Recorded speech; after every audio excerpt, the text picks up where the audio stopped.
Homeostasis, coherence, and resilience. As you have now learned, the autonomic nervous system, the involuntary division of the nervous system, is divided into two subsystems, the sympathetic nervous system and the parasympathetic nervous system. As you know, the sympathetic nervous system, when switched on, regulates the body's unconscious actions and responses, such as increased breathing, elevated heart rate, excess perspiration, dilation of the pupils, and so on. Its primary function is to stimulate the fight or flight response when a real or perceived danger is imminent. This system works to protect us in our outer environment.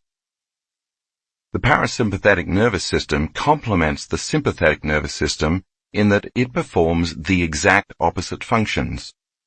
Its role is to conserve energy, relax the body, and slow the high-energy functions of the sympathetic system. The parasympathetic system maintains protection in our inner environment. If you think of the ANS as an automobile, the parasympathetic system would be the brake and the sympathetic system the accelerator. Both branches of the ANS continuously relay communications between the heart and the brain. In fact, the heart and the brain have more nerve connections to each other than any other systems in the body. These two systems, the sympathetic and parasympathetic, are always working to maintain a state of homeostasis, relative equilibrium between all systems within the body. When the body is in a state of homeostasis, we generally feel relaxed and safe within our current environment. From this state of homeostasis, where all the body's systems are working in harmony and minimal amounts of energy are wasted, we can intentionally affect the nervous system to create coherence. In order to feel these emotions of coherence, the neural connections between the heart and brain must be functioning optimally in a balanced and coordinated manner. When the heart is beating in such an orderly, coherent fashion, it brings the ANS into coherence, which in turn improves our brain functions by causing us to feel more creative, focused, rational, aware, and open to learning. As you know, the opposite of coherence is incoherence. When the heart is beating incoherently, we feel out of balance, on edge, anxious and unfocused. Because the body is operating in survival, we function more from an animalistic, primitive perspective than from the higher, heart-centered emotions of our greater humanity and divinity. Incoherence is brought on by stress, which is the body and mind's response to disruptions and upsets in our external environment. If the parasympathetic nervous system functions best when we feel safe, then the sympathetic nervous system is activated mostly when we feel unsafe. The stress we experience when we feel unsafe is not necessarily about the event itself, but the result of unmanaged emotional reactions to the event. In a state of homeostasis, you can think of the body as a sophisticated, finely tuned machine. But when emotions such as resentment, anger, jealousy, impatience, and frustration persist, our internal equilibrium is thrown out of balance. If you think about a time recently when you felt stress, it probably felt somewhat like a fragmented rhythm. As it turns out, this is exactly what the heart is doing, beating in a fragmented rhythm. In a state of chronic stress, the body struggles to maintain homeostasis, and we may begin to suffer from myriad stress-related symptoms. This constant stress draws from the invisible energy field around our body and depletes our vital life force, leaving little time or energy for repair and restoration. As a result of the body's reliance on the stress hormones, now we're caught in an addictive loop where incoherence and chaos start to feel normal. But at what cost? The long-term effects of stress can be catastrophic. According to one Mayo Clinic study of people with heart disease, psychological stress was the strongest predictor of future cardiac events, including cardiac death, cardiac arrest, and heart attack. Many people, because they live in states of chronic stress, don't even realize they are living under stress until an event such as a heart attack occurs. It makes sense, then, that if the heart is beating incoherently for extended periods of time, not working in balance and order, sooner or later it is going to fail. Key to our ability to manage stress is what's known as resilience, which HMI defines as the capacity to prepare for, recover from, and adapt in the face of stress, adversity, trauma, or challenge. Resilience and the management of emotions are both integral to many important physiological processes involved in energy regulation, how fast the body bounces back after the stress response, and our ability to maintain health and homeostasis. HRV, communication between the heart and brain. We've been led to believe that the brain reigns over our biology. While this is partly true, the heart is an autorhythmic organ, which means the heartbeat is self-initiated from within the heart, not from the brain. For example, it's a known fact that in all kinds of species, the heart can be removed from the body and placed in a salt solution called Ringer's solution, where it will continue to beat for extended periods of time, independent of any neurological connection to the brain. In a fetus, the heart begins beating before the brain is even formed, at about 3 weeks, while the electrical activity of its brain doesn't even begin until around the 5th or 6th week. This demonstrates that the heart is capable of initiating communication with the central nervous system. Another factor that makes the heart unique is that it contains nerves from both branches of the ANS, which means any and every change in both the parasympathetic and sympathetic nervous systems affect the way the heart works on a beat-to-beat basis. This is important because whether we are conscious of it or not, every emotion we experience influences our heart rhythm, which gets communicated directly through the central nervous system. In this way, the heart, the limbic brain, and the ANS have a very intimate relationship because balance or imbalance in one affects the other. As a side note, the limbic brain, the seat of the autonomic nervous system, is also called the emotional brain. So when you change your emotions, you affect your autonomic functions. Today, with about 75% accuracy, science can predict what someone is feeling just by looking at the beat-to-beat activity of the heart using heart rate variability analysis. HRV, heart rate variability, is a physiological phenomenon that measures environmental and psychological challenges as reflected by the variation of the heart's beat-to-beat intervals. Thus the term variability. Among its uses, HRV can measure the flexibility of our heart and nervous system, which reflects our health and fitness, as well as how well we are balancing our mental and emotional lives. By studying the heart's rhythms as measured by HRV, scientists can detect patterns that deepen our understanding of how humans process emotions and the effects of feelings and emotions on our well-being. In this way, continued HRV research offers us a unique window into the communication between the heart, brain, and emotions. Many studies show that having a moderate level of variability makes us better able to adapt to life's challenges. But a low level of heart rate variability is a strong and independent predictor of future health problems, including all causes of mortality. Low HRV is also associated with numerous medical conditions.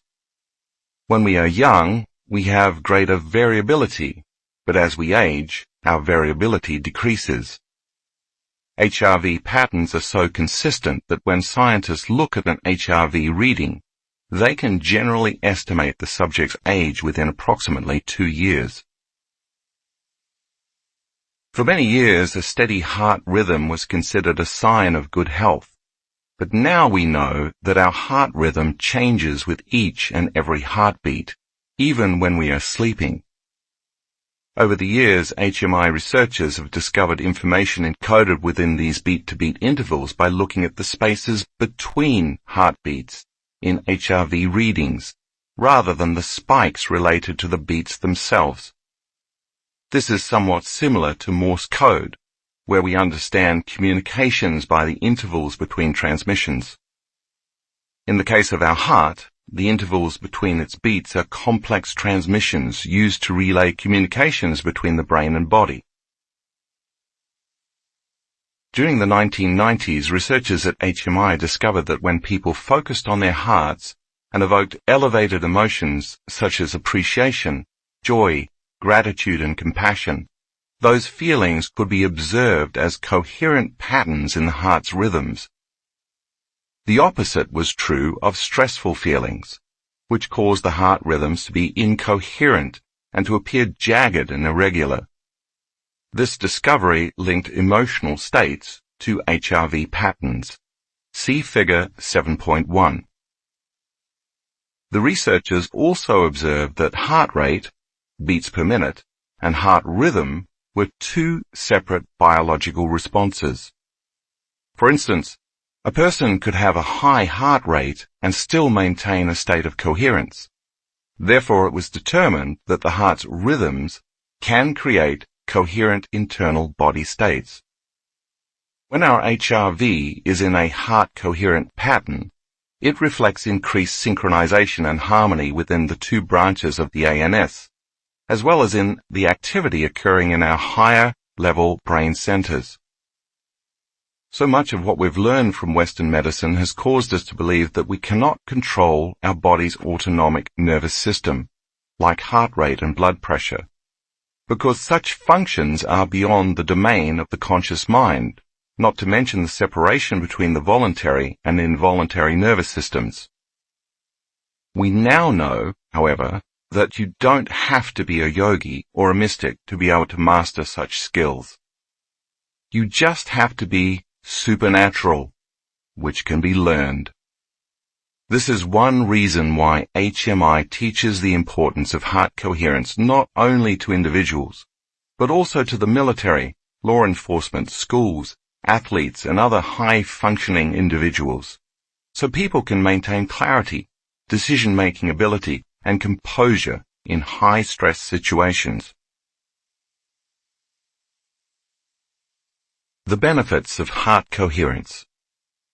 When we choose to cultivate and experience elevated emotions, and the coherent signal of those elevated emotions reaches the brain, if the amplitude of the signal is high enough, chemicals equal to those feelings and emotions are released into the body.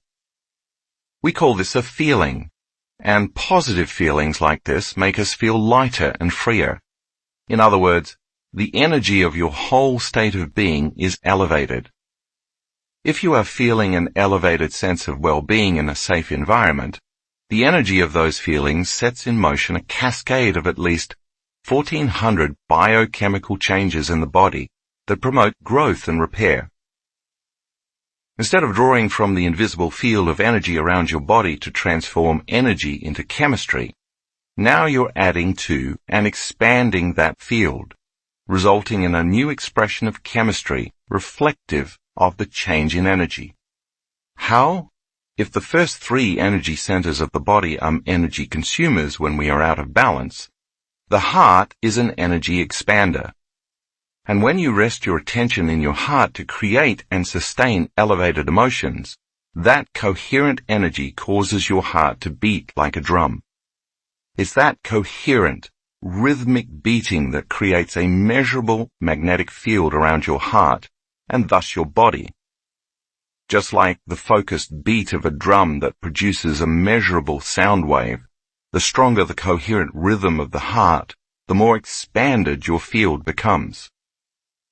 When you are feeling hurt, anger, stress, jealousy, rage, competition, or frustration, on the other hand, the signal from the heart to the brain becomes incoherent, and this triggers the release of approximately 1,200 chemicals into the body, equal to those feelings. This chemical dump lasts approximately 90 seconds to 2 minutes. In the short term, these stressful feelings are not harmful. In fact, if they're resolved, they improve your resilience. However, The long-term effects of unresolved survival emotions put the entire body into a state of incoherence, making you vulnerable to stress-related health challenges. These survival emotions draw from the field around your body, causing you to feel separate and materialistic because you are putting most of your focus and attention on matter, your body, the environment, time, and of course the source of your problems. Amongst HMI's most significant findings is that what we feel on a minute-to-minute, second-to-second basis influences the heart, and that our feelings and emotions are a key aspect of unlocking heart intelligence. Because feelings and emotions are energies that emit powerful magnetic fields, the stronger the elevated feelings, the stronger the magnetic field. In fact, the heart produces the strongest magnetic field in the body, 5,000 times greater in strength than the field produced by the brain. Place your finger on your wrist and feel your pulse. That pulse is a wave of energy called the blood pressure wave, and it travels through your entire body, influencing everything, including brain function. Not only does the heart's magnetic pulse reverberate through every cell of the body, but it also produces a field around your body that can be measured up to 8 to 10 feet away using a sensitive detector called a magnetometer. When you activate the heart by calling up elevated emotions, you are not only broadcasting that energy to every cell, you are also radiating those feelings out into space. This is where the heart moves beyond biology and into physics. Using electroencephalograms, scientists at the HMI laboratory discovered that when the heart goes into coherence, the brain waves entrain with the heart's rhythm at a frequency of 0.10 Hertz, and also that the synchronization between heart and brain is increased when the subject is in a heart coherent state.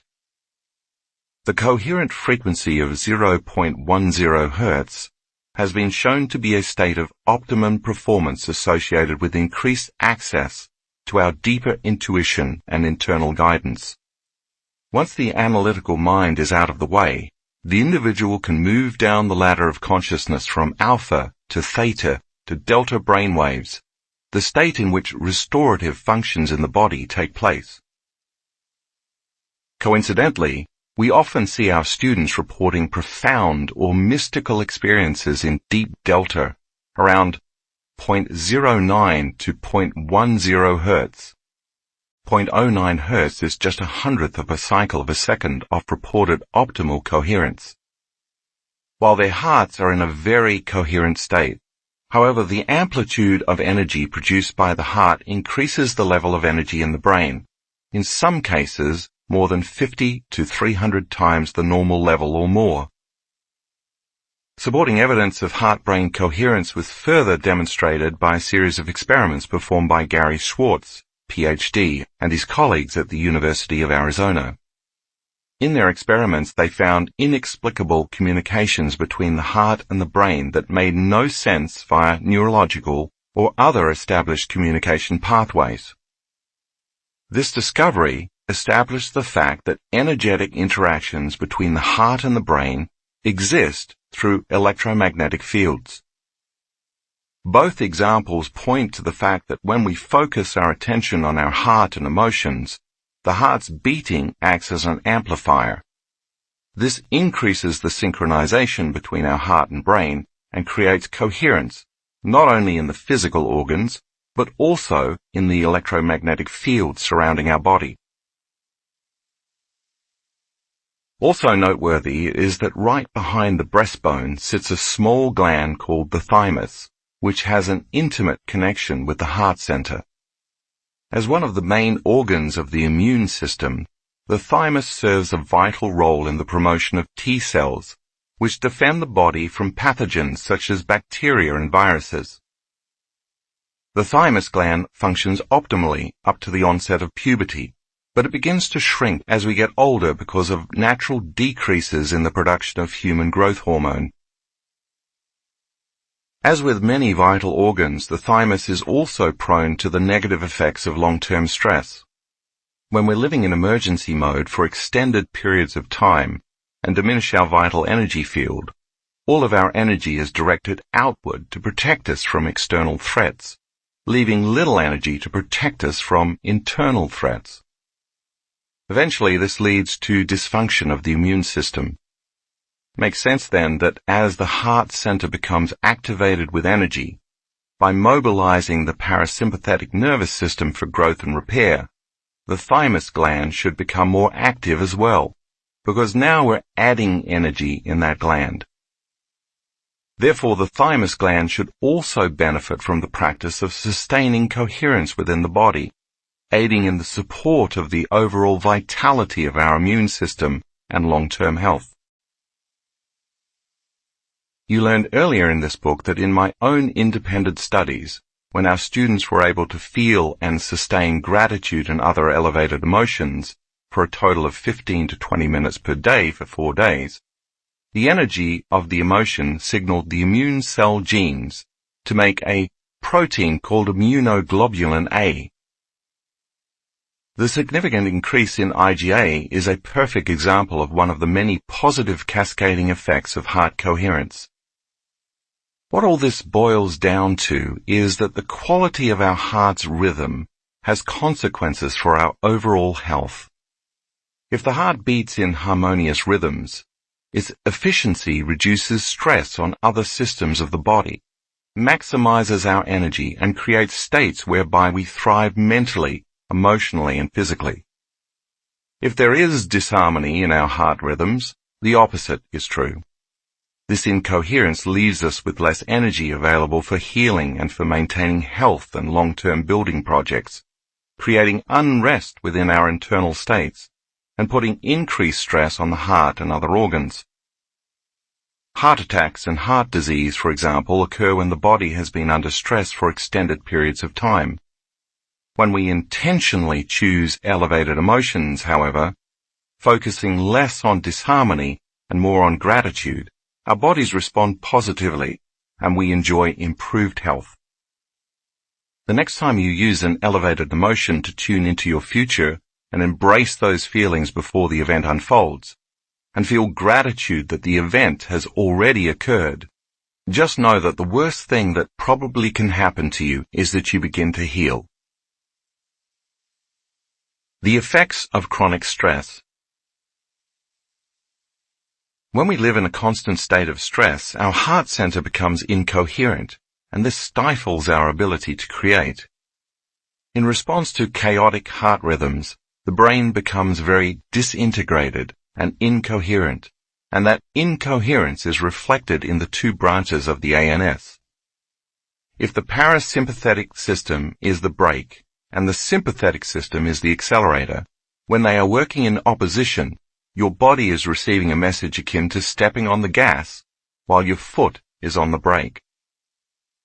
It doesn't take a significant amount of automotive knowledge to understand the ramifications of these opposing forces.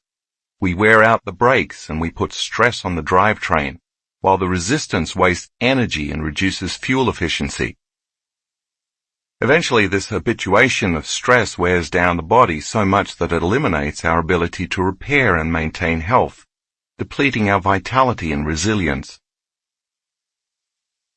If resilience is based on efficient energy management, you may feel completely drained, out of sorts, and perhaps sick while under the influence of chronic stress. The more addicted we become to these states of stress, the less likely we are to open our hearts, go within, and consciously create heart coherence. An experience I had at my home in a rural area of Washington State serves as a good example. One November evening I came home from work, parked my car as I always did, and began walking down the 40-yard path to my house. It was pitch black. About 30 yards from my front door, off to my right, I heard an ominous growl coming from behind some very large rocks. Immediately, I narrowed my focus on matter, something, and found myself thinking, what could be lurking in the darkness? I began searching in my mind and then my environment for knowns from my past memory bank in order to predict my future. Could it be one of my dogs? I wondered. I started calling out their names, but there was no response. As I took a few more steps, the growling became louder. Without my having to think about mobilizing the energy in my body, the hair on the back of my neck stood up, my heart rate and respiratory rate increased, and my senses became heightened in preparation for fight or flight. I took out my cell phone and turned on the flashlight to narrow my focus on the possible threat, but I still couldn't see what was making the noise. From the darkness, the growling continued. I slowly backed up and finally fled to my barn, where my ranch hands were putting away the horses for the night.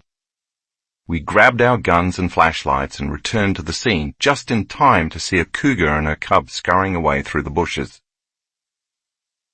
You can probably gather from this story that a highly stressful situation like this is not the time to open your heart or trust in the unknown. It's not a time to take your attention off things in your outer material world to focus on a new possibility in your mind. It's a time to run, hide, or fight. But if you are perpetually hooked into the fight or flight state, even if there is no cougar in the bushes, you will be less likely to want to close your eyes and go within because you have to keep your attention on the perceived threat outside of you.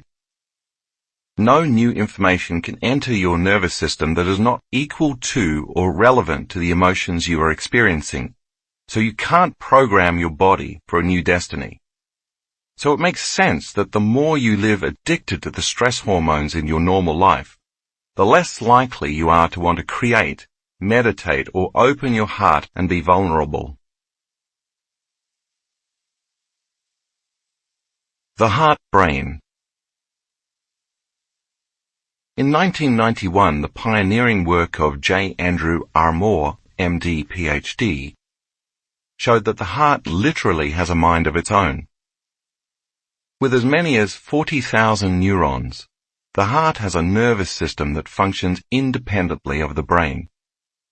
The technical term coined for this system is the intrinsic cardiac nervous system, more commonly known as the heart-brain.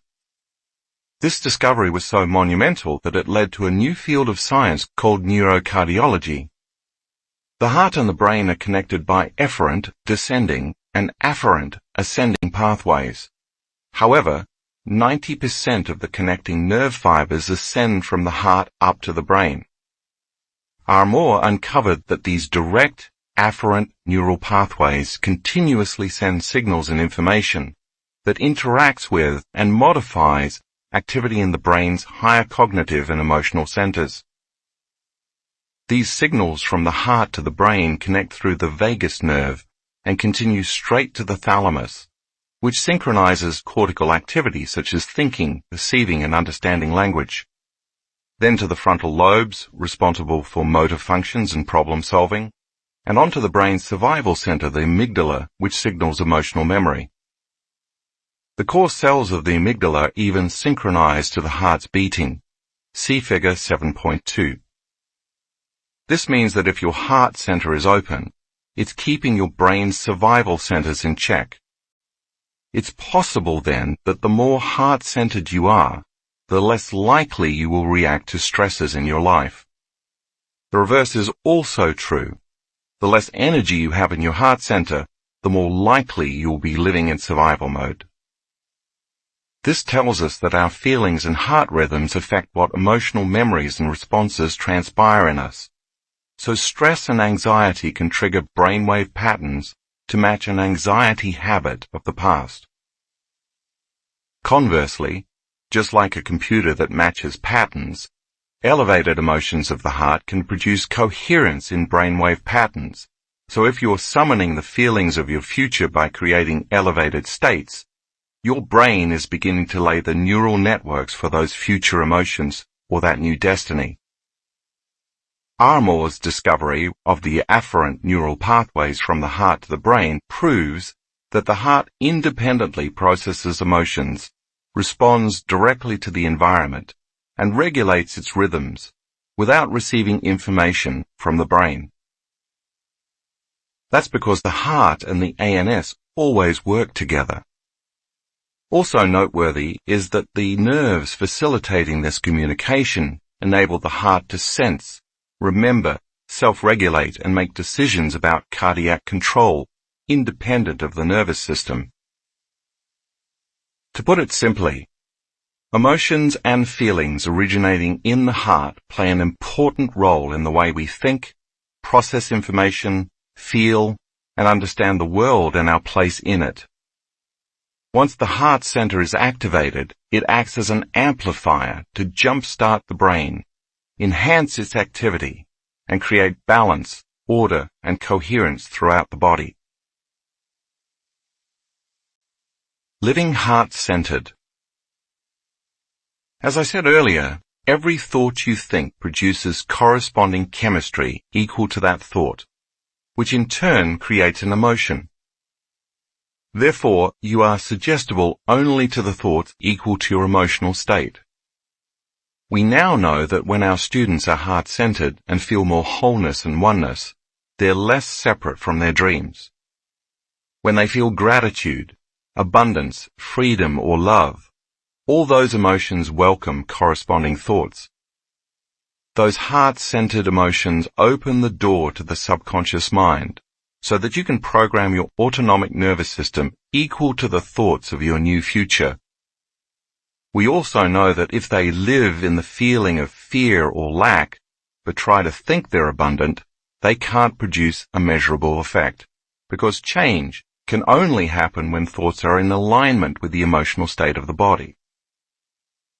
They can think positively all they want, but without a corresponding feeling or emotion equal to that thought, the message cannot be felt or understood throughout the rest of the body. So you could repeat the affirmation, "I am fearless," until you're blue in the face. But if it's fear you're actually feeling, the thought, "I am fearless," never makes it past the brainstem, which means you're not signaling the body and ANS into a new specific destiny. The feeling is what produces the emotional charge, energy, to stimulate your ANS into a different destiny.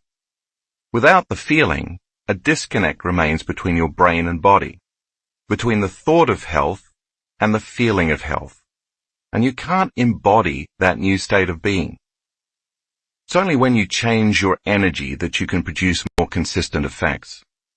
If you sustain these elevated emotions on a daily basis, eventually your body, in its innate intelligence, begins to make relative genetic changes in a way I described earlier. That's because the body believes that the emotion you are embracing is coming from an experience in your environment. So when you open your heart center, practice feeling an emotion before the experience occurs and marry it with a clear intention. The body responds as if it's in the future experience. That heart-mind coherence then influences your body chemistry and energy in a series of ways. If coherence between the heart and the brain can originate in the heart, and their synchronization results in optimal performance and health, then you should be taking time every day to focus on activating your heart center.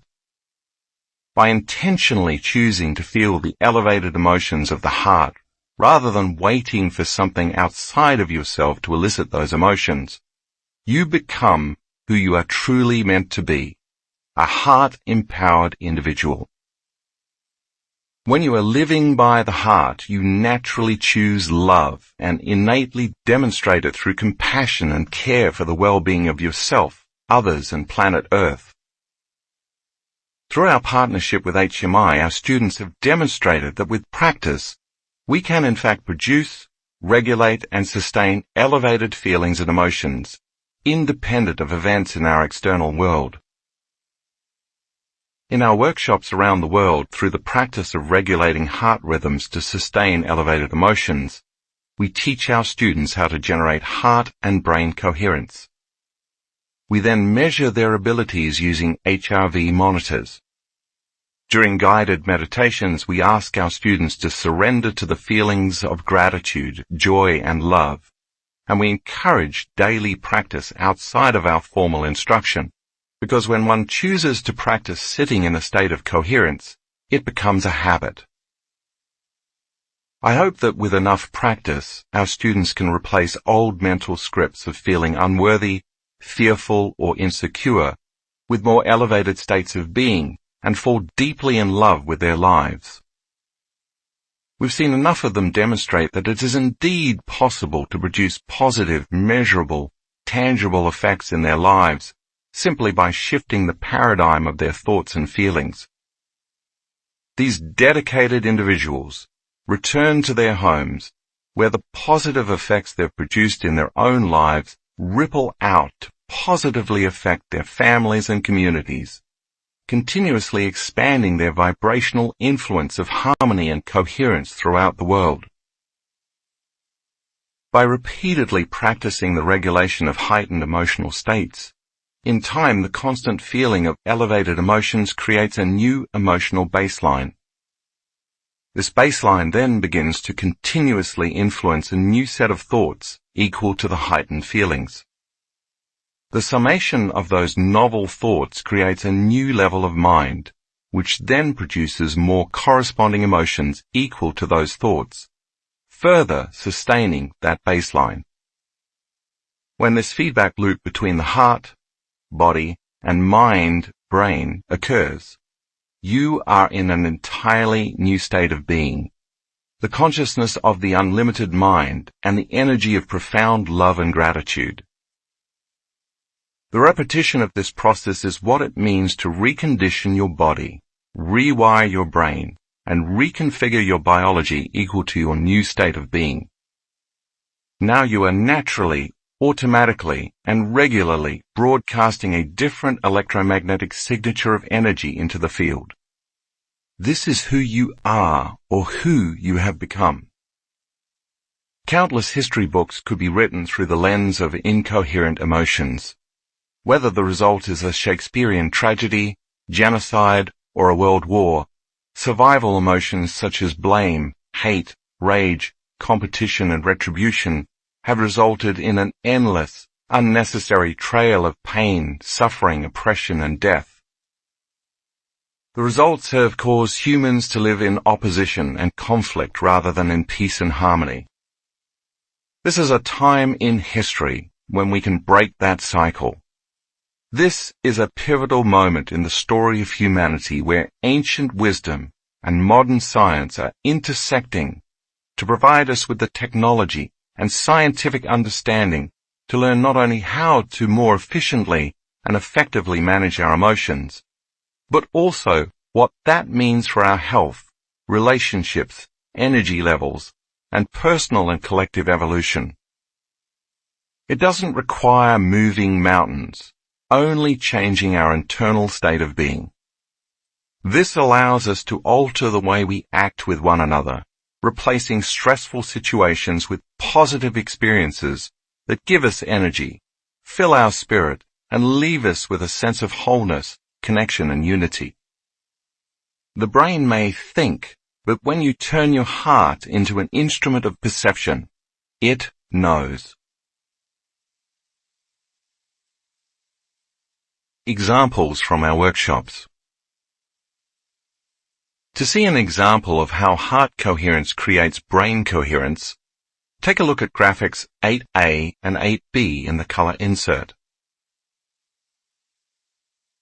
The first image shows relatively low normal beta brainwave patterns before the person begins to create heart coherence. The second image shows a significant change once the person moves into sustained heart coherence, just a few seconds later. That's because the heart acts as an amplifier to influence the brain to create very coherent, synchronized alpha brainwaves. In figures 7.3a and 7.3b, you will see an HRV analysis from one of our students taken at an advanced workshop. She's having a pretty amazing day. The first chart in figure 7.3a represents 2 meditations, one in the morning and one right before lunch, and each block represents 5 minutes of elapsed time. Where you see the first grey arrow on the top of the scan pointing down to the right is when she went into and sustained heart coherence. During our 7 a.m. meditation, she maintained this state for more than 50 minutes, until you see the second arrow pointing down to the left. At the bottom of the scan, where you can see the second grey arrow pointing down to the right, is when she again went into heart coherence for 38 minutes, during a meditation just before lunch, ending with the second grey arrow pointing down to the left. You can see she is developing the skill. Now look at figure 7.3b. In the next meditation, later that afternoon, if you glance between the two grey arrows at the top of the figure, you can see that she goes into heart coherence again for almost 45 minutes. What makes this reading so fascinating, however, is what happens later that evening around 8 p.m. See the second set of grey arrows pointing inward. Since there was no meditation taking place at the time, we asked her later what she had experienced. Her heart went into supercoherence for more than an hour while she was in her normal level of wakefulness. She told us she'd been getting ready for bed when suddenly she felt an overwhelming feeling of love. It was so strong that she had to lie down and surrender to it. Her heart spontaneously went into heart coherence, and for an hour and 10 minutes, while she lay on her bed, she fell deeply in love with her life. She sustained a change in her ANS. Where you see the last arrow is where she said she rolled over on her side and fell asleep. Not a bad way to end a day, wouldn't you agree? So ponder this. You know how easy it is to think a fearful, anxious thought about a future event that hasn't happened, and in your mind emotionally embrace this fictional outcome over and over. And you know how the more energy you feed the thought, the more you ruminate over other possible outcomes, and eventually those thoughts deliver you to a worst-case scenario. It's the emotions that are driving those thoughts. You've conditioned your body to be the mind in fear and anxiety. If this continues over a long period of time, your body may have a panic attack, an autonomic, spontaneous bodily function that your conscious mind can't control. But what if, instead of conditioning the body to the mind of fear and anxiety, you experienced sustained elevated emotions and conditioned your body to the mind of love and coherence? Instead of being afraid and dreading that a panic attack is going to happen again, you'd get excited and look forward to the prospect of having an autonomic love attack. Figure 7.4 shows 3 more examples of students who are able to sustain heart coherence for extended periods of time.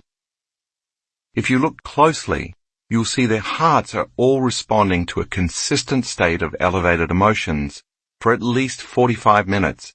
That is, their bodies are responding to a new mind.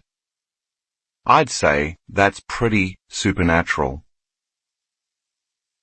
Figures 7.5a and 7.5b demonstrate 2 examples of people with very poor heart rate variability, noted with 2 sets of black arrows pointing upward, in the natural waking state. Take a look at the changes in heart rate variability when they practice heart coherence, shown in the area between the grey arrows pointing inward.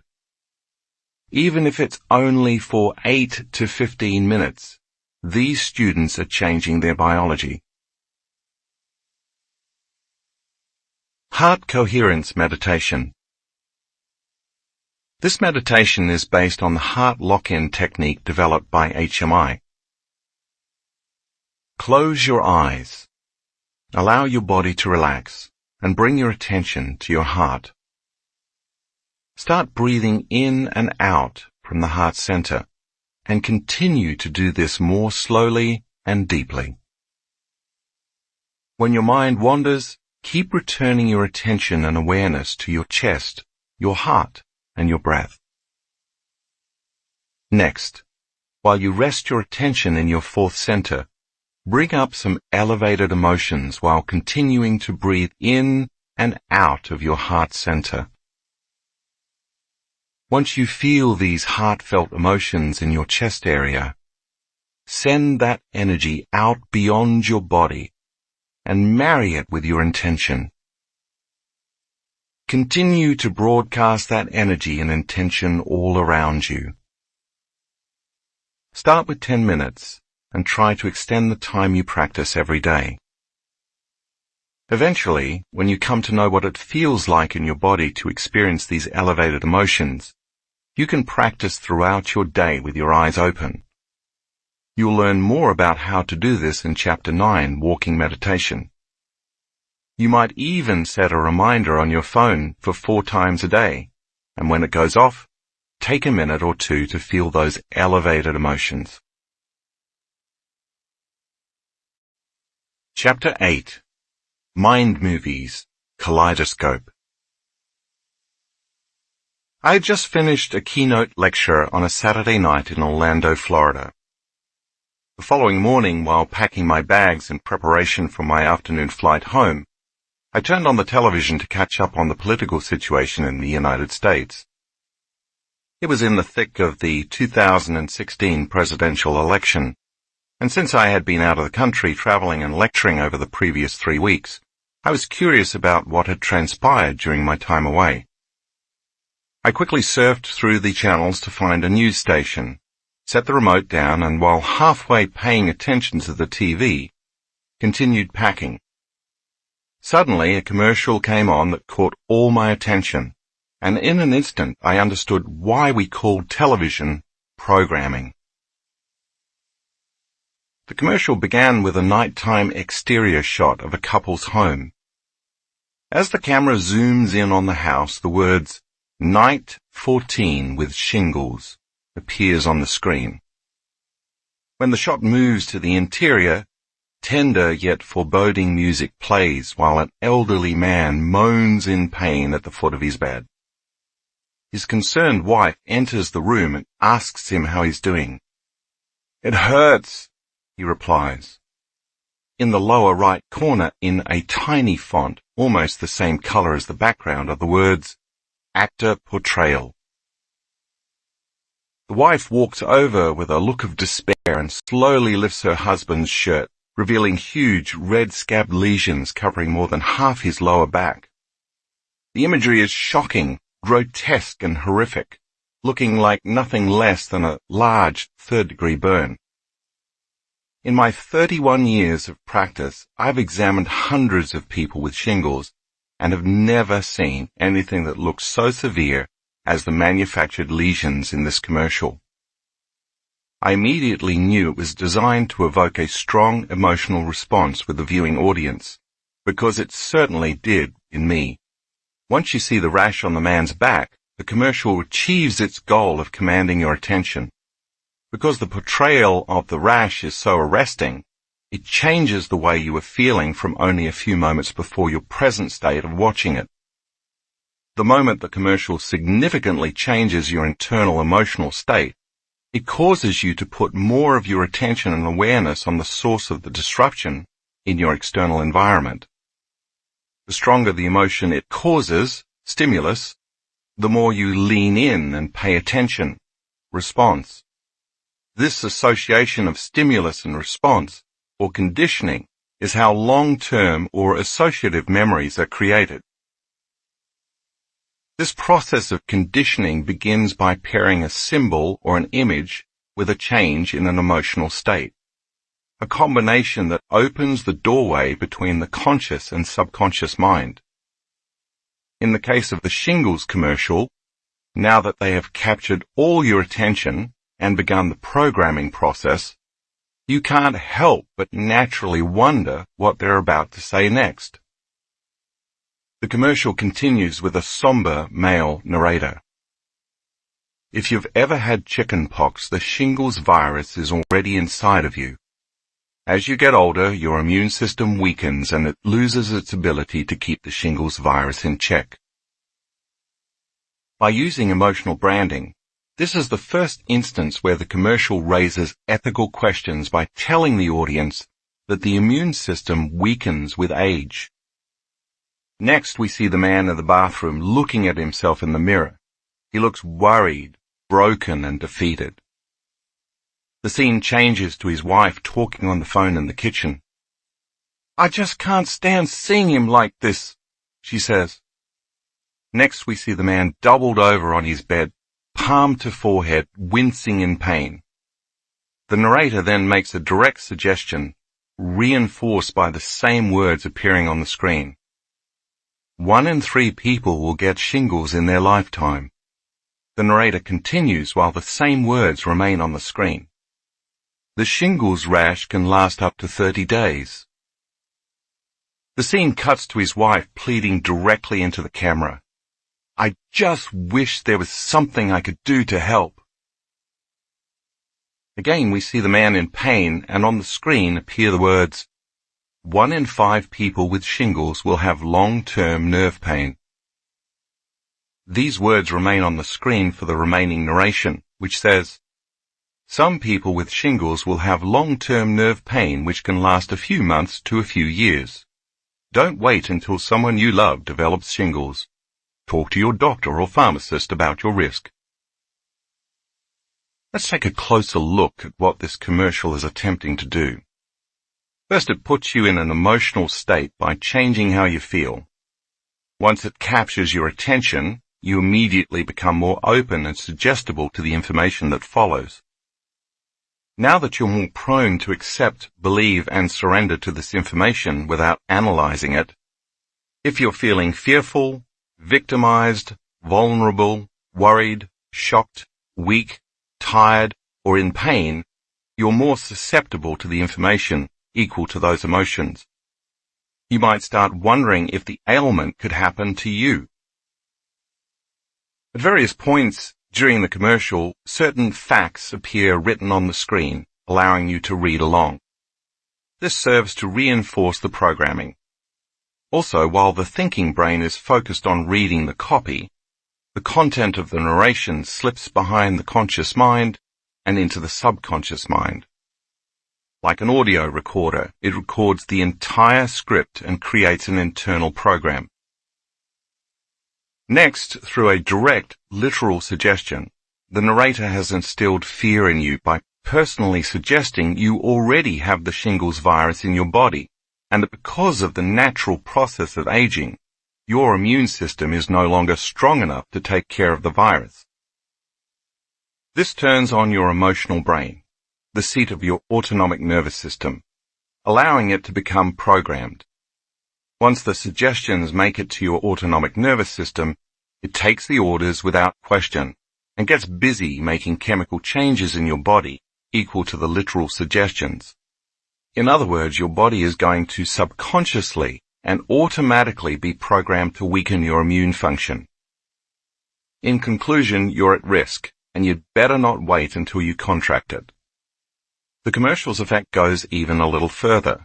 If you've ever had chickenpox, and after watching this you think your immune system is weak because of your age, you will decide you have an even greater need to prevent getting shingles. So you will be even more motivated to buy the drug. If you happen to be the person who has shingles and you're watching this commercial, when you see that your condition is not as severe as the actor's shingles, you may find yourself thinking, "I should take the drug now so that it doesn't get any worse. I don't want to end up like him." If you don't have shingles, at the commercial's end, you may still be left quietly wondering, am I part of the 2/3 of the population that is safe, or am I in the 1/3 of the population that will get the virus? If you think, I hope I'm not part of the 1/3, it means you believe there may be a chance that you're susceptible and vulnerable, leaving you unconsciously thinking that you already have it. You know what I found most absurd about this commercial? They never even mention the drug, which means they don't have to reveal its side effects. Since the commercial has now piqued my curiosity, I stopped packing and looked on the internet for another commercial by the same pharmaceutical company.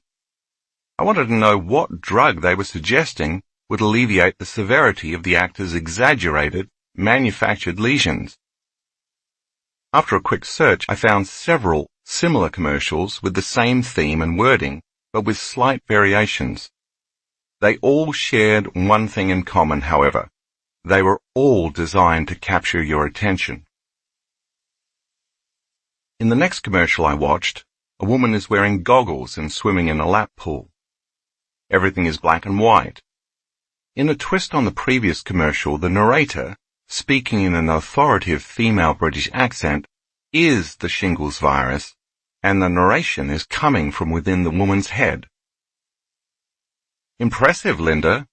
Age isn't slowing you down, but your immune system weakens as you get older, increasing the risk for me, the shingles virus. I've been lurking inside you since you had chickenpox. I could surface at any time as a painful, blistering rash. The scene then abruptly cuts from black and white to color, and a man lifts his shirt to reveal the worst shingles rash you've ever seen. Again, the grotesque, blistering lesion can't help but attract your attention. As quickly as the scene turns to color, it returns to the swimmer in black and white. The commercial continues in a similar manner and formula as the previous one. First, make an arresting statement or show a shocking image to change the viewer's emotional state. Then cause them to be more suggestible to the information via the change in their emotional state. And finally, use auto-suggestion to make them wonder if they already have shingles. This ad also infers that even though you might be healthy, work out and take care of yourself, you can still become a victim of the virus, further suggesting that no one is immune. Again, the words on the screen reinforce the message. 1 in 3 people get me in their lifetime. Linda, will it be you? If you identify with the woman in any manner, the voice is talking directly to you.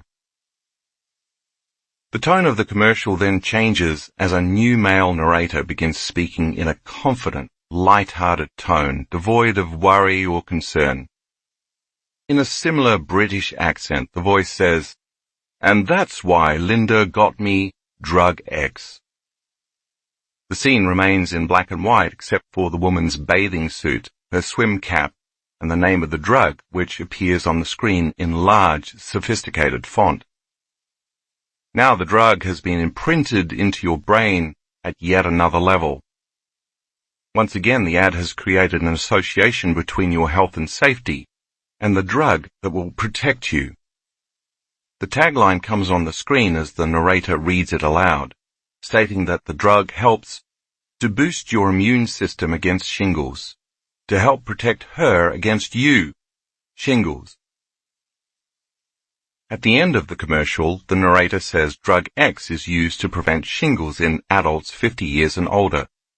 The drug is not to be used to treat shingles, and it does not help everyone. Here's the punchline. You should not take the drug if you have a weakened immune system. Whoa, what? Back up. Here's the irony. They just told you that as you age, your immune system weakens and you're at a greater risk for shingles. The drug is supposed to strengthen your immune system, but you shouldn't use it if you have a weakened immune system. Now comes the dilemma. If you still choose to take the drug, you believe the drug to be more powerful than your possibly weakened immune system. The programming worked. What the clever, if not unethical advertisers understand is that this message is confusing and disorientating to your conscious mind. At the same time, however, they are programming your subconscious mind with the idea that your immune system is weak. You probably already have the virus within you, and chances are high that you'll get shingles, even if you are healthy. In addition, you are told that without the medication, you are likely to suffer, even though there is no guarantee that the shingles will go away easily, and that it still might not work if your immune system is weak. Finally comes the side effects, which are not side effects but direct effects. A shingles-like rash, redness, pain, itching, swelling, hard lumps, warmth, bruising or swelling at the injection site, and headache. Talk to your doctor if you plan to be around newborns or people who are pregnant or have a weakened immune system, because the vaccine has a weakened version of the chickenpox virus, and you could infect them. Wow! I started to wonder what planet I was living on. This type of programming makes you wonder if we really have free will, or if we're all making choices based on what we have been conditioned to believe is the answer, whether that's a certain type of beer, shampoo or conditioner, the latest smartphone, or a pill that may or may not provide relief from the shingles virus you may or may not even have. Most of the time, advertising appeals to lack and separation by reminding you to want what you don't have, desire what you need to fit into a social consciousness, or satiate a feeling of emptiness or loneliness. And of course, in this case, if you're sick or feeling like you're sick, the advertiser has the answer to your symptoms. In one final search, I came across a similar commercial with the same theme. An actor dramatically suffering for 17 days, the shocking exposure of a huge lesion, and words on the screen to influence the viewer's thoughts while reinforcing the same content. Like the other commercials, this one explicitly informs the public that the drug is not used to treat shingles. But at the end of the commercial, the handsome man smiles and declares, "I think I'm going to give it a try." Meanwhile, I'm left wondering why he would give it a try if he already has had shingles for 17 days, especially if the drug doesn't treat the condition. Now I'm really confused. Years ago, I learned in my training that by definition, hypnosis is a disorientation of the inhibitory processes of the conscious mind, bypassing the analytical mind, so that one becomes highly responsive to suggestions and information in the subconscious mind. As the conscious mind is busy and preoccupied trying to figure things out, the subconscious mind takes it all in without discretion. If you can disorient people with information, or in today's world, disinformation, shock, or confusion, you just open the door to programming their subconscious mind. In this chapter, we're going to learn how to do the opposite and positively reprogram the negative programming we've been conditioned to for most of our lives. 3 minds in one brain: the conscious, subconscious, and analytical mind. By now you know that when you change your brainwaves from beta to alpha, you slow down your neocortex, the analytical thinking brain. As your brainwaves slow down, you leave the domain of conscious mind and enter the realm of the subconscious mind. We could say then that if you are somewhat conscious and aware but not actively engaged in thought, your consciousness is moving out of the thinking neocortex and entering the midbrain, otherwise known as the subconscious, the home to the autonomic nervous system and the cerebellum. If you've ever witnessed someone completely captivated by a television show, so much so that when you tried to speak to them that they didn't hear you, it's possible that they were experiencing alpha brainwave states, a state highly suggestible to information. Suggestibility is the ability to accept, believe, and surrender to information without analyzing it. In this state, the viewer is so engrossed, so focused on what they're watching, that they appear entranced and motionless. Nothing else exists to them except the object of their attention. If the person doesn't analyze the information they are being exposed to, they are likely to accept, believe, and/or surrender to it because there is no analytical filter. It makes logical sense then that the more suggestible you are, the less analytical you are. The opposite is also true. The more analytical you are, the less suggestible you are to information. Therefore, it is less likely that your brain will be in an alpha brainwave or trance state. Take a look at figure 8.1 to help you understand the relationship between suggestibility, the analytical mind, trance, and brainwaves. What the creators of the commercials I mentioned earlier fully understand is the best way to program a person to take a desired action is to put them in an alpha brainwave state, so that the information presented is not analyzed. When the commercial is repeated or a similar one with the same message is played over and over, sooner or later that program is going to enter the viewer's subconscious. The more we are exposed to the stimulus, in this case the commercial, the more automatic the programmed response becomes. Eventually, when we've unconsciously memorized the stimulus and the response is automatic, the conscious mind no longer needs to think about or analyze the incoming information. Meanwhile, the subconscious mind maps the information, recording and storing it like a voice or video recording. Once it is mapped in your brain, each time you are exposed to the commercial, it continues to prime the same neural networks, further reinforcing the same program, thought, and belief. Now, not only can information influence your health, but it can also give you the solution to the problem the commercial is actually creating. Other situations that increase suggestibility include shock, trauma, or a strong emotional reaction.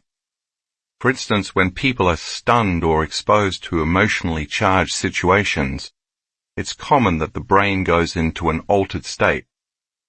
As the brain pauses because of a sensory overload, such as a motor vehicle accident, the person enters a suggestible state. In severe cases, the person surrenders to the shock, becomes frozen and numb, and their ability to think becomes impaired.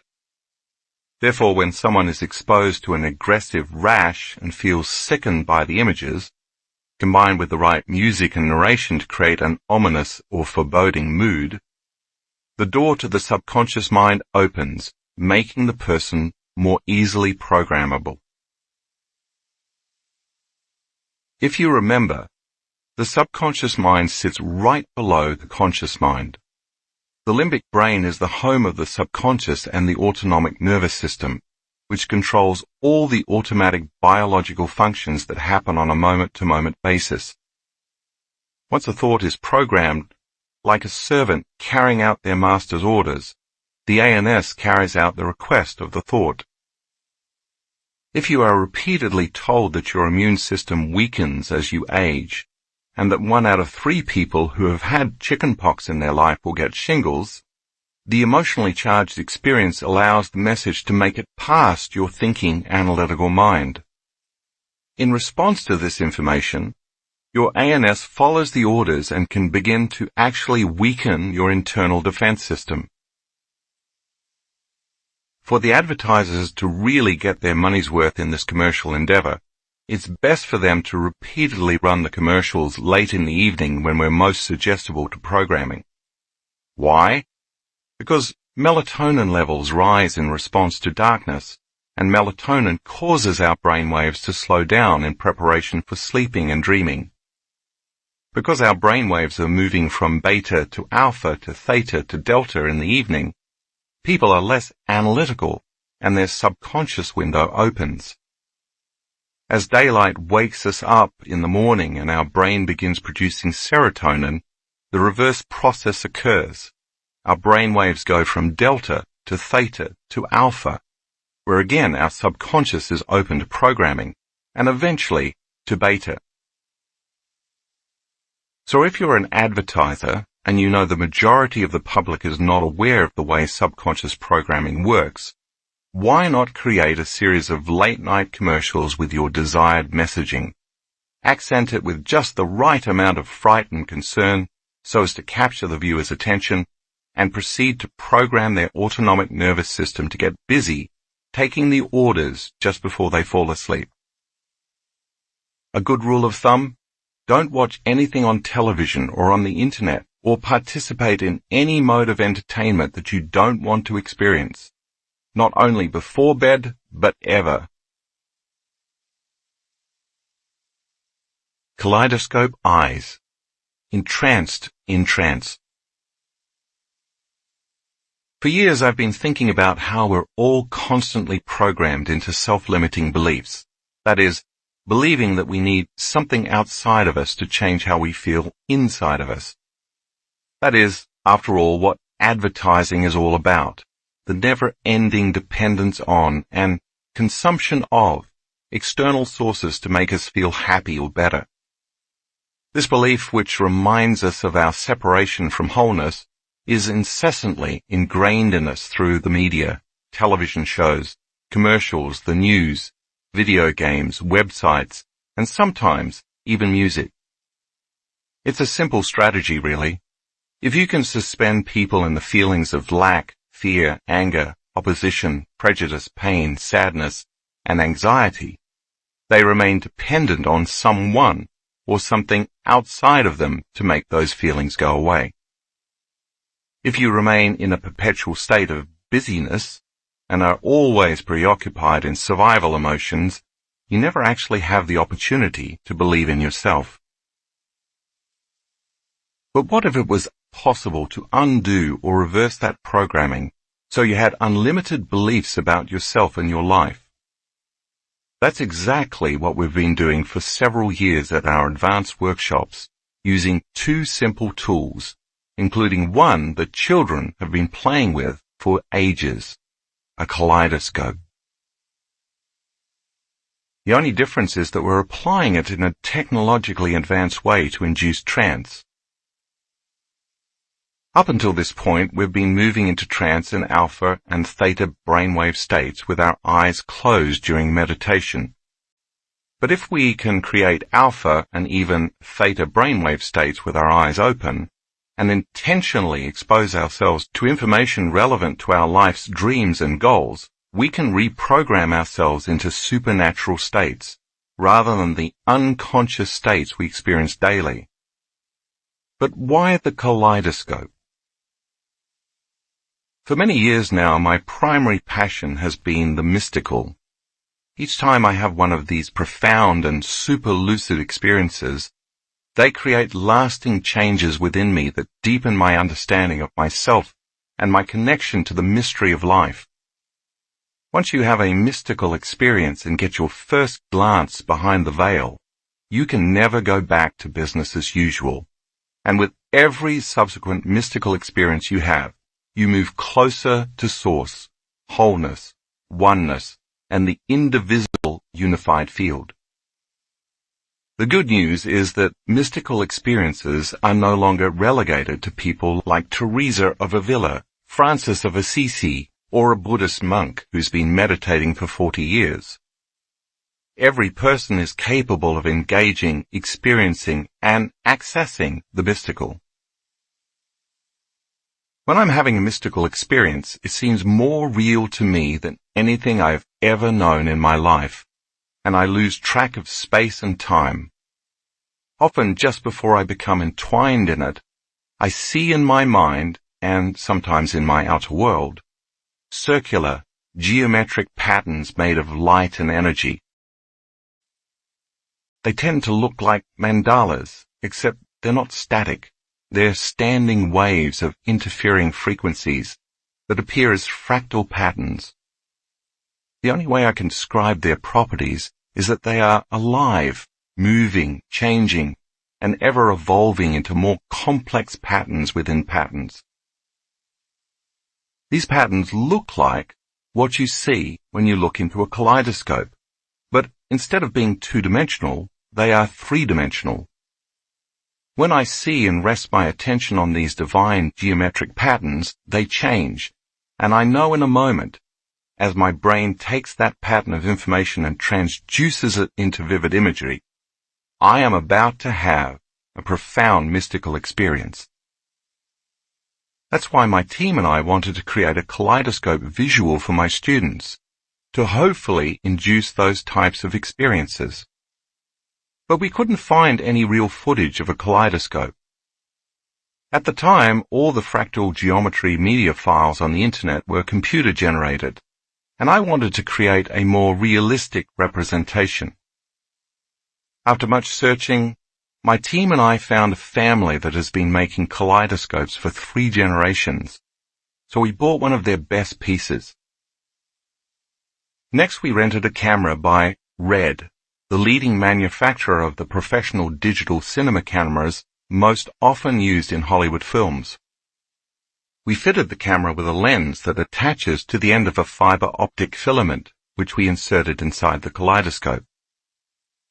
Once we placed the camera inside the kaleidoscope, we affixed the motor to the end that rotates, so its internal crystals and oils would move in smooth, consistent transitions. For hours in a Seattle, Washington studio, we captured beautiful images and colors while filming against a black backdrop. The black represents the absence of anything physical, the place where we become no body, no one, no thing, nowhere, in no time.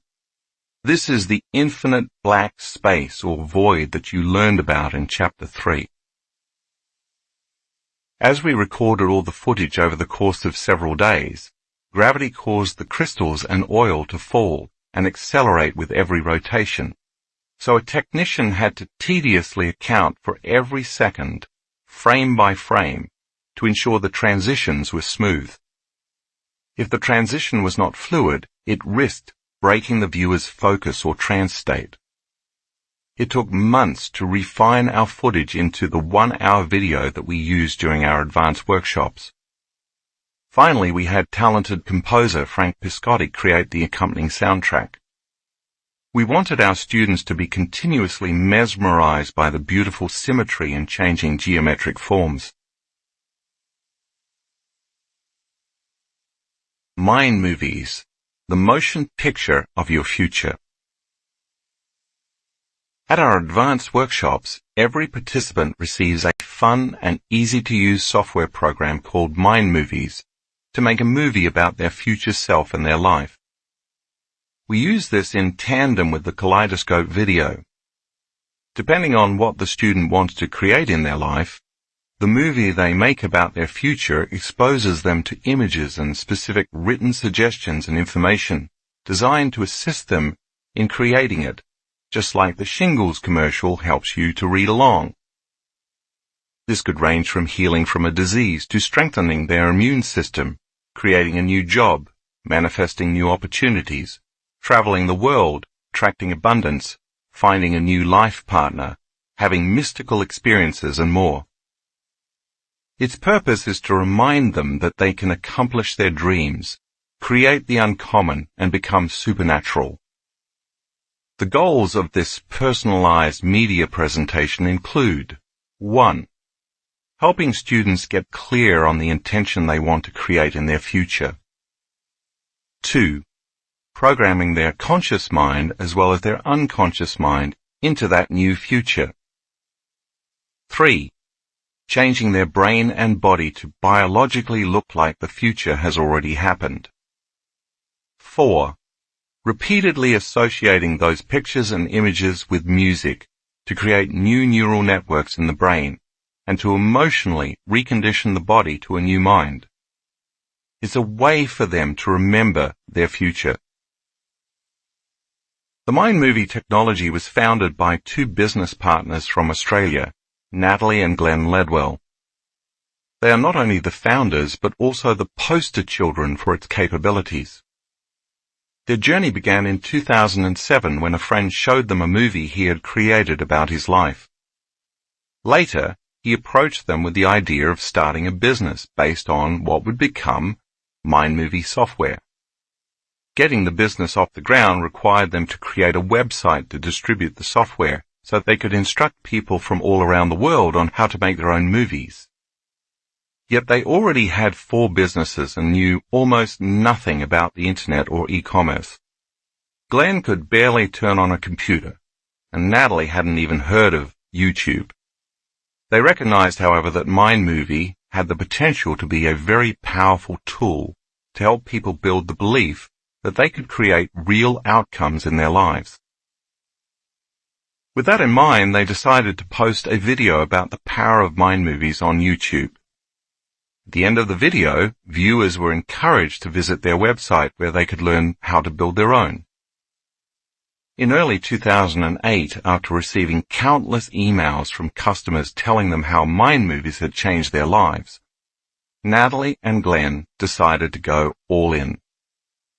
They flew to the United States, attended an internet marketing seminar, joined the marketing mastermind group, and began planning Mind Movies' global launch. Yet when they arrived in the United States, they had nearly drained their bank account, leaving almost no money to pay for the remaining services required to launch the business.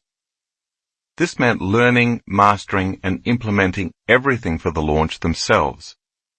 For months they worked 12-hour days out of their office, otherwise known as their bedroom.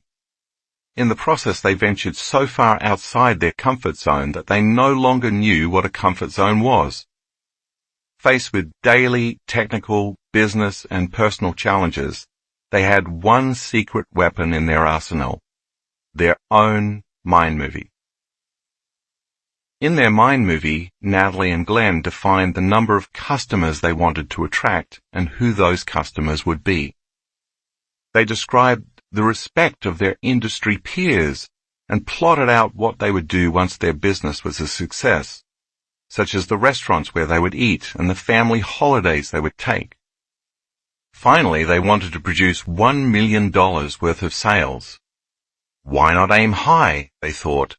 Their marketing friends were doing $1 million launches, albeit with $5,000 programs. They watched their Mind Movie multiple times a day to de-stress and remain focused and inspired, even though everything in their current reality seemed to be working against them. But they knew all their effort, risk, and dreams would culminate on the day of their global launch. The finish line was in sight. And then the unthinkable happened. Scheduled for September 2008, their launch coincided with the global financial crisis. Financial institutions around the world were facing cataclysmic losses, while families and individuals lost their savings, assets, and livelihoods in the worst downturn since the Great Depression. Meanwhile, Glenn and Natalie were facing their own financial hardships. By launching the business, they'd racked up $120,000 in credit card debt. If the business failed, they'd lose everything: their home, cars, and investments, in addition to being buried under an insurmountable debt. On the morning of their launch, unbeknownst to them, their email delivery system was down for scheduled maintenance, so none of their customers received confirmation emails for their purchase. By lunchtime, they had already received thousands of customer support email complaints, in addition to challenges with their online bank. The bank wanted to freeze their account due to unusual activity. By evening, however, they had experienced the most memorable day of their lives. In the first hour on the first day, they had hit the $100,000 mark, and that by day's end they'd grossed $288,000. In the end, Glenn and Natalie ended up generating $700,000 based on a $97 program with no upsells. But the story doesn't end there.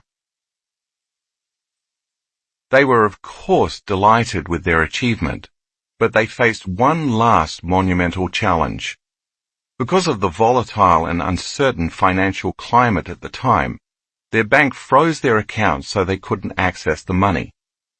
This meant they couldn't pay commissions to their affiliates, or the $120,000 they owed to creditors, or deliver profit sharing to the people who had helped them launch the business. Everything hinged on their funds being released. Finally, after 6 months of sticking to their vision and watching their Mind Movie, they gained access to their account, lifting the financial burden that had nearly sent them into bankruptcy. But here's where the story gets really good. As the world was still reeling economically, the value of the US dollar against the Australian dollar was still grossly different. So thanks to the exchange rate, when they transferred their money back to Australia, they ended up earning an extra $250,000. With that, as well as with the commissions they received in exchange for promoting partner affiliate programs, Glenn and Natalie actually met their $1 million goal. They credit a huge part of their success, which was the complete opposite of what everyone else in the world was experiencing, with the fact that they focused on their mind movie every single day. While this is a great example of the potential of mind movies, and while the options to create your own mind movie are endless, the process is relatively the same. Students first pick their own song, one they will never tire of listening to. Next, they choose images and/or videos of either themselves or a future event and lay them out sequentially to tell a story of what their future looks like. Finally, we ask them to come up with specific words, phrases, or affirmations to add to the scenes, which they superimpose over the images. In the exact same way that TV commercials program people to be victims or to experience want and lack, mind movies can program students to be unlimited in the life they are capable of creating. In our advanced workshops, our students watch the kaleidoscope video before they watch their mind movies because it helps them induce and sustain alpha and theta trance states with their eyes open, opening the doorway between the conscious and subconscious mind. Throughout their meditation, while in an alpha or theta brainwave states, they are more suggestible to their own reprogramming process. This is important because the more suggestible they are while using their mind movie, the less likely they are to become analytical and have constant internal thoughts such as, "How's this going to happen?" or "This is impossible," or "How am I going to afford that?" or "It didn't happen last time, so why should it happen now?" While the kaleidoscope induces students into trance to open the subconscious to programming, the mind movie is the new program. Mind movies program our students' subconscious minds the same way that television commercials program us, but in a more positive, unlimited, and constructive ways. When our brain's thoughts are silenced, the conscious mind is no longer analyzing incoming information. As a result, whatever information we are exposed to in this state encodes directly into the subconscious. Just like recording or videotaping something to be automatically played back later, we're recording a new program in the subconscious mind. A great amount of research over the years has documented how the right and left hemispheres of the neocortex relate to one another. We now know that the right hemisphere processes spatial, nonlinear, abstract and creative thinking, while the left hemisphere processes logical, rational, linear, methodical and mathematical thinking. The latest research, however, also suggests the right hemisphere processes cognitive novelty, and the left hemisphere processes cognitive routine. This means that when we learn new things, the right hemisphere is more active, and when new learnings become routine, then they're stored in the left hemisphere. The majority of people operate from the left hemisphere of their brain because they're hardwired into automatic habits and programs they've memorized. This is why language is stored in the left hemisphere. It's routine. You can think about the right hemisphere as the territory of the unknown, and the left hemisphere as the territory of the known. It makes sense, then, that the right hemisphere would be romantic, creative and nonlinear, while the left hemisphere would be methodical, logical and structured. We've actually seen this dual processing occurring while watching our students' brain scans in real time. Because the kaleidoscope's flow of geometric fractal patterns within patterns does not look like any one, anything, anywhere in any time, its patterns are designed to bypass the perceptual networks and associative centers in the brain that relate to known people, things, objects, places, and times. Its ancient geometrical patterns reflect repeating fractal patterns found all throughout nature. Thus they activate lower brain centers. It's for this reason you can't look into the kaleidoscope and see your Aunt Mary, a bicycle you owned in 6th grade, or the house where you grew up, because you're not activating or triggering the associative centers related to the memories primarily located in the left hemisphere of your brain. As you stop thinking and analyzing and start moving into alpha or the theta brainwave patterns, more activity occurs in the right hemisphere. If the left hemisphere operates in the known and the right hemisphere operates in the unknown, as activity increases in your right hemisphere, you are more open to creating something unknown and new. Graphics 9A1 and 9A2 in the color insert show brain scans of 2 students who are in coherent alpha and theta states. In graphic 9A3, you'll see another student's entire brain in theta while viewing the kaleidoscope. Graphic 9A4 shows the brain scan of a student watching the kaleidoscope. The right side of their brain is more activated, while they engage in the novelty of the experience during a trance state. When we play the kaleidoscope in our advanced workshops, we play it in a dark room so melatonin levels increase, thereby enhancing brainwave changes. I ask students to relax and consciously slow down their breathing.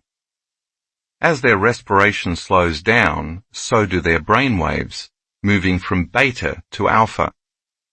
I then ask them to continuously relax into their body and to get ever more in touch with it. I want to get them into the state somewhere between half awake and half asleep, when they're most suggestible, further priming their brain to accept the programming of their mind movie. Just as late-night infomercials influence people because the production of melatonin, in preparation for restorative sleep, causes their guard to drop, I want our students' melatonin levels to be elevated and their brainwaves to be in alpha and theta, so they are wide open to the information and possibilities in their mind movie. The soundtrack of your future life. Music has a way of calling up the memory of a specific time and place in our life. It's for this reason the entertainer Dick Clark said, "Music is the soundtrack of your life." The moment a magically nostalgic song starts playing, your brain begins recalling images of certain times and places, and those images connect you to the experience of different people and events. Neurologically speaking, the song acts as an external cue, causing a specific set of neural networks in your brain to fire. By association, you see images in your mind that have been frozen in time. We call this an associative memory. If you take the memory of that song further and really feel it, get into it, and maybe even sing and dance along, you might notice that the corresponding emotions connected to your memories begin to move throughout your body. Whether the memory of that song relates to your first love, spring break, your senior year of college, or what you felt before walking onto the field before the biggest game of your life, every one of those memories is strongly embedded with feelings and emotions. When you feel the emotion deeply enough, it connects you to the energy of your past, and the stronger the emotional response, the greater the memory. In the moment you feel and experience that memory, it brings your past to life, and in your mind you are instantly transported through time into the experience. Just as it did in the past, your body comes out of its resting state, causing you to feel the same emotions of your past and reproduce the level of mind equal to that past memory. For that moment, your entire state of being is in the past. Long-term memories are stronger when the amplitude of the emotions associated with the event is high. Whether a long-term memory is positive or negative, however, has no bearing on how our mind processes the memory. For example, memories of traumas, betrayals, and shocking events carry equally powerful emotions, except they are negative rather than joyful. Once we remember and relive the pain, fear, anger, sadness, and intensity of the emotions connected to those traumatic memories, our internal chemical state changes. This causes us to pay more attention to whomever or whatever created the original emotions in our external environment. So what if you could create a movie of your future and pair it with a song that motivates and inspires you so much that it pulls you out of your resting state, changes your state of being, and connects you to the energy of your future memories? If music is the soundtrack of your life, then just as certain songs transport you to the past, couldn't you bring your future to life in the same way? This is where mind movies come in. By purposely pairing very powerful and moving images of your future, adding words and phrases to reinforce the content, and combining them with elevated emotions and inspiring music, you create long-term memories that move your biology out of the past and into the future. In other words, the images elicit feelings that correlate to the experiences you want to have in your future. This could include images of homes you want to live in, vacations you want to take, a new career, the freedom of expression, a healed relationship or body, interdimensional experiences, and so on. These are just some of the infinite possibilities that exist in your future timeline. When you watch your mind movie, as you connect to the feelings and emotions of your future, the higher the emotions you feel, the more you pay attention to the images that created those emotions. Now you're creating long-term memories of your future, and you're bringing your future to life. The magical, interdimensional component of the future is your song, because it's the feelings associated with your song that change your energy equal to how you will feel when that future unfolds. This is why it's best to choose music that's inspirational, motivational, or aspirational. Next, you add words of affirmation or knowing to the mind movie that remind you of who you are and what you believe about your future. You could even add a timeline if you want to. Some examples could include: the doors of dimension open to me so I may experience the mystical. My body is healing every day. My words are law. I feel loved deeply and daily. Wealth flows to me. All my needs are always met. My body becomes younger every day. The divine appears in my life every day. My life partner is equal and teaches me by example. Synchronicities happen to me all the time. I feel more whole every day. My immune system gets stronger each day. I lead with courage in my life. I am an unlimited genius. I am always aware of the power within me and all around me. I believe in myself. I embrace the unknown. When I call on Spirit, it responds. If you think of your favorite music video or scene from your favorite musical, chances are you know all the words of the song as well as the images that correspond to every note, beat, melody, and harmony. Most likely the power of that combination evokes a time and place in your life that was inhabited by a particular set of people, feelings, emotions, and experiences. This is exactly what you're doing with your mind movies, except instead of remembering the past, you're creating memories of the future. If you heard your song enough times while observing the images of your future, isn't it possible that when you heard your song, without viewing your mind movie, you'd be automatically transported into those images of a new future, just like you were transported back to your past. With practice, not only are you feeling the emotions that connect you to the memories of your future, but your biology is aligning to that future as well. You already know why this happens. If your body is the unconscious mind, and it doesn't know the difference between the experience that creates the emotion and the emotion you create by thought alone, in the present moment your body begins to believe it is living in that future reality. Since the environment signals the gene and emotions are consequences of experiences in the environment, by embracing the emotions of the event before the actual experience, you begin to change your body to be biologically aligned to your future in the present moment. Since all genes make proteins, and proteins are responsible for the structure and function of your body begins to biologically change to look like your future is already happening. Putting it all together.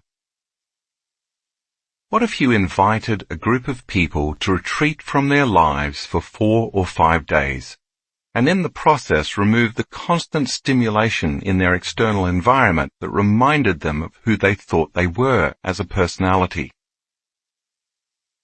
If you separated them long enough from the people they know, the places they go, and the things they do every day at the exact same time, they would be reminded of who they really are, unlimited human beings.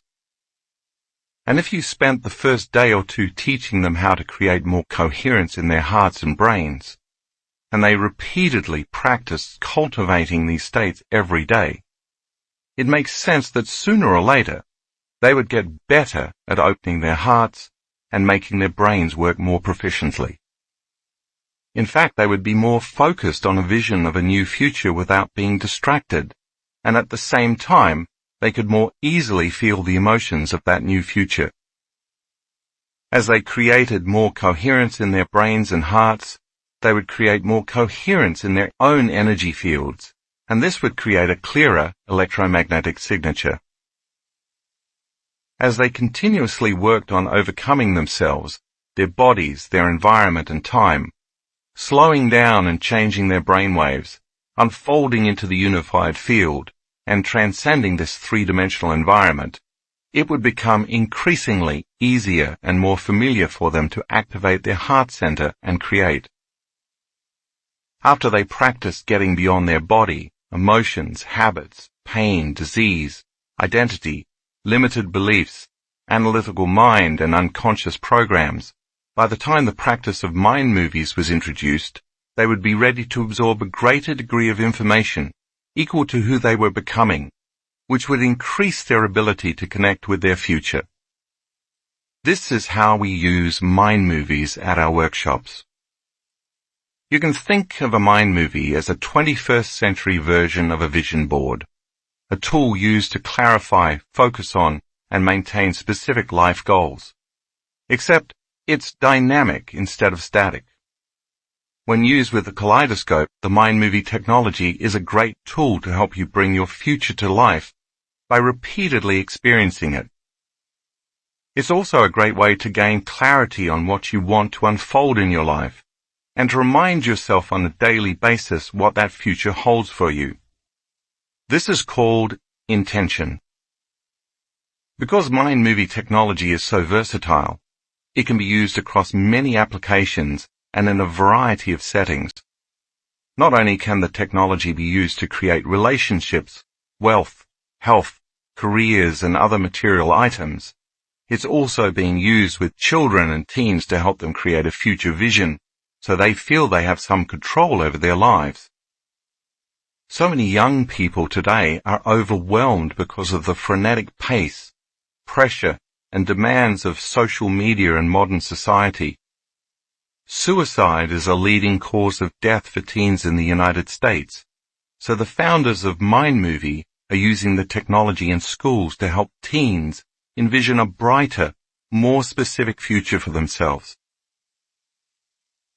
Mind movies are also used in corporate settings for team building and visioning, Entrepreneurs use the software to develop businesses, create mission statements, and strategize and create business plans. Imagine a team of motivated people not only reading and intellectualizing their mission statement, but also seeing it unfold in a dynamic visual format before it happens. Integrative healing is another arena in which practitioners use this technology to help patients envision the healthiest version of themselves, assist them with their healing process, and keep them on task with a new lifestyle that must be maintained daily.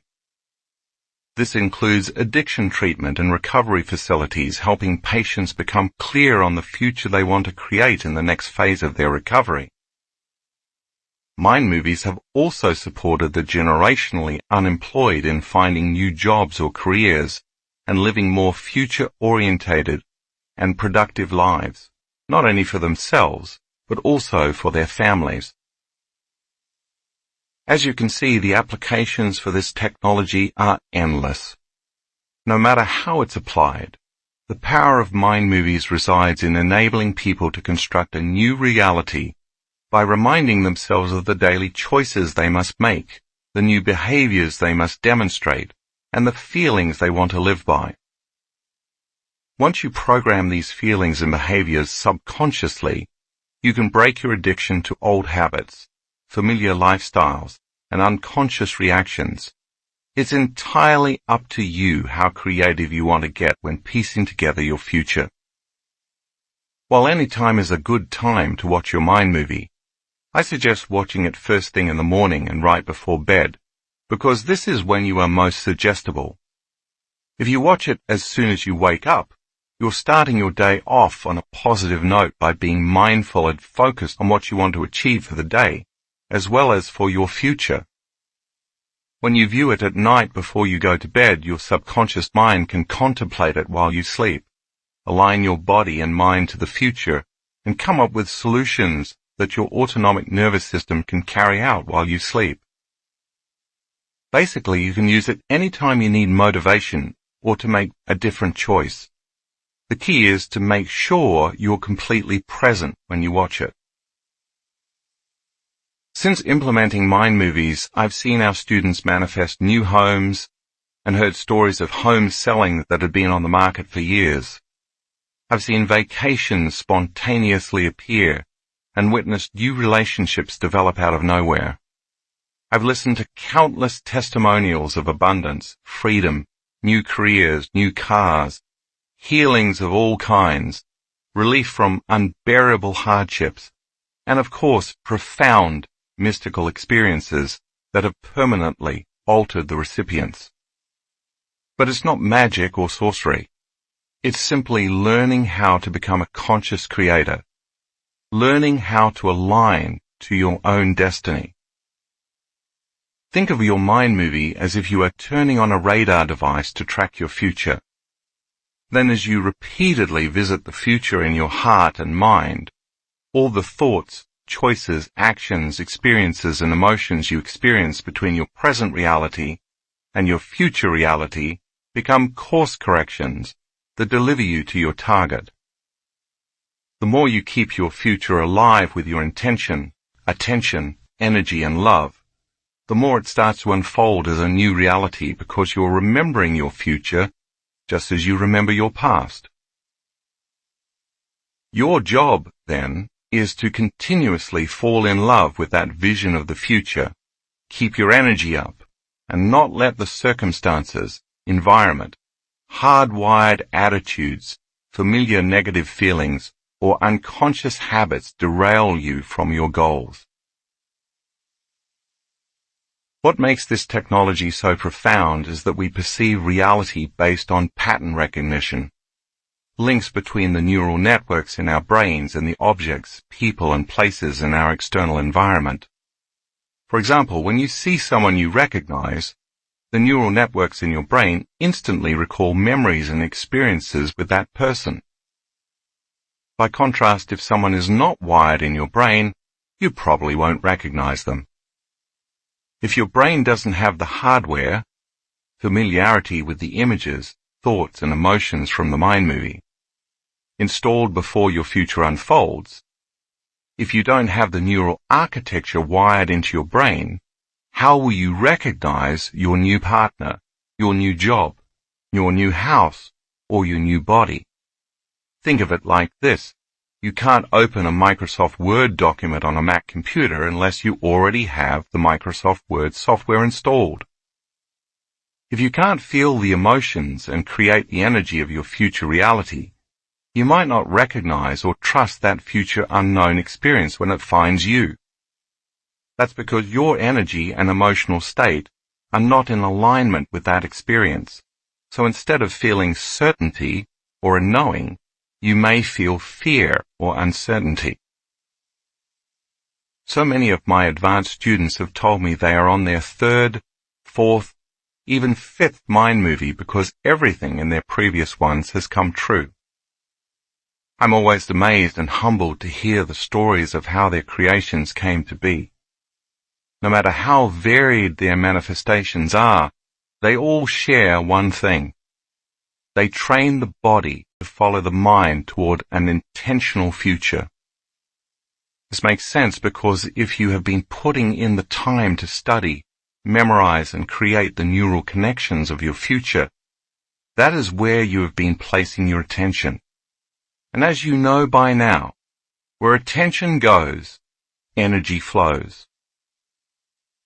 Take a look at graphic 10 in the color insert. This shows an example of a student's brain activity while he is watching his mind movie. There is an enormous amount of energy in his brain because he is fully involved in the experience. Taking it one step further, getting dimensional. There's one final way we use the mind movie technology in our work. Once our students have neurologically mapped their entire presentation, I ask them to pick a scene from the mind movie and unfold into a particular space and time, experiencing that scene three-dimensionally in their mind during their meditation. If you notice, I never use the word visualize in my teachings. Visualization usually involves just seeing something in the mind's eye, so it appears as a flat or two-dimensional image. For example, if you visualize a picture of a car, you will create a picture of a car. Instead, I want you to experience everything in the scene using all 5 senses, so it feels like a real-life, three-dimensional experience. Many people who have been introduced to my work have wondered why I spend so much time on becoming aware of the space their body occupies in space, as well as opening their focus to the space around their body and the space that the room occupies in space. Aside from the coherent changes my cues produce in the brain, it's all training for this mindful activity of pairing our mind movie with the kaleidoscope during meditation. When a student begins the dimensionalizing process, before they see anything in their mind, they are instructed to unfold as an awareness into the scene. When they start, I want the participant to become aware that they are in their scene only as a consciousness. This means that they are not their body and they lack their senses. They begin as an awareness in the emptiness of space, as if they are incapable of seeing, hearing, feeling, tasting, or smelling anything. Once they become aware that they are an awareness, I ask them to choose a scene from their mind movie. This causes their brain to naturally start adding sensory input, which begins to bring dimension to the scene in their mind. Next, they are instructed to start sensing what's to their right, their left, above them and below them. The act of sensing fills in this scene with three-dimensional structures, forms, and space. As they expand their awareness to what else is in the scene, their senses begin recruiting other senses, further filling in the scene with more forms, structures, curves, textures, sense, images, feelings, and space. Finally, when the scene comes to life in their mind, in the future space and time of that scene, they start inhabiting their body, Not the body that is sitting there in the chair meditating, but the physical body of their future. They are asked to feel their arms, legs, torso, muscles, and so on, until they can feel their entire body in that scene. Then they are ready to move about in that scene and experience that reality. My theory is that when they simultaneously activate enough of the neural networks assigned to the objects, things, and people in a specific space and time, their possibility of having a full-on, holographic, IMAX-type experience increases. This is because as the student becomes present and unfolds into a fully dimensional scene, a large majority of the brain turns on, including the neural architecture that is allocated to both the sensory, feeling, and motor, moving aspects of their body, as well as the proprioception, awareness of body position, of where they are in space. The next thing they know, they are having a real-life sensory experience of their future with their eyes closed in the present moment. Take a look at graphic 11 in the color insert. It is the brain scan of a student who is experiencing a seemingly real mind movie scene in meditation. She has quite a bit of energy in her brain while she is dimensionalizing the scene. She described this moment as a full-on virtual sensory experience. Her subjective experience was quantified objectively in this scan. Many of our students have reported that the experiences in their meditation were more real than any past external experience. Their senses were enhanced without external stimuli to excite their senses, yet all they were doing was sitting in their chair with their eyes closed. Many have reported that in their lucid experience they smelled certain fragrances like colognes, the aroma of specific flowers like jasmine and gardenias, or the familiar scent of leather in their new car they were sitting in.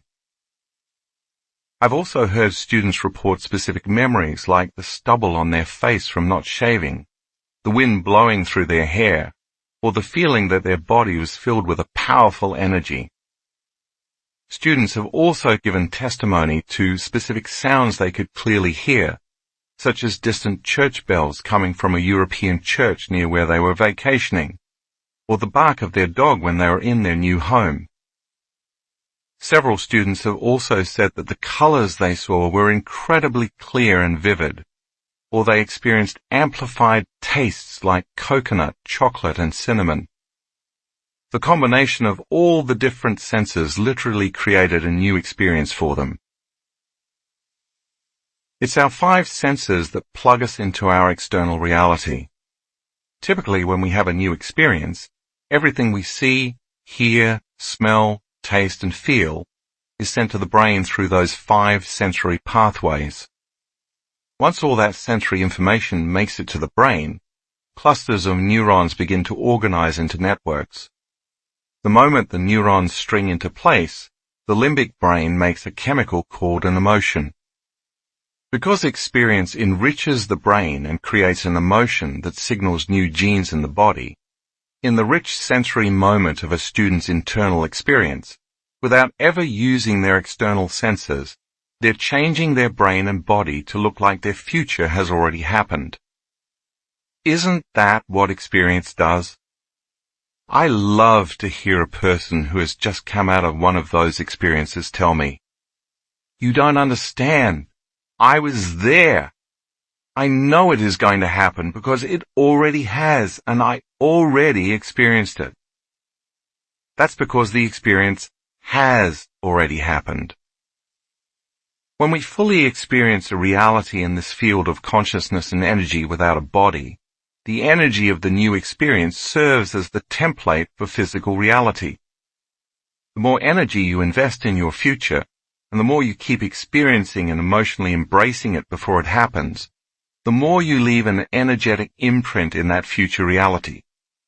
And your body should follow your mind to that unknown future, because that's where your energy is.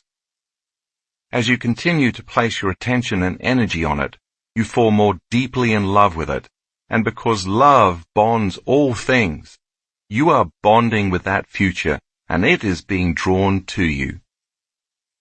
For more information about the Mind Movie or the Kaleidoscope, please visit my website at drjoedispenza.com/mindmovies or drjoedispenza.com/kaleidoscope, respectively. Kaleidoscope and Mind Movie Meditation. In our advanced workshops, we instruct our students to create a mind movie before they arrive at our event, so they can integrate their mind movies with the Kaleidoscope video during meditation. We begin by getting heart-centered, which you learned in Chapter 7, locking into those elevated emotions for several minutes and radiating that energy beyond their bodies into space. Then we guide them in the following meditation. Unfold into the present moment, and when you attain that state, open your eyes and stare into the kaleidoscope. Once in trance, switch to your mind movie. Spend maybe 8 minutes with the kaleidoscope, then 8 minutes watching your mind movie, and then repeat the cycle. When you've watched your mind movie enough that you can predict the next scene, you've mapped it neurologically. Over time, you'll associate different parts of the song you have chosen with the different images of your mind movie. Finally, spend 7 minutes watching the kaleidoscope or just listening to the music from your mind movie. As you gaze into the kaleidoscope in trance and hear your song, by association your brain automatically recalls different images from your mind movie.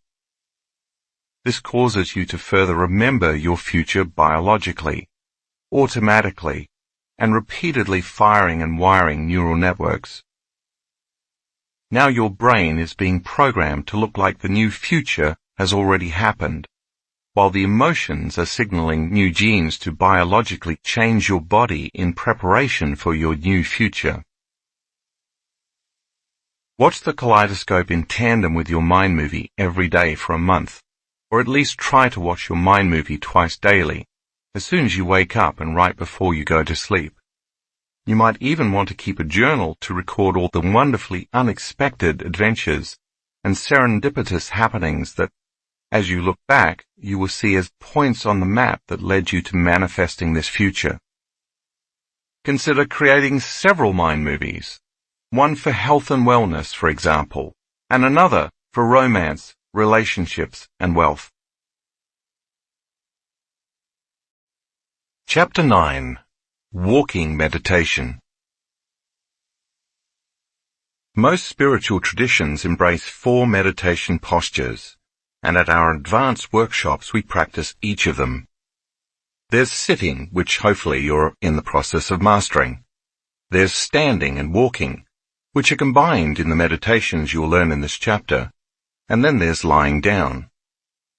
While each type of meditation posture serves its own purpose, place and time, each builds upon the other to help us maintain and regulate our internal states, no matter what is happening in our external environment. But what could be the relevance of bridging the sitting meditation with the standing and walking meditation? Although practicing your meditation when you wake up is an ideal way to start your morning, if you can't maintain that energy and awareness throughout the course of your day, you're likely to fall right back into the unconscious programs that have been running your life for years. For example, let's say you just finished your sitting meditation.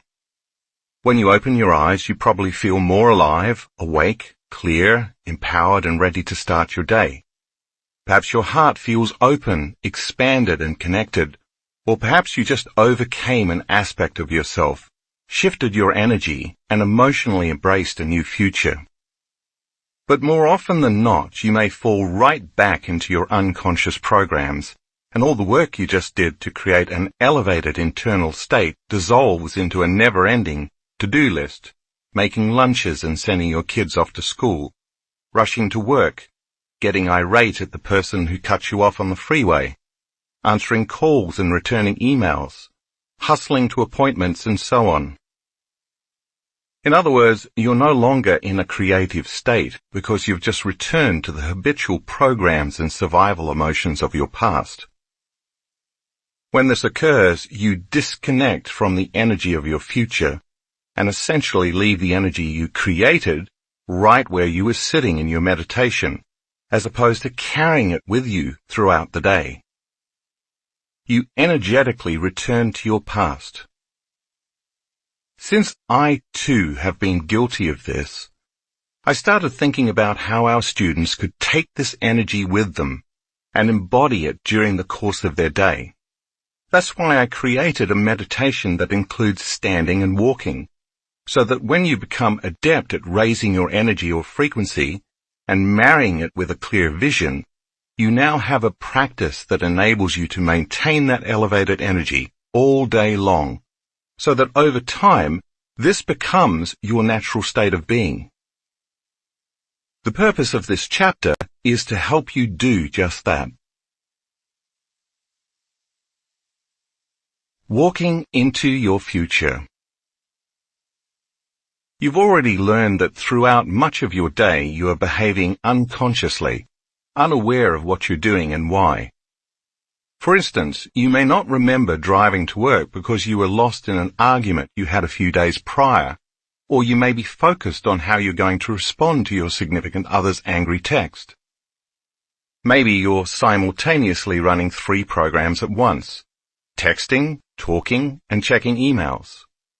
You may not be aware of your nervous tics or their causes, your posture and how it's perceived as shy, or how your speech, facial expressions, and the energy you bring into a room affect your coworkers. These unconscious programs and behaviors occur because the body has become the mind. And it's the combination of these unconscious programs that makes up who you are. You know by now that when the body becomes the mind, you're no longer living in the present moment, and so you're no longer in a creative state, which means you're keeping your goals, dreams, and visions at arm's length. By becoming aware of these unconscious behaviors and programs, however, you can work to actively broadcast a new electromagnetic signature that is in line with your future. And the more you broadcast that electromagnetic signature into the field, the sooner you'll become it, and it will become you. When there's a vibrational match between your energy and that future potential that already exists in the quantum field, that future event is going to find you. Or better yet, your body will be drawn to a new reality. You will become a magnet to a new destiny, which will manifest as an unknown new experience. For a moment, think of your future reality as if it already exists, vibrating as unmaterialized energy in the quantum field. Imagine your future as the vibration coming from a tuning fork that has just been struck. The sound it emits is a vibration traveling on a certain frequency. If you also exist as a tuning fork, as you change your energy to resonate within the same harmonic of that quantum possibility of your future, you connect with and align to that frequency. The longer you can maintain and tune your energy into that frequency, the more you vibrate at the same harmonic of energy. Now you're connected to that future reality because you're operating at the same frequency or vibration. The closer frequencies come together in space and time, the more they influence each other until they entrain to one frequency. That's the moment when your future finds you. This is how you create new realities.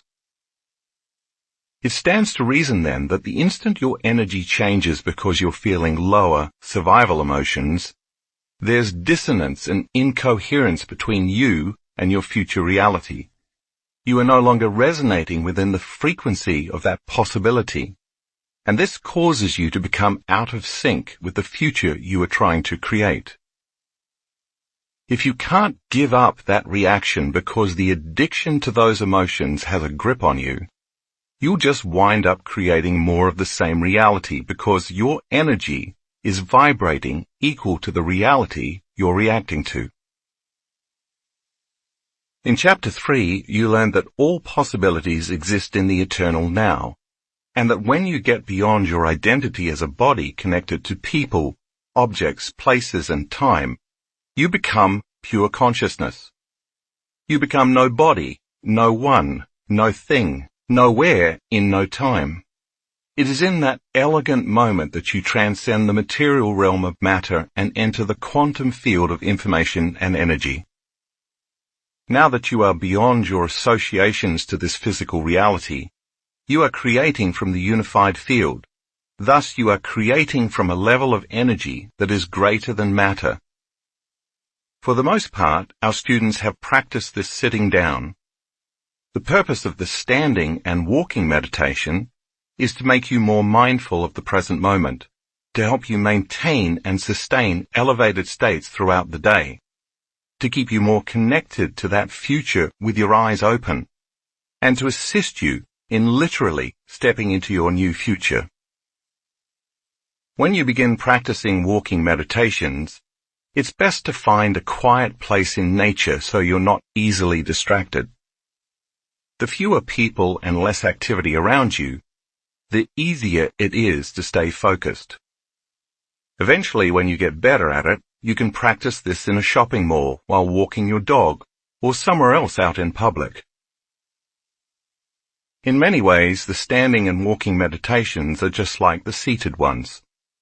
You begin by standing still, closing your eyes and resting your attention in your heart, all the while slowing down your breath and breathing in and out of this center.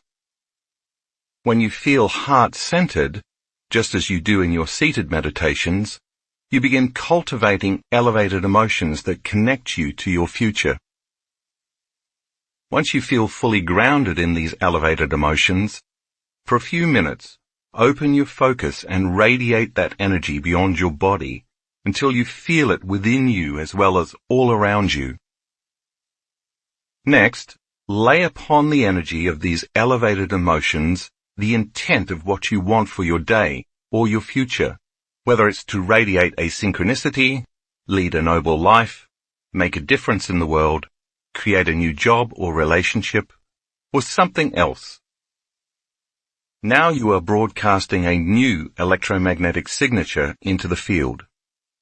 The only difference is that instead of sitting with your eyes closed and radiating loving, elevated emotions, you're standing up with your eyes closed, so that when you open your eyes and begin walking, you'll be able to embody that elevated energy. As you continue to stand, eyes closed with an open focus, you take your attention off the outer world, and your brainwaves slow down from beta to alpha states. This causes the thoughts, analysis, and chatter inside your head to quiet down, inducing a trance state and making you more suggestible. As you learned in the previous chapter, the longer you can remain in this trance state, the less resistance there is to new information entering your subconscious mind. When you're in an elevated emotional state that aligns you with your future, you will be more prone to accept, believe, and surrender to the intentional thoughts equal to those emotions. This means the thoughts, visions, pictures, and images your mind is creating can make it past the analytical mind, and you can program the autonomic nervous system to create the biology of your new future. Since you have created the energy of your new future while standing with your eyes closed, now it's time to open your eyes and begin walking. Don't look at anyone, and don't pay attention to objects or things or anything else around you. Simply keep your focus open, transfix your gaze on the horizon, and remain in trance. The more you're in trance, the less likely you'll be to think in old, familiar ways. In the meantime, your mind will be connecting to the images of your new future rather than replaying programs of the past. Now you're ready to walk into your future as someone else. Because you are walking as your future self, you now have to become aware of the way your current self has always unconsciously walked. It's time to alter your stride, your pace, your posture, your breathing, and your movements. You might smile instead of staring blankly. You may have to imagine what walking as a wealthy person feels like by modeling a wealthy person. A courageous person you admire. Walk within the elevated energy of your future healthy body, or walk as an open-hearted, loving, accepting person. Basically, you're consciously embodying the person you've always dreamed you could be, but walking as if your future self is imperative. For example, you might imagine that it's 1 or 2 years later and you already have all the things you want. The most important ingredient is for you to embody that future person now. If you already are that identity, you no longer need to wish you will become that person, because it's already happened. You already embody the qualities of your future. You are simply thinking, acting, and feeling your future self.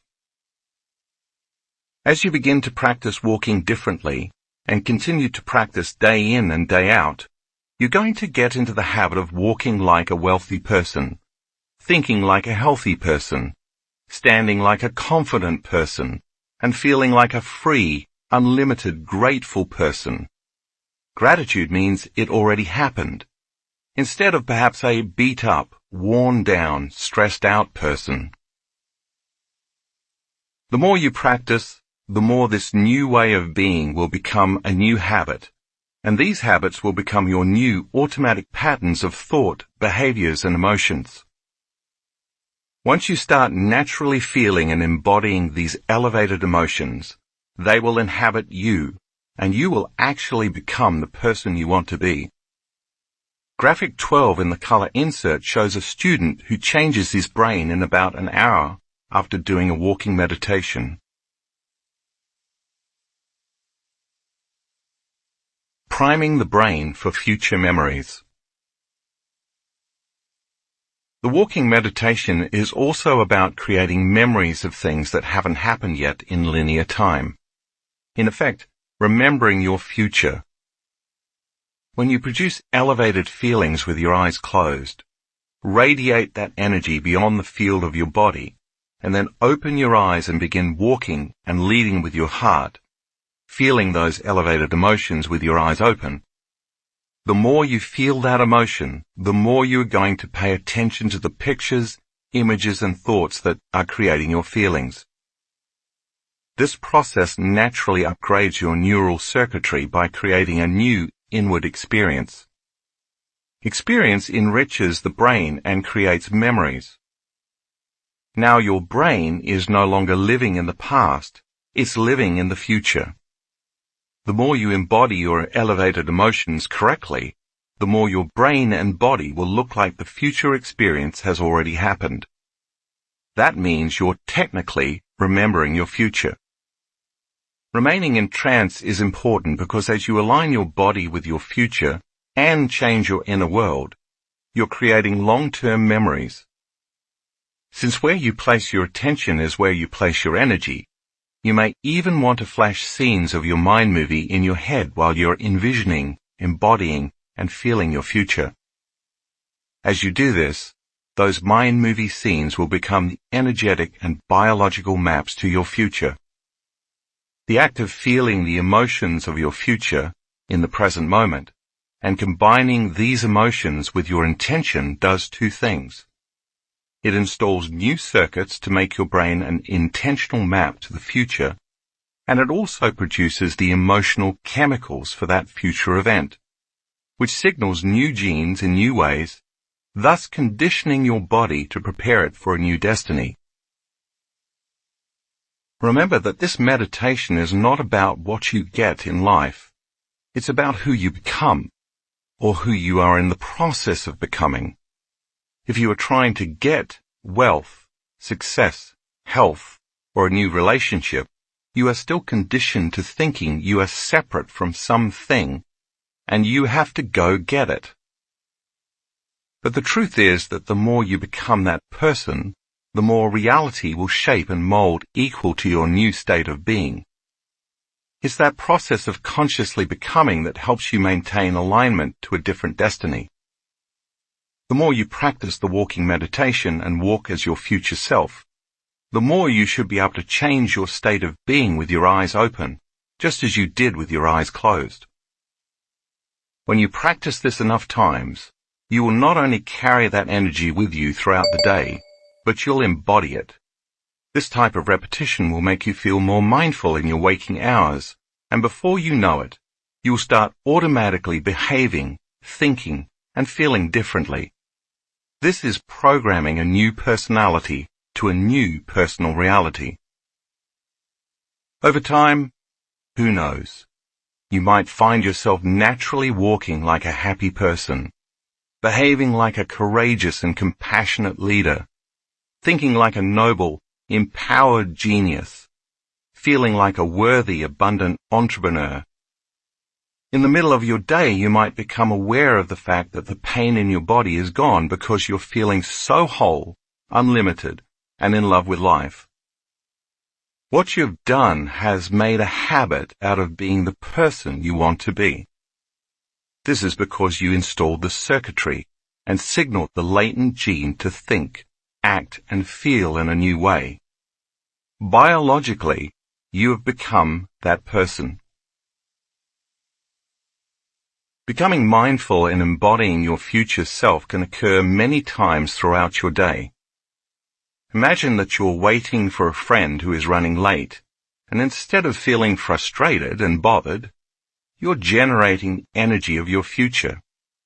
When you're sitting in traffic, instead of getting impatient and angry, practice tuning into the energy of your future with your eyes open.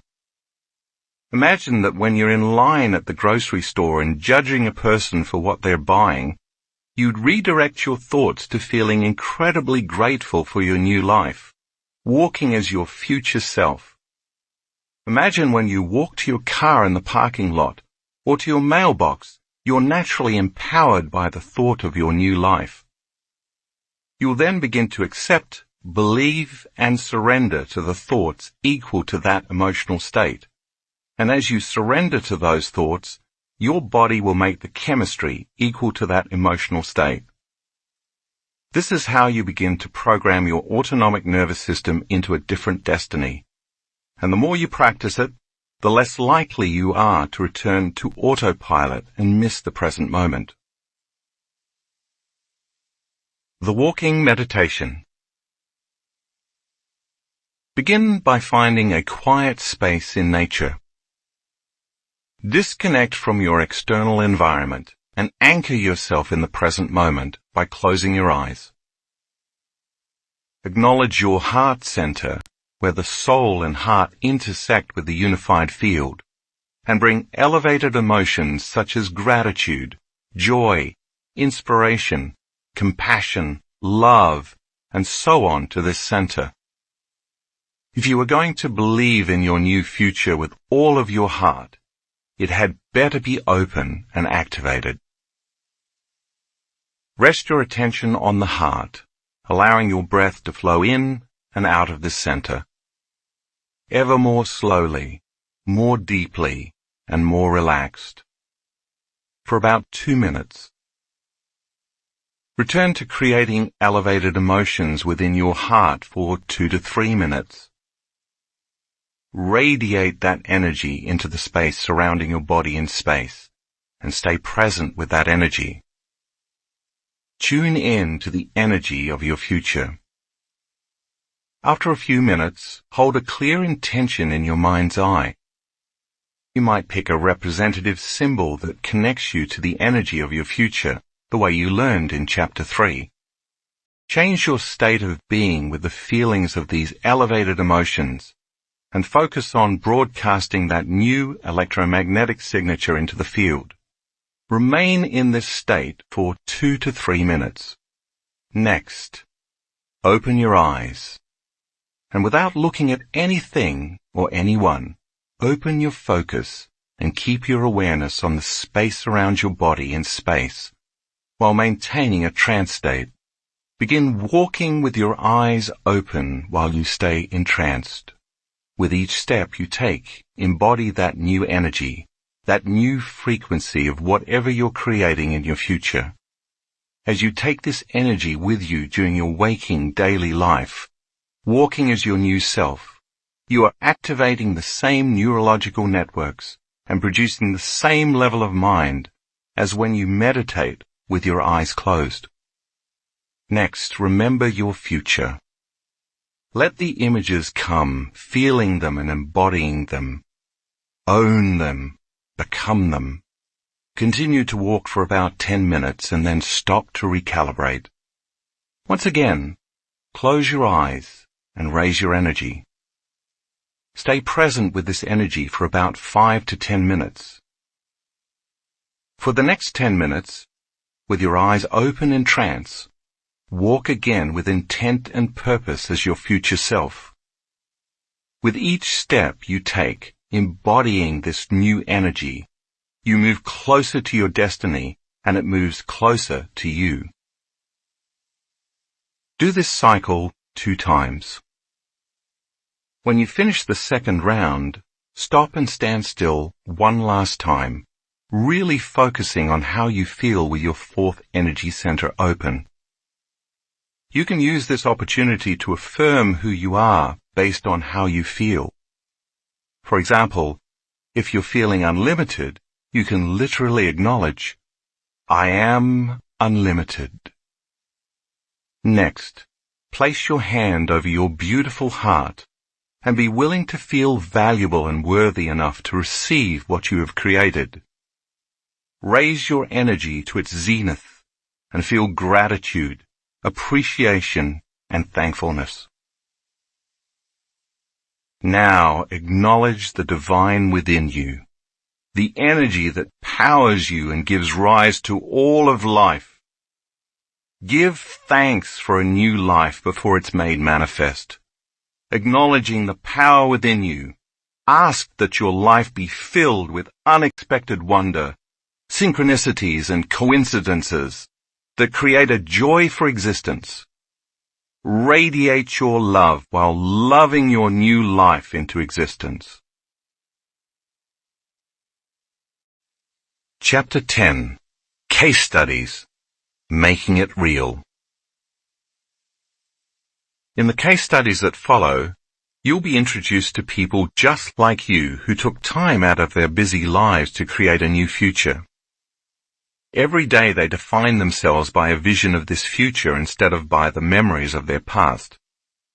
You could say they were more in love with their future than they were with their past. The act of doing the work daily and turning the practices in the last 3 chapters into a skill led them to become more supernatural. Pay attention to how simple they made it.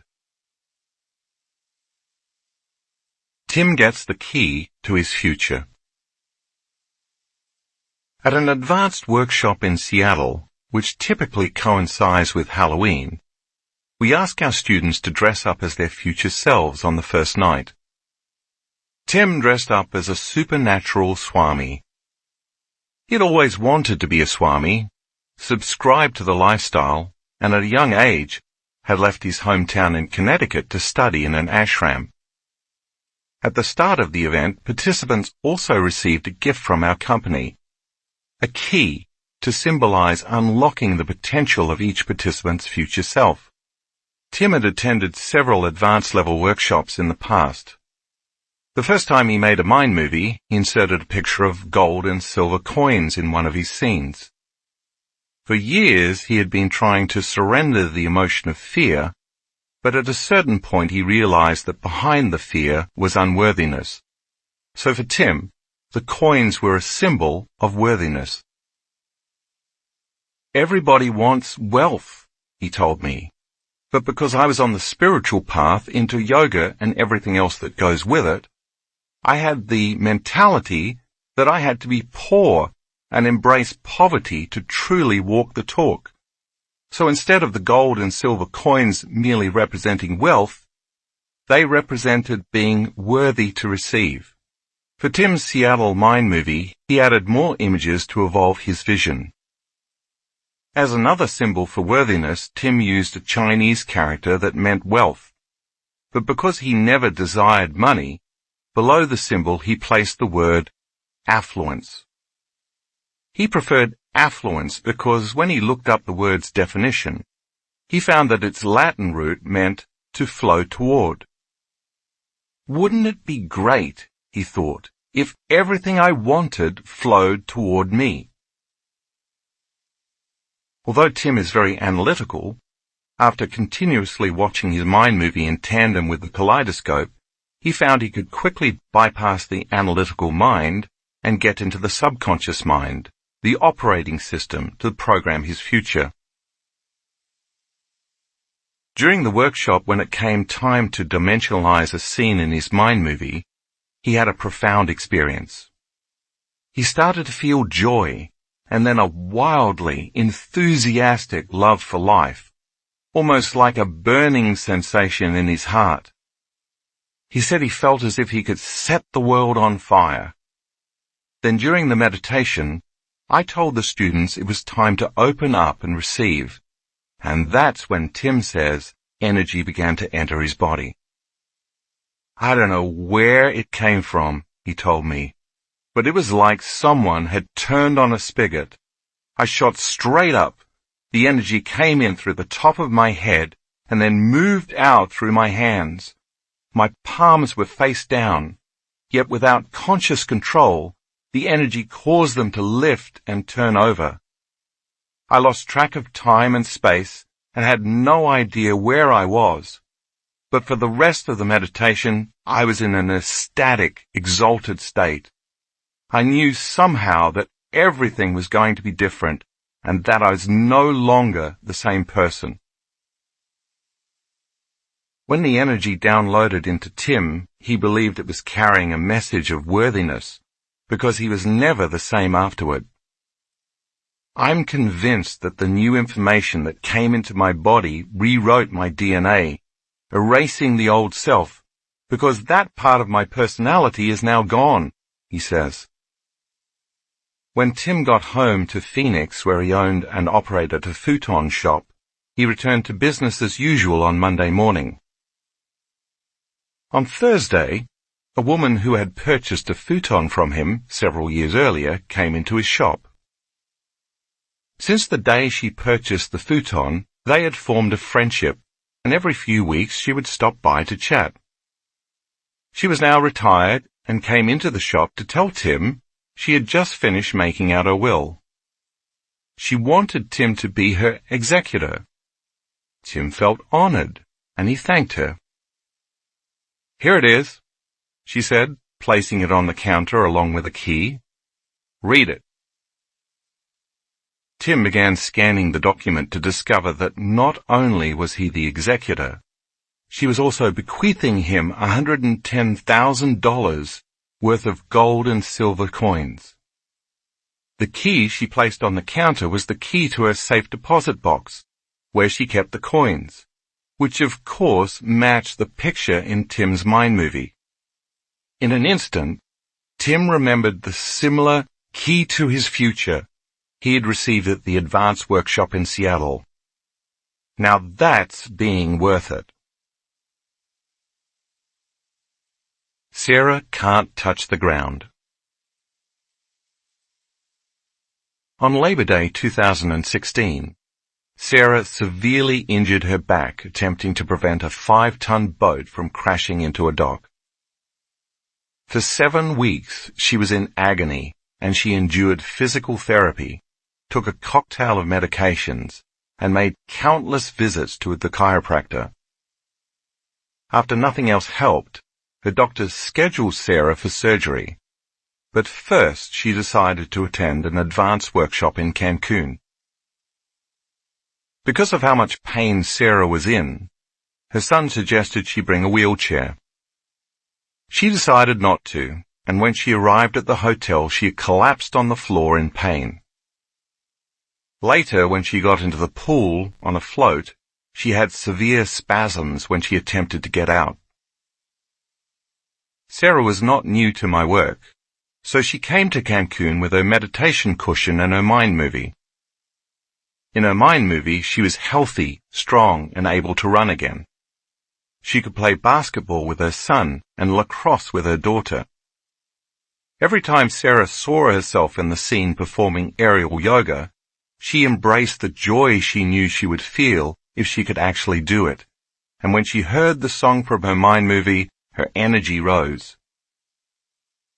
During the first few days, when she was tightening her core muscles and drawing energy up her spine with the breathing technique, she felt her sciatic nerve pulsating. It was as if a warm electric current was traveling up the nerve. At the same time, she had the intention that the energy was a healing light ascending her spinal column. On the third day, she started her morning by searching the internet until she found an image of a woman doing aerial yoga. She carried that image in her mind all day.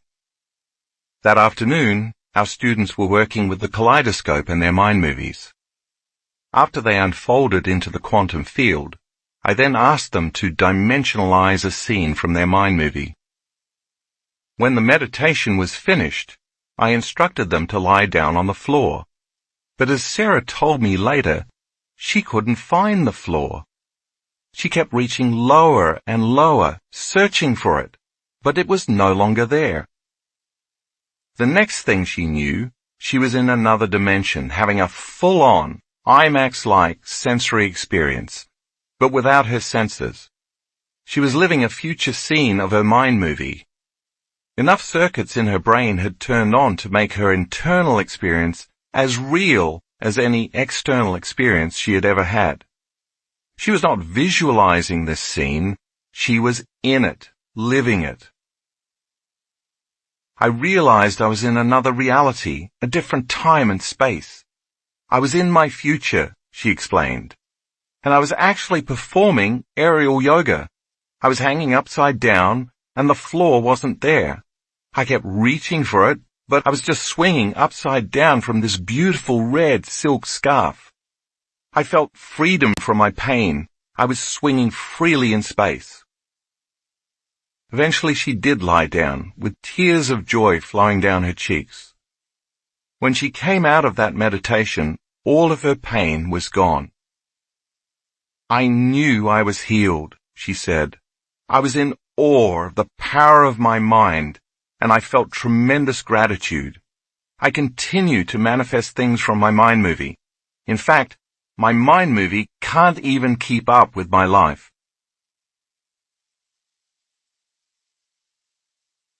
Terry walks into a new future.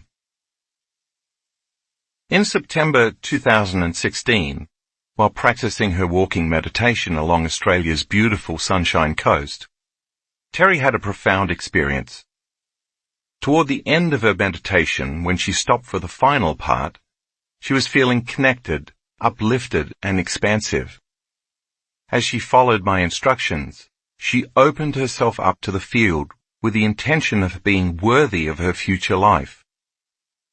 With no warning, she felt an electric charge enter her body through the crown of her head, where it continued to flow down into her heart. As the energy coursed through the rest of her body, surging through her thighs and down into her feet, her legs began shaking uncontrollably. The only way I can describe it is that there was an intense shaking from the inside, she told me. But it was a voltage of energy that my body had never experienced. I thought I was going to fall over. It was at that point I lost all conscious control over my lower body. She burst into uncontrollable tears, and with that release, her mind and body also began to let go. Time appeared to stand still. Terry understood that her body was surrendering a lifetime of past unresolved emotions. As the surge of electricity continued to move through her, she felt huge amounts of dense, dark matter falling away from her body. I believe this matter was trauma, not only from my lifetime, but also past lifetimes, she remembered. It included the trauma of my father nearly dying from a suicide attempt when I was 8, which has cast a shadow over my life by preventing me from allowing myself to receive unconditional love. She felt all her limiting beliefs, many of which she had acquired through deep emotional conditioning and the unconscious beliefs of others, simply dissolve. Everything that was not in alignment with who I really am just fell away, Terry said. I experienced true liberation, something my soul has been yearning for a very long time. I knew in that moment that my soul had guided me to that very beach, at that very moment, with all these people to do this important work. She fell to her knees, an overwhelming amount of love flowing through her. Kneeling in the sand, humbled by this power, she saw that every choice she had made up to that point was necessary for her to arrive at this poignant moment. In that instant, she observed who she had been for the last year, consistently choosing to do the meditations every day, all the while falling in love with herself. She knew that her future self in that moment was calling her past self to have this experience of profound love. When Terry came back to the three-dimensional reality of her senses, she felt an overwhelming sense of peace and oneness with everything around her. She reported a deep reconnection to her physical, mental, emotional, and spiritual self, and said she felt more like herself than she had in a very long time. This experience reminded me that I am, as we all are, an aspect of divine energy, she said, and that I am worthy of receiving it. Chapter 11. Space-Time and Time-Space.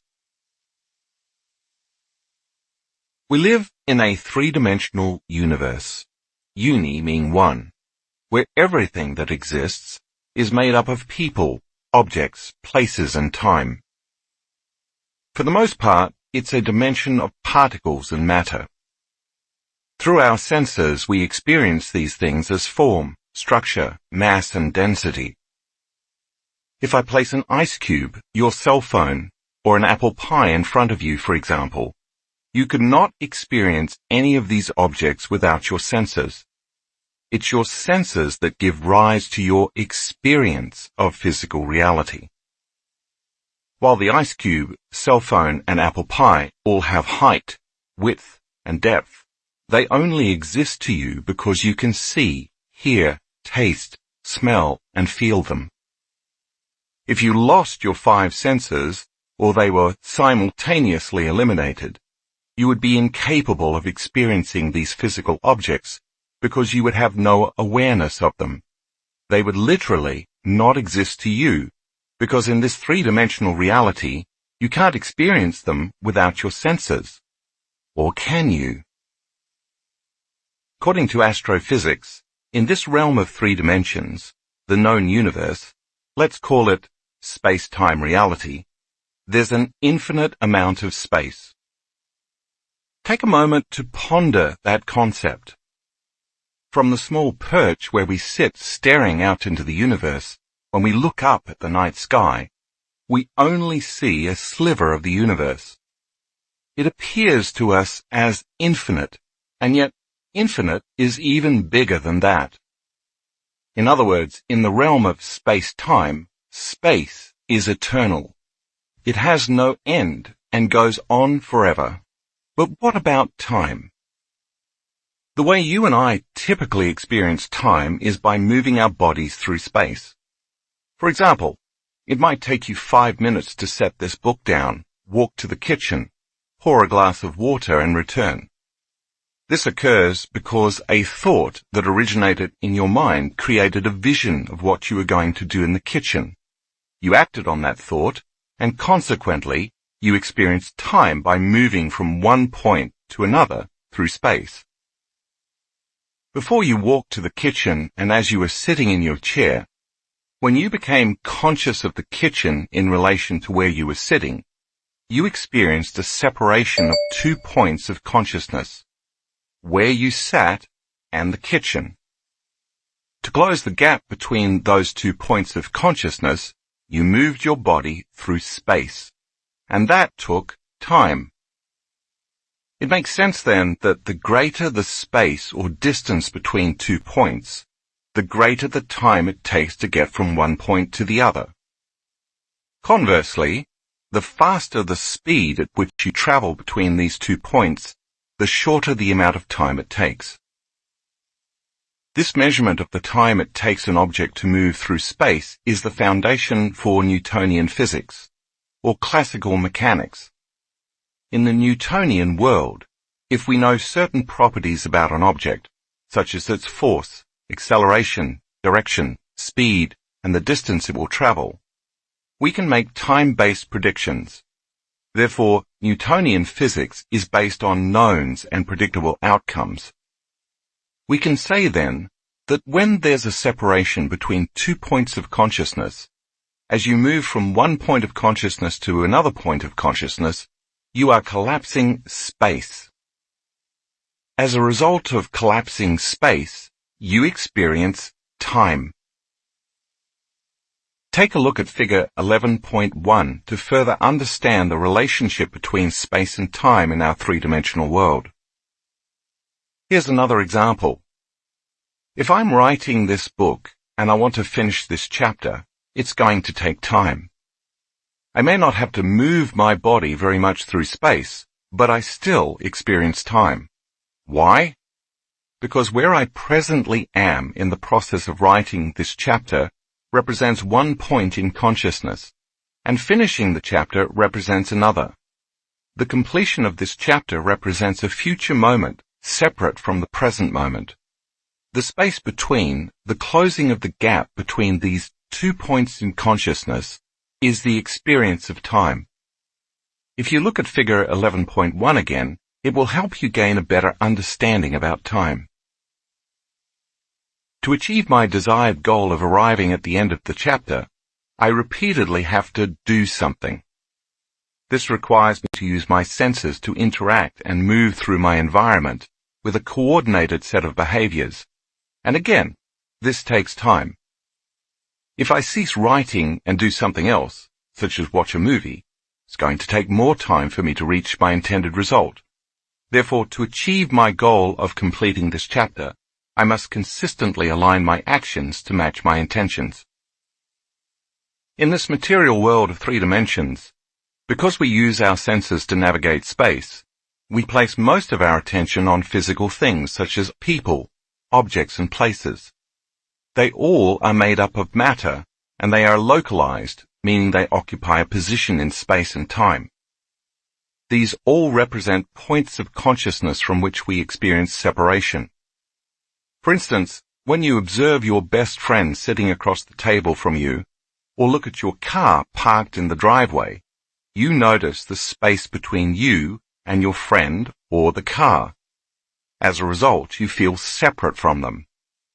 You are here, and your friend or the car is there. In addition, if you have dreams and goals, then where you are in the present moment and where your dreams exist as a reality in your future also creates the experience of separation. It's safe to say then that 1. In order for us to navigate this 3-dimensional reality, we need our senses. 2. The more we use our senses to define reality, the more we experience separation. 3. Because most of this 3-dimensional reality is sensory-based, space and time create the experience of separation from everyone, everything, every place, and every body in every time. 4. All things material occupy one position in space and time. That's called locality in physics. In this chapter, we are going to explore and contrast 2 models of reality: space-time and time-space. Space-time is the physical Newtonian world based on knowns, predictable outcomes, matter, and the 3-dimensional universe in which we live, which is made up of infinite space. Time-space is the non-physical quantum world, an inverse reality based on unknowns, endless possibilities, energy, and the multi-dimensional multiverse where we also live, which consists of infinite time. I'm going to challenge your understanding and perception of the nature of reality, because if you're going to experience the mystery of self as a dimensional being, you're going to need a roadmap to get there. Stress and the consequences of living in a perpetual state of survival. Because we use our senses to observe and determine physical reality, we identify as a body living in space and time, yet separate from everything in our environment. Over time, this interaction creates the experience of our identity. Throughout our lives, via the different interactions we have at certain times and places with people, things, and objects, our identity evolves into a personality. The quality of these interactions with our external environment creates lasting memories, and these memories shape who we become. We call this process experience, and it is life's experiences that shape who we are. And as you know, the majority of people's personality is based on past experiences. As you learned in Chapter 8, to our brains, the material objects, things, people, and places that we perceive daily occur to us as patterns, and the recognition of these patterns is called memory. If the self is created from memories of past experiences, then memories are based on knowns. Therefore, most of our three-dimensional world is based on knowns. This is where most of us focus our attention. When you align everything material in your external world with the memories of your past experiences, you recognize them as familiar. You're matching a physical reality with a set of neurological networks in your brain. This is called pattern recognition, and it's the process whereby most people perceive reality through a lens of the past. We could say, then, that we're materialists not only living in this dimension, but also enslaved to and limited by it, because we've defined ourselves as a body living in an environment at certain times, and our focus is more on matter and less on energy. From a quantum perspective, we're keeping our attention on the physical particle, matter, instead of the immaterial wave of possibilities, energy. This is how we become immersed in this three-dimensional reality. When stress is thrown into the equation, our body begins to draw from the invisible electromagnetic field of energy around us to produce chemistry. The greater the frequency, intensity, and duration of the stress, the more energy our body consumes. The very nature of these chemicals endorses our senses, causing us to pay attention to matter and knowns. As this vital field of energy around our body shrinks, we feel more like matter and less like energy.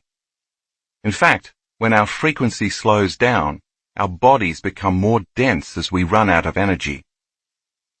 As we've discussed, this is fine for the short term when danger, crisis, or a predator is lurking around the corner. In fact, the fight or flight response has been a cornerstone of our evolution. In this state, stress chemicals heighten our senses, narrowing our focus to whatever matter in our environment represents potential danger. When this happens, our neocortex, the part of our brain involved in sensory perception, motor commands, spatial reasoning and language, fires and becomes aroused. For survival purposes, this narrows our focus on our body and the external threat, causing us to become preoccupied by the time between the moment of the perceived threat and the moment we reach physical safety, both of which are points of consciousness. The more we experience stress, the more we feel separation. As you read in Chapter 2, the long-term effect of living in survival mode is that we begin to thrive on and become addicted to these stress chemicals. The more addicted we are to them, the more we believe we are our bodies that are local, that is, that are living in a particular place in space and occupying a particular position in linear time. The result is a manic, frenetic state where we continuously shift our attention from one person to one problem, to one thing, to one place in our environment. The evolutionary trait that once protected us now works against us, and we live in a constant high alert, obsessing about time. Because we view our external environment as unsafe, all of our attention is on our environment. As our outer world now appears more real than our inner world, we're addicted to someone or something in our external environment, and the longer we live in this state, the more our brain moves into high beta brainwaves. And as you know by now, prolonged high beta brainwaves cause us to feel pain, anxiety, worry, fear, anger, frustration, judgment, impatience, aggression, and competition. As a result, our brainwaves become incoherent, and so do we. When the emotions of survival have a hold on us, we need the conditions in our external world, our problems with different people, financial hardships, fear of terrorism, disdain for our job, to reaffirm our addiction to those emotions. These emotional addictions cause us to become preoccupied by whatever we think might be causing the upset in our environment, whether it be someone or something, and as a result, the survival gene switches on. Now we're living in a self-fulfilling prophecy. If you understand that where you place your attention is where you place your energy, you know that the stronger the emotional reaction associated with the cause, the more you will consistently place all your attention on a person, thing, or problem in your external world. When you do this, you are giving quite a bit of your power away to someone or something. Now all your attention and energy is anchored in this three-dimensional realm of the material, and your emotional state is causing you to continuously reaffirm your present reality. You can become emotionally attached to the reality you really want to change. This mismanagement of your energy keeps you enslaved to the world of the knowns, trying to predict the future based on the past. What's more, when you're in the survival state, the unknown or the unpredictable is a scary place. So for you to truly make changes in your life, you would have to step into the unknown, and if you don't, nothing ever really changes. The Newtonian 3D space-time reality. Living as a somebody with something, somewhere in some time.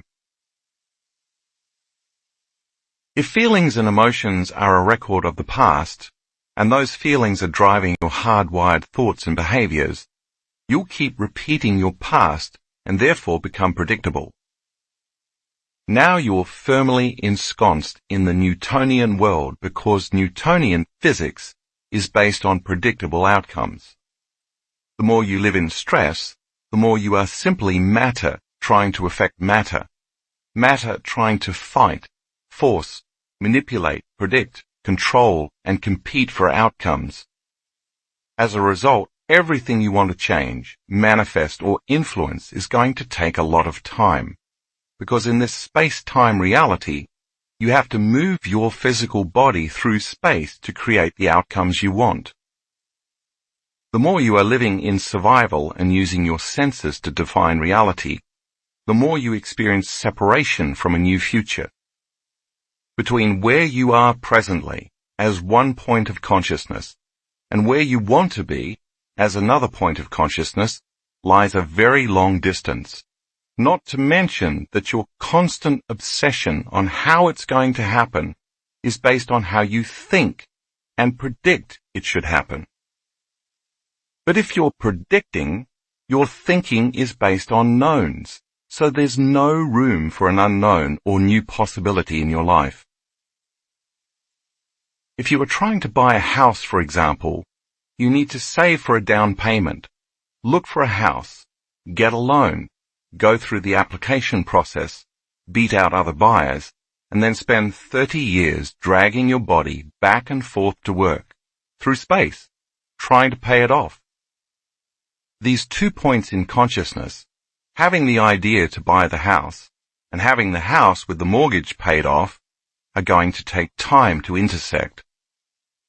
In a similar way, if you want a new relationship, you might go online, set up a profile, scroll through countless other profiles, make a list of people to reach out to, contact each one, and eventually go on many dates in the hope of finding someone intriguing. If you want a new job, you might take the time to create a resume, search for open positions, and go on interviews. What these processes have in common is they require time, which you experience as linear. You may get what you want, but the more you live in survival, the more time it's going to take because you're matter trying to influence matter. And there's a distinct separation in space and time between where you are and where you want to be. We can agree then that in this three-dimensional reality, within your experience of time, there's a definite past, present, and future. Since you live in linear time, you also experience a separation from time because the past, present, and future appear as separate moments in time. You are here, and your future is there. Figure 11.2 graphically represents how the past, present, and future all exist as distinct, discontinuous moments. As I said earlier, thanks to Newtonian physics, we've unraveled the natural laws of force, acceleration, and matter, allowing us to predict outcomes. If we know the general direction, velocity, and rotation of an object traveling through space, for the most part we can predict where it's going to end up and how long it will take. This is why we can travel from New York to Los Angeles by plane, predict how long it's going to take to get there, and know where the plane will land. Within the understanding of Newtonian physics and this three-dimensional world we live in, many of us spend most of our lives focusing our attention outward on trying to become a someone, have some body, own some things, go somewhere, and experience something in some time. When we don't have the things we want, we experience lack, and lack and separation cause us to live in a state of duality and polarity. It's natural for us to want what we don't have. In fact, this is how we create things. When we experience separation from our future desires, we think and dream of what we want, and then set about performing a series of actions in linear time to get them. If we're always under financial stress, for example, we want money. If we have a disease, we want health. If we feel lonely, we want a relationship or companionship. Because of this experience of duality and separation, we are driven to create, and this is how we naturally evolve and grow toward our dreams. But if we are matter, focused on matter, trying to influence matter to get money, health, love, and so on, as we've established, it's going to take quite a bit of time and energy. When we finally attain what we're seeking, the emotion we feel from the fruition of our creation, or the meeting of those 2 points of consciousness, satiates the sense of lack we formerly experienced. When the new job comes, we feel secure. When the new relationship manifests, we feel love and joy.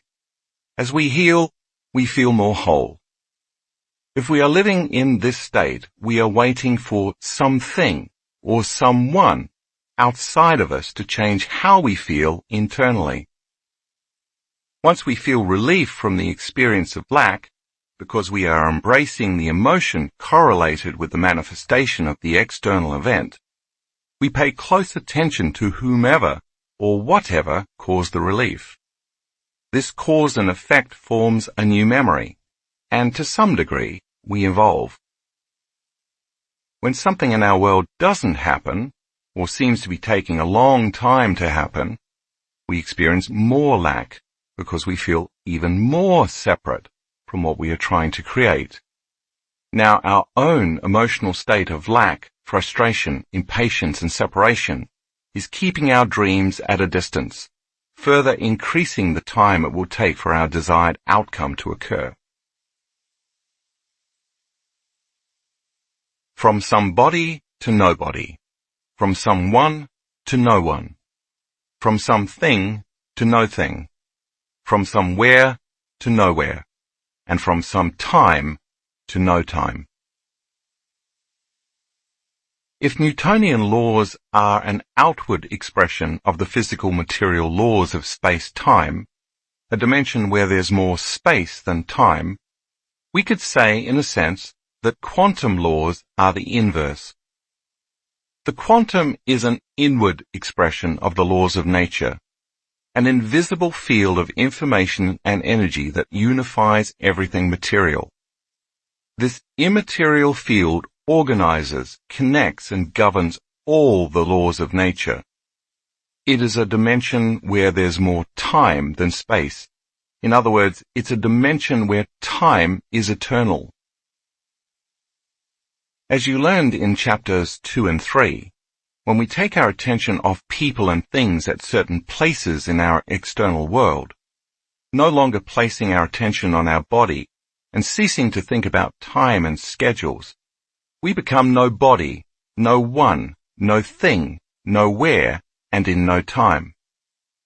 We do this through a process of disconnecting from our body, our identity, our gender, our disease, our name, our problems, our personal relationships, our pain, our past, and so on. This is what it means to get beyond the self, to go from the consciousness of somebody to nobody, from the consciousness of someone to no one, from the consciousness of something to no thing, from the consciousness of somewhere to nowhere, and from the consciousness of being in some time to being in no time. See figure 11.3. And take a glance at figure 11.4. As we move from a narrow focus to an open focus and begin to surrender all aspects of self, we move away from the external world of people, things, places, schedules, to-do lists, and so on, and turn our attention to the inner world of energy, vibration, frequency, and consciousness. Our research shows that when we take our attention off objects and matter, and instead open our focus to energy and information, different parts of the brain work together in harmony. The result of this unification of the brain is that we feel more whole. When we do this properly, our heart begins to open, beat more rhythmically, and thus become more coherent. As the heart moves into coherence, so too does our brain. And because our identity is out of the way, meaning we've gotten beyond our body, a particular place in our known environment and time, the act of eliminating those things causes us to move to alpha and theta brainwave patterns, and we connect with the autonomic nervous system. As the ANS becomes activated, its job is to restore order and balance, causing coherence and wholeness in our heart, brain, body, and energy field. This coherence is then reflected in all aspects of our biology. It is in this state where we begin to connect to the quantum, or unified field. From the illusion of separation to the reality of oneness. If Newtonian physics explains the physical laws of nature and the universe on a grand scale, the gravitational force of the sun upon planets, the speed with which the apple falls from the tree, and so on, the quantum world deals with the fundamental nature of things at their smallest scale, such as atomic and subatomic particles. Newtonian laws are physical constants of nature, so the Newtonian world is an objective world of measurability and predictable outcomes. Quantum laws, however, deal with the unpredictable and the unseen, the world of energy, waves, frequency, information, consciousness, and all spectrums of light. Governing this world is an unseen constant, a single field of information called the unified field.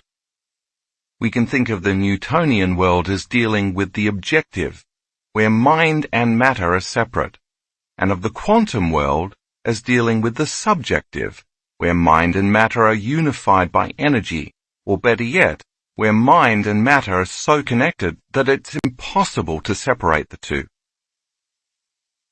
In the quantum or unified field, there's no separation between 2 points of consciousness. It is the domain of oneness or unity consciousness.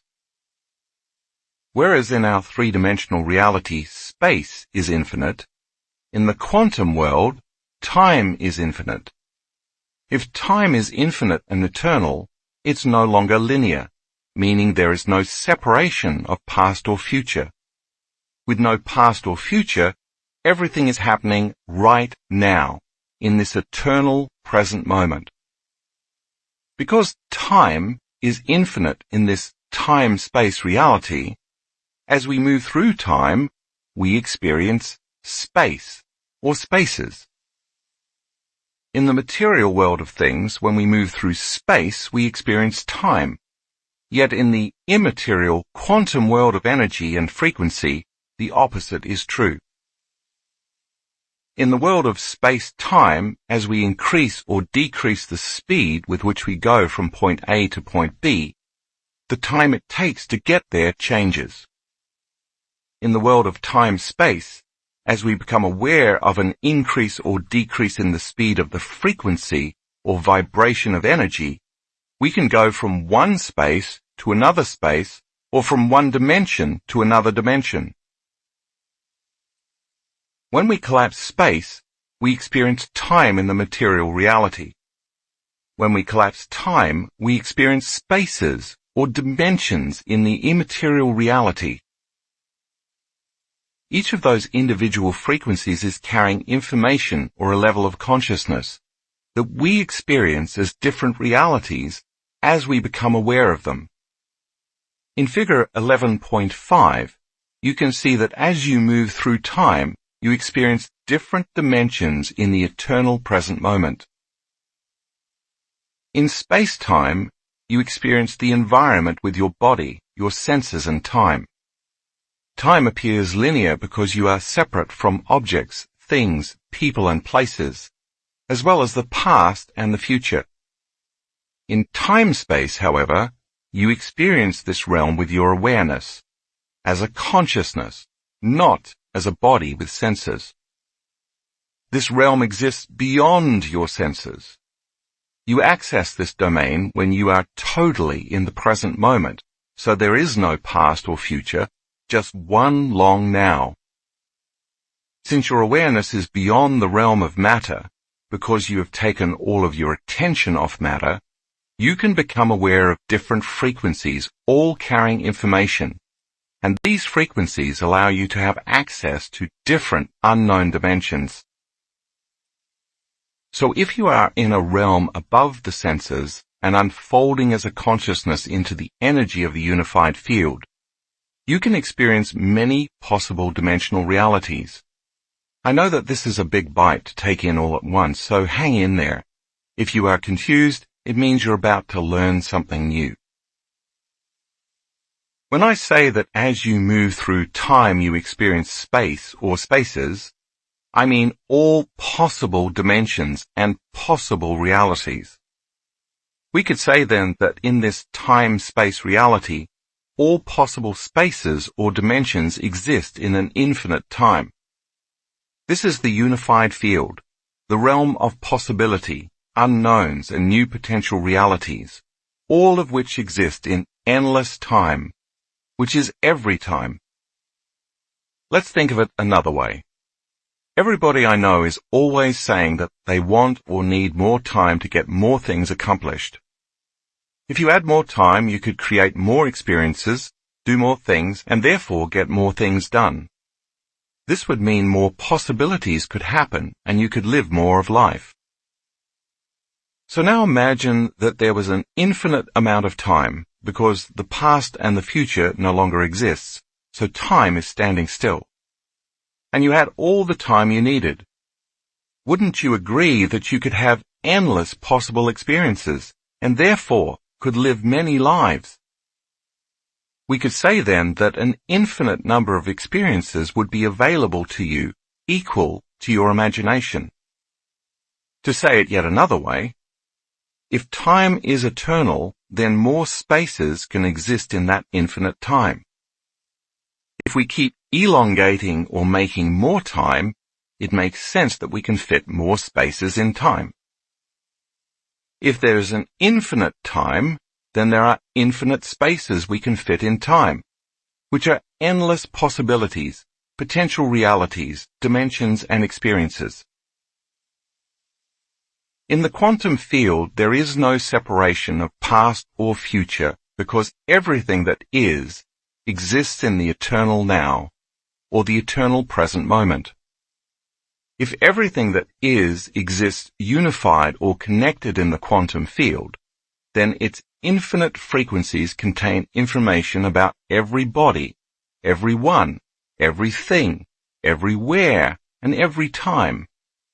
As your consciousness begins to merge with the consciousness and energy of the unified field, you will go from the consciousness of somebody to the consciousness of nobody to the consciousness of everybody, from the consciousness of someone to the consciousness of no one to the consciousness of everyone, from the consciousness of something to the consciousness of no thing to the consciousness of everything, from the consciousness of somewhere to the consciousness of nowhere to the consciousness of everywhere, and from the consciousness of being in some time to the consciousness of being in no time to the consciousness of being in every time.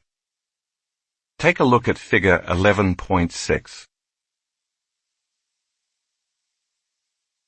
The atom, fact and fiction. To help you understand how the quantum field is constructed, you first need to revisit the possibilities that exist in the atom. When we reduce matter to its smallest unit of measurement, we get the atom, and the atom vibrates at a very high frequency. If we could peel back the atom like an orange, we'd find a nucleus and subatomic particles such as protons, neutrons, and electrons. But for the most part, we'd find that it's 99.99999999999% empty space, or energy as you read earlier. Take a look at figure 11.7.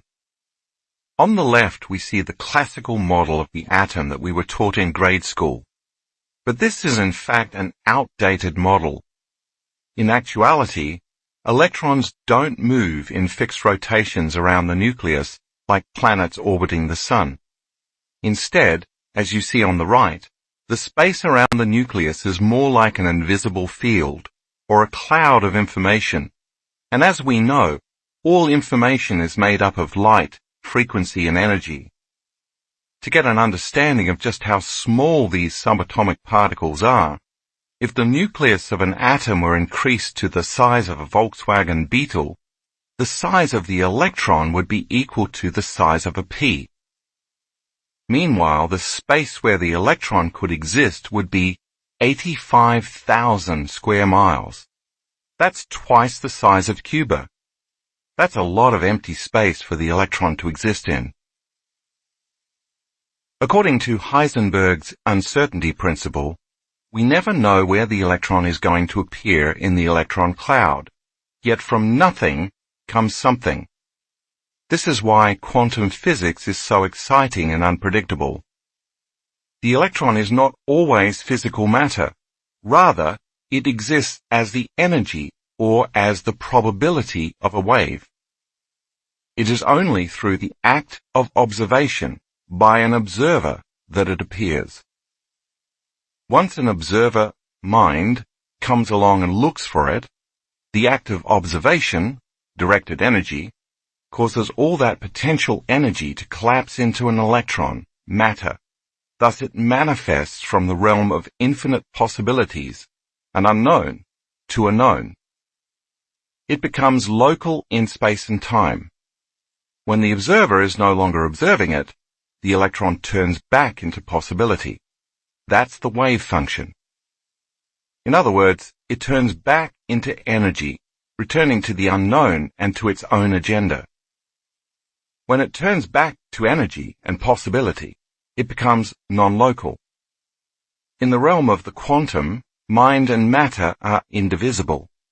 Therefore, if Newtonian physics is the world of the predictable, the quantum is the world of the unpredictable. When we close our eyes in meditation and open our focus to infinite space, this is exactly what we are doing. We are putting more of our attention on energy, space, information, and possibility rather than on matter. We are becoming less aware of the material realm and more aware of the immaterial realm. We are investing our energy into the unpredictable and unknown, and disinvesting our attention and energy from the predictable and the known. Each time we do this, we develop a deeper understanding of what the unified field is. Before we go any further, let's briefly review what we just learned. Take a moment to review Figure 11.8. The three-dimensional Newtonian world is made up of objects, people, places, matter, particles, and time. Basically most of the nouns, or everything we know in our external world. And in this world, there's more space than time. As a body, we use our senses to define this infinite space we live in. A universe of form, structure, dimension, and density. This is the realm of the known and predictable. Because we experience the material universe with our senses provide us with information that occurs as patterns in our brain, which we recognize as structures, and it is through this process that things in our external environment become knowns. It is also through this process that we become a somebody, a someone with some things in some place and in some time. Finally, because we experience the universe with our senses, we experience separation. Therefore, this is the realm of duality and polarity. Now review Figure 11.9. If the Newtonian world is a material world defined by the senses, in the quantum world the opposite is true. This is an immaterial world defined by non-sense. In other words, there's nothing sensory-based here, and there's no matter. Whereas the Newtonian world is based on predictable knowns such as matter, particles, people, places, things, objects, and time. This is an unpredictable dimension made up of light, frequency, information, vibration, energy, and consciousness. If our three-dimensional world is a dimension of matter, where there's more space than time, the quantum world is a dimension of antimatter, a place where there's more time than space. Because there is more time than space, all possibilities exist in the eternal present moment. Whereas the three-dimensional world is our universe, meaning one reality, the quantum world is a multiverse, meaning many realities. If the space-time reality is based on separation, then the immaterial quantum world, or unified field, is based on oneness, connectedness, wholeness, and unity, non-locality. In order for us to go from our known space-time, three-dimensional universe, a universe made up of matter where we experience duality and polarity, to the unknown time-space, five-dimensional, multiverse, a place where there is no matter, but instead light, information, frequency, vibration, energy, and consciousness, we have to cross a bridge. That bridge is the speed of light. When we become pure consciousness and become no body, no one, no thing, nowhere, in no time, we are crossing that threshold from matter to energy. When Einstein introduced the equation E equals mc squared in his theory of special relativity, for the first time in the history of science, he demonstrated from a mathematical standpoint that energy and matter are related. What converts matter to energy is the speed of light, which means anything material traveling faster than the speed of light leaves our three-dimensional reality and turns into immaterial energy. In other words, in the three-dimensional world, the speed of light is the threshold for matter, or anything physical, to retain its form. No thing can travel faster than the speed of light, not even information. Anything traveling from one point to another that is traveling slower than the speed of light is going to take time. Therefore, the fourth dimension is time. Time is the nexus that connects the three-dimensional world to the fifth-dimensional world and beyond. Once something is traveling faster than the speed of light, there is no time or no separation between 2 points of consciousness, because every thing, material, becomes energy. This is how you go from 3 dimensions to 5 dimensions, from a universe to the multiverse, from this dimension to all dimensions. Let me give you an example to help simplify this complex idea. French physicist Alain Aspect performed a famous quantum physics experiment in the early 1980s called the Bell test experiments. In the study, scientists entangled 2 photons, causing them to bond together. They then shot the 2 photons in opposite directions, creating distance and space between them. When they influenced one photon to disappear, the other photon vanished at exactly the same time. This experiment was a cornerstone study in the breakthrough of quantum physics, because it proved that Einstein's theory of relativity wasn't completely correct.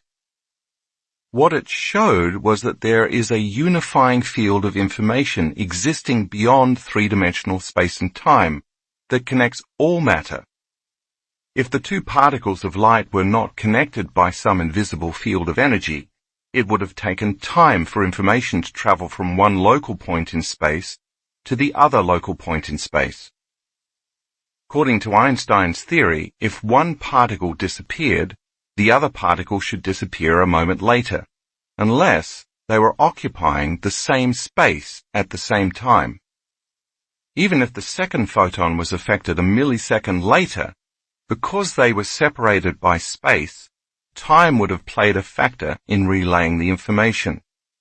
This would have reaffirmed that the ceiling of this physical reality is the speed of light, and everything material that exists here is separate.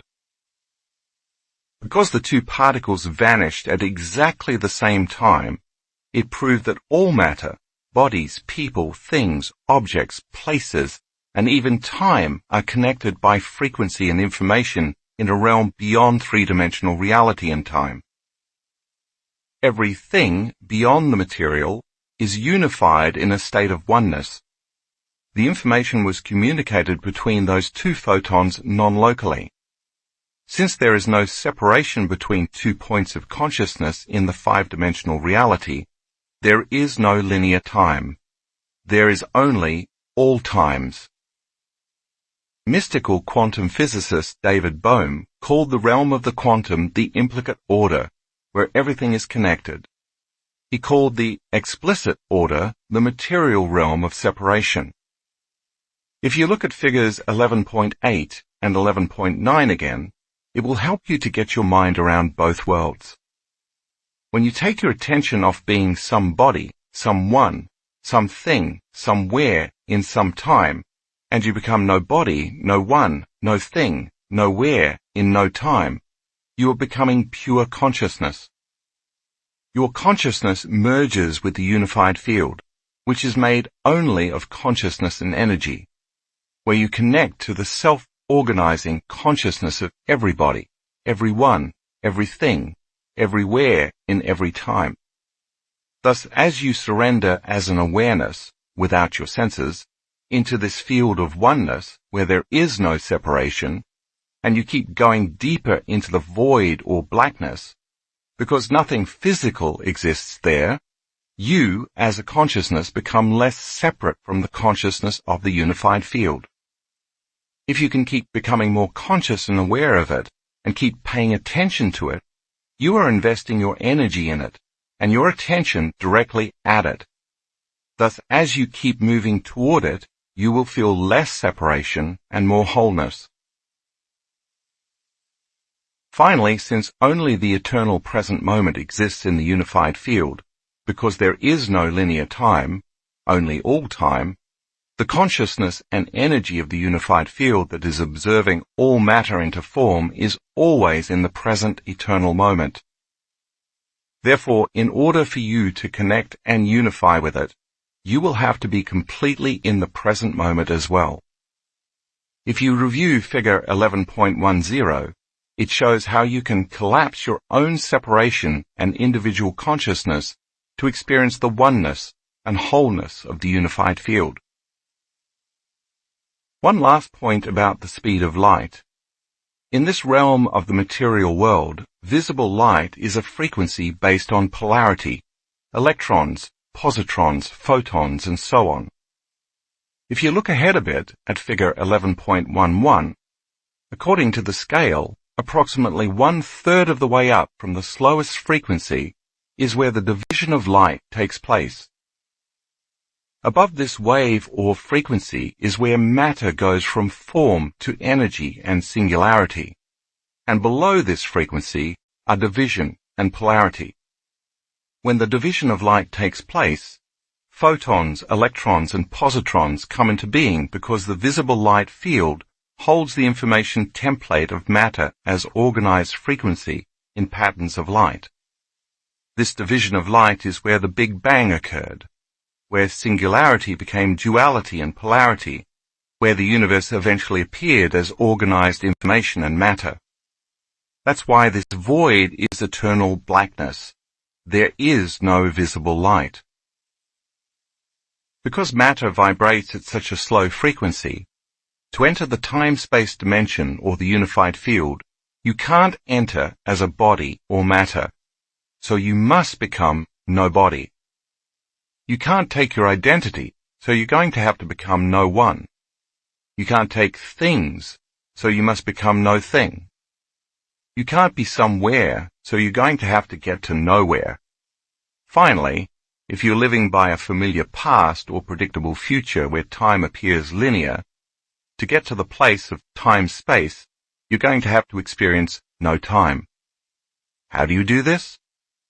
You keep placing your attention on the unified field, not with your senses, but with your awareness.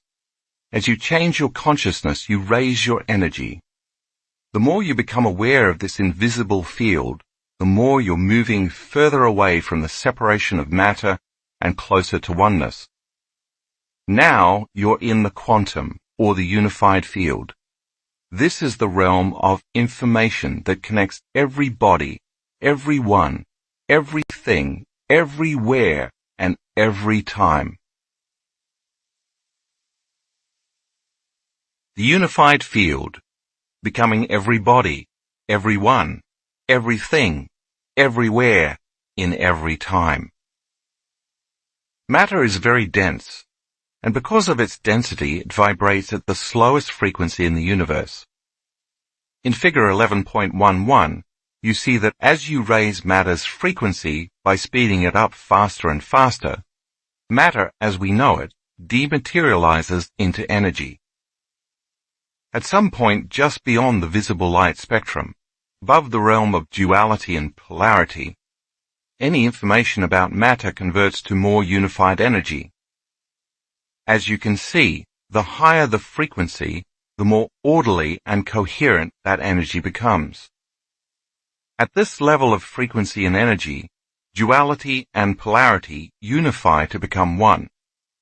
We call this love or wholeness because there is no longer any division or separation. It is where positive and negative join, where male and female unite, where the past and future merge, where good and bad no longer exist, where right and wrong no longer apply, where opposites become one.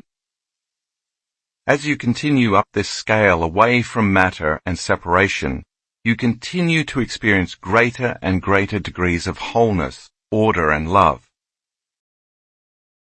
The orderliness of this more coherent energy is carrying information, and that information is more and more love. If you continued speeding matter up even faster, eventually it would be vibrating so fast as a frequency that it would exist as a straight line. Infinite frequencies exist in that line, which means infinite possibilities exist there as well. This is the zero-point field, or the point of singularity of the quantum, an omnipresent, ubiquitous field of information that exists as energy and frequency that is observing all of reality into order from a single point. We could call this the mind of God, unity consciousness, source energy, or whatever nomenclature you want to use to define the self-organizing principle of the universe. This is the place where all potentials or possibility exists as a thought, the ultimate source of a loving intelligence and an intelligent love that is observing all of this physical reality into form. Therefore, the greater the frequency we experience, the greater the energy. The greater the energy, the greater the information we have access to. The greater the information, the greater the consciousness. The greater the consciousness, the greater the awareness. The greater the awareness, the greater the mind. The greater the mind, the greater ability we have to affect matter.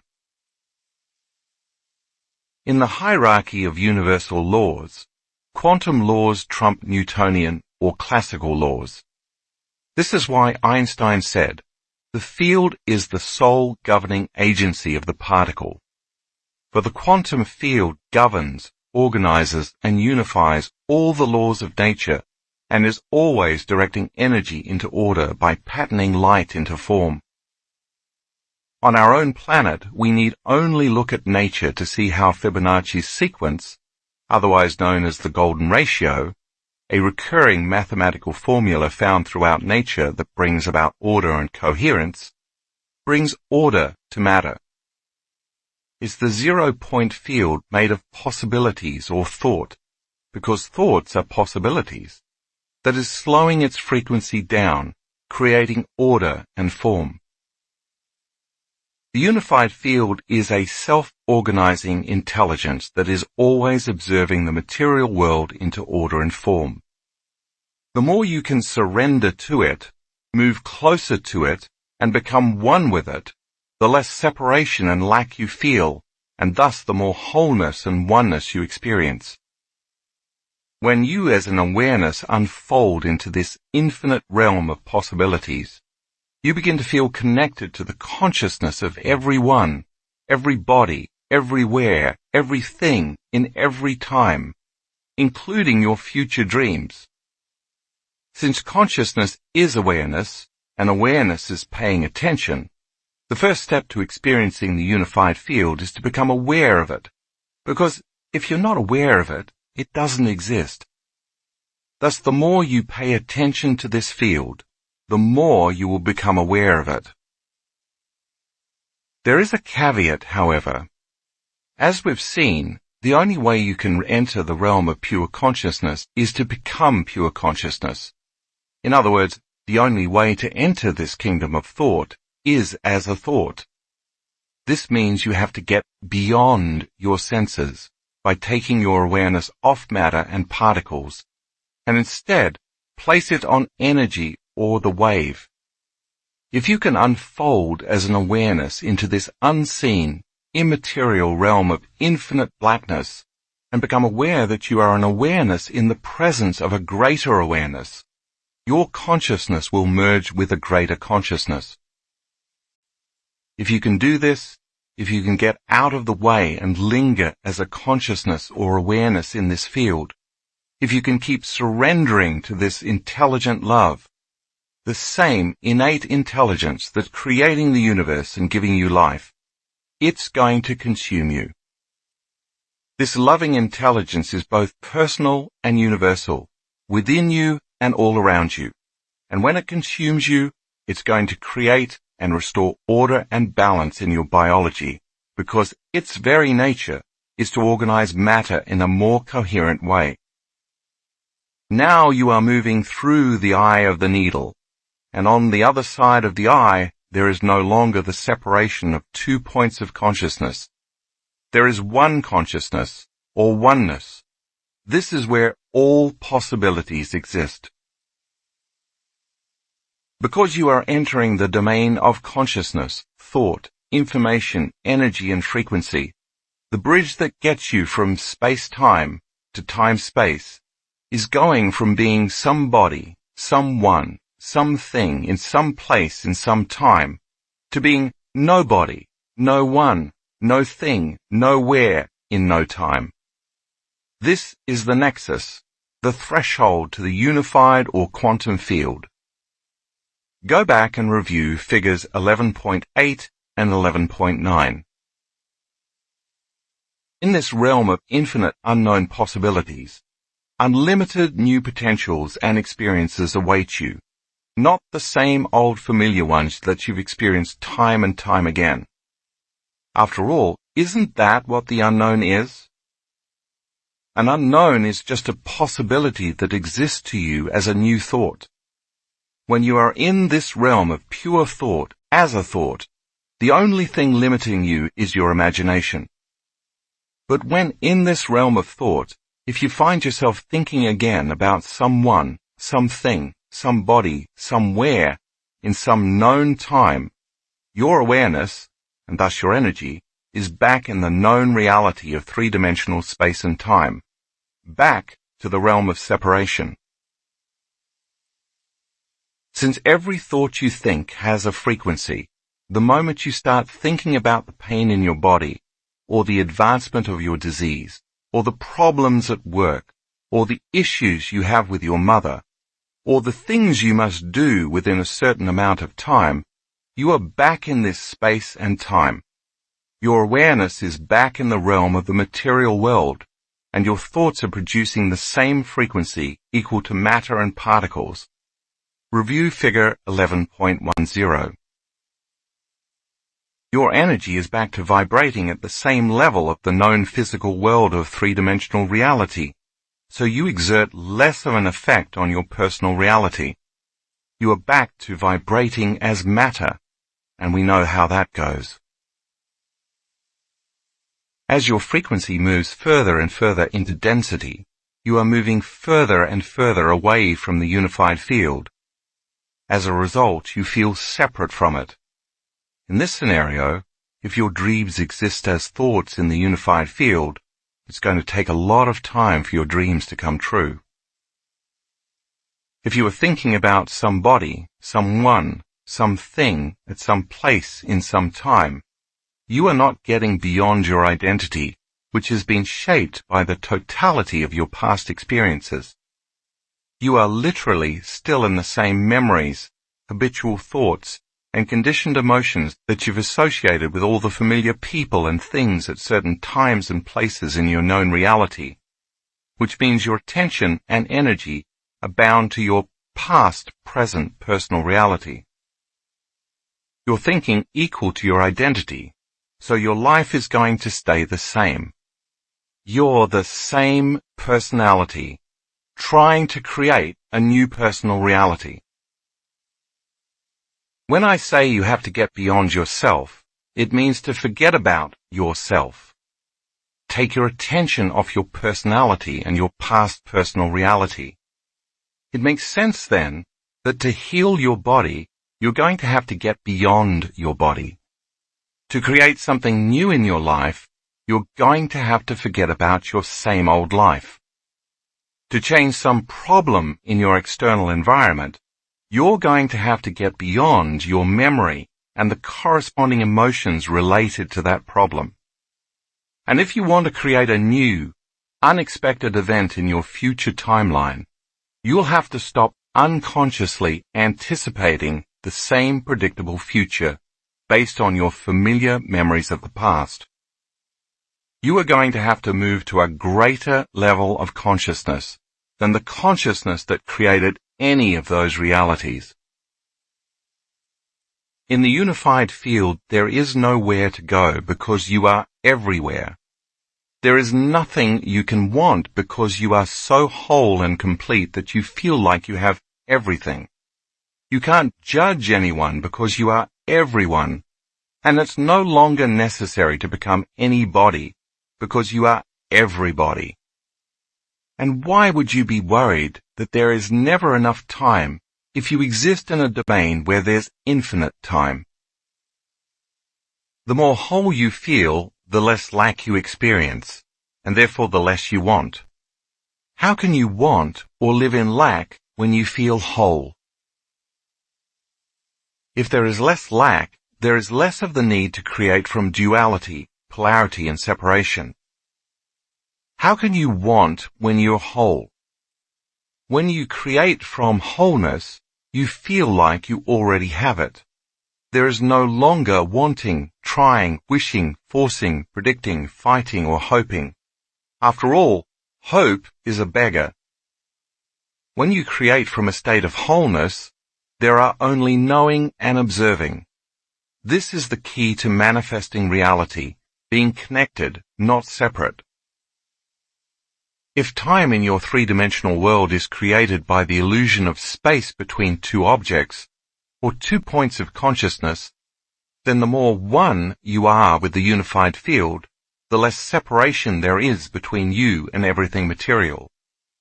When your consciousness merges or becomes more connected to the unified field, to the realm of wholeness and unity, there is no longer separation between 2 points of consciousness. This wholeness is then reflected in your biology, chemistry, circuitry, hormones, genes, heart, and brain, thus restoring balance to your entire system. A greater frequency or energy is now moving through your autonomic nervous system, a system that continuously gives you life, whose agenda it is to create balance and order. This energy is carrying a message of wholeness, and as a result you become more holy. The greater the frequency you experience, the shorter amount of time it takes to unfold in this three-dimensional space-time reality. As we learned earlier in this chapter, when you diminish the space between 2 points of consciousness, you collapse time. When this illusion of separation no longer exists, you perceive less space between you, an identity living in a body in a physical environment in linear time, and people, objects, things, places, matter, and even your dreams. Therefore, the closer you move to the unified field, the more connected you feel you are to everyone and everything. You as a consciousness are in the realm of oneness, and because there is no separation, time is eternal. And remember, when there is infinite time, there are infinite spaces, possible dimensions and realities to be experienced. Wherever you think you are, or whoever you think you are, you are. In fact, there is nothing to try to create because it already exists as a thought in the realm of all thoughts. All you have to do is to become aware of it and observe it into being by experiencing it. Take a peek at figure 11.12 to follow along. As you do this and move your attention from being somebody to being nobody to becoming everybody, you can create anybody.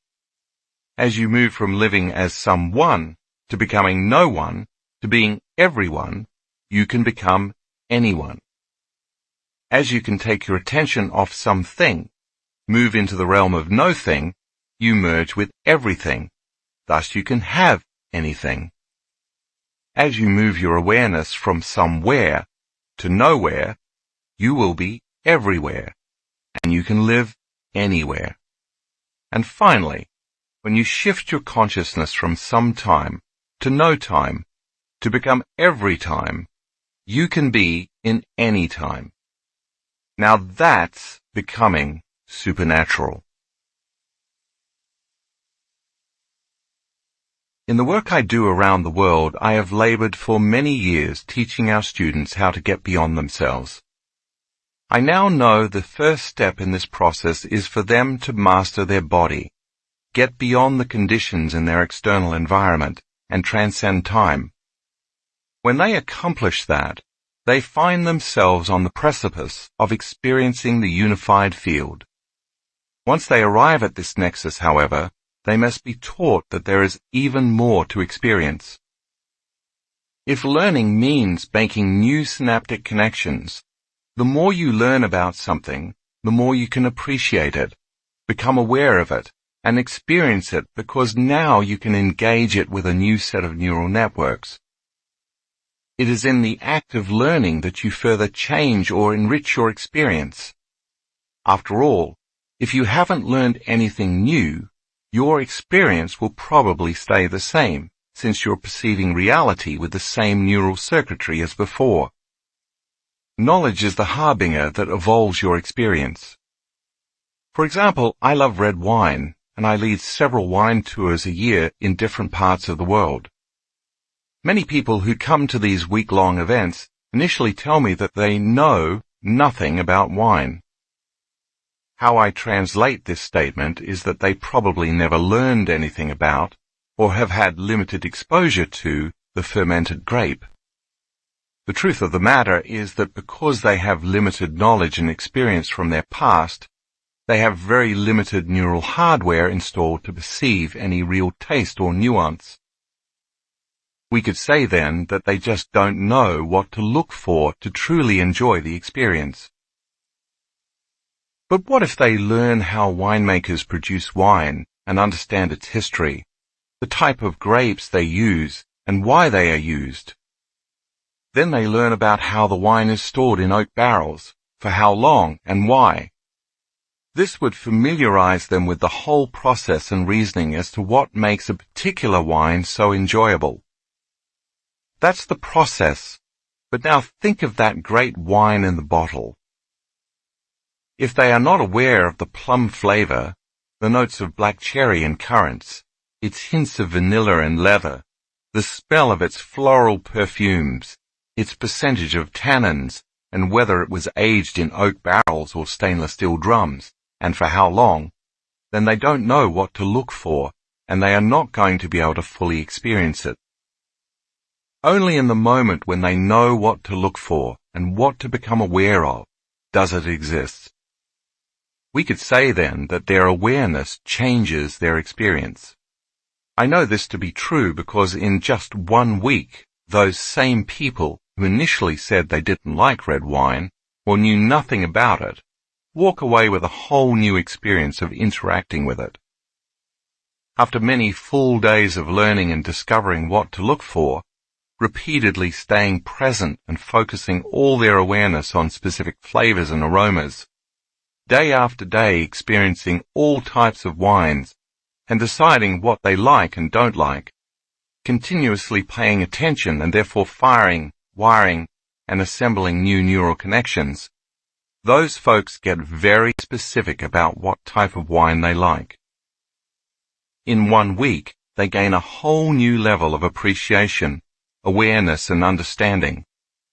Again, the experience changed them. The same is true when it comes to the unified field. If you are not aware of it, then it doesn't exist for you. Yet the more you know about it, and the more aware you are of what to look for, the more you can pay attention to it with your awareness and experience it more deeply. And it should change you. Starting at birth, you're trained to keep your attention on matter and not on energy. You are conditioned into believing you need your senses to experience reality. In other words, if you don't see, hear, feel, smell, touch, or taste something, it doesn't exist. Because of this, the majority of people place most of their attention on matter, objects, and the particle, while taking very little time to put their attention on energy, information, and the wave. For instance, you are not aware of your big toe on your left foot until you put your attention on it. It has always existed for you, but you were unaware of it. The moment you put your awareness on it, however, it comes into being. The same is true for the unified field. The more you become aware of it, the more it will exist in your reality. By focusing solely on matter, people exclude possibility from their life. That's what the wave is, an energy of possibility. The more you pay attention to it, the more possibilities should show up in your life. Because wherever you place your attention is where you place your energy, the moment you become aware of the unified field, your attention upon it causes it to expand. For example, when you place your attention and awareness on your pain, it expands, because you experience more of it. If you keep attending to your pain and experiencing more and more of it, it becomes a part of your life. The same thing also happens with the unified field. When you place your attention on it and become more aware of it, it expands. And just as I said about pain, when you experience more of it, it exists as part of your life. Simply by placing your attention on the unified field, as you become aware of it, notice it, experience it, feel it, interact with it, and stay present with it moment after moment, it shows up and unfolds in your reality on a daily basis. How does it show up and unfold? As unknowns, serendipities, synchronicities, opportunities, coincidences, luck, being in the right place at the right time, and moments filled with awe. In my best description from experience, this unified field is a divine, loving intelligence and an intelligent love that is within and around you. So each time you focus your attention on it, you are becoming aware of the presence of the divine within and all around you. As you place your attention on it, the divine should appear more in your life. Since consciousness is awareness, and awareness is paying attention, when you are aware of it and pay attention to it, you begin to merge with it. Your experience of it will literally cause you to become it. And as you unfold deeper and deeper into this unified field, there's more and more for you to explore and experience. If you look at figure 11.11 again, as you move closer and closer to that straight line that represents source energy or oneness, it makes sense that the only way you can move closer to it is by keeping your attention on it and becoming more conscious of it. If you do this correctly, as you journey away from duality or separation and toward unity and oneness, since feelings are the end product of experience, you should feel more and more levels of love, unity, and wholeness. Once you feel and experience more of this intelligent love, 3 things happen in your life. The first thing that happens is that as you place your attention and awareness on the unified field, as you move closer to source and deeper into it, you experience more of it. That journey carves a neurological path from your thinking brain straight to your autonomic nervous system. Now each time you venture deeper into it, as you slow your brainwaves down, you're building a neurological highway with more lanes, and that neuro pathway becomes thicker because you are using it more. Over time, this enables you to more easily merge with the field. The second thing that happens is that because experience enriches the brain, each time you interact with this unified field and experience it, your brain changes. This is what experience does. It enriches and refines brain circuitry. Now you are installing the hardware in your brain to be more aware of this field the next time you merge with it. Likewise, since experience produces an emotion, As you feel the unified field, you begin to embody it. Thus you embody more of the divine. According to the quantum model of reality, since all disease is a lowering and incoherency of frequency, the moment the body experiences this new coherent elevated frequency, the energy from that event raises the body's vibration into coherence and order. Numerous times in our advanced workshops around the world, when our students' bodies have been upgraded by a new frequency and new information, we've witnessed instantaneous changes in their health. Since the autonomic nervous system's agenda is to create balance and health, the instant we get out of its way, stop analyzing, cease thinking, and fully surrender, this intelligence steps in and creates order. But this time it's carrying a newer, more self-organizing message with a greater frequency from the unified field. That very same coherent energy raises the frequency of matter. It's like changing the frequency of a static-filled radio station to one that is carrying a clear frequency and signal. The body is receiving a more coherent signal. When this happens, you will feel intense love, a profound joy for existence, a heightened sense of freedom, indescribable bliss, an awe for life, elevated levels of gratitude, and a humbled sense of true empowerment.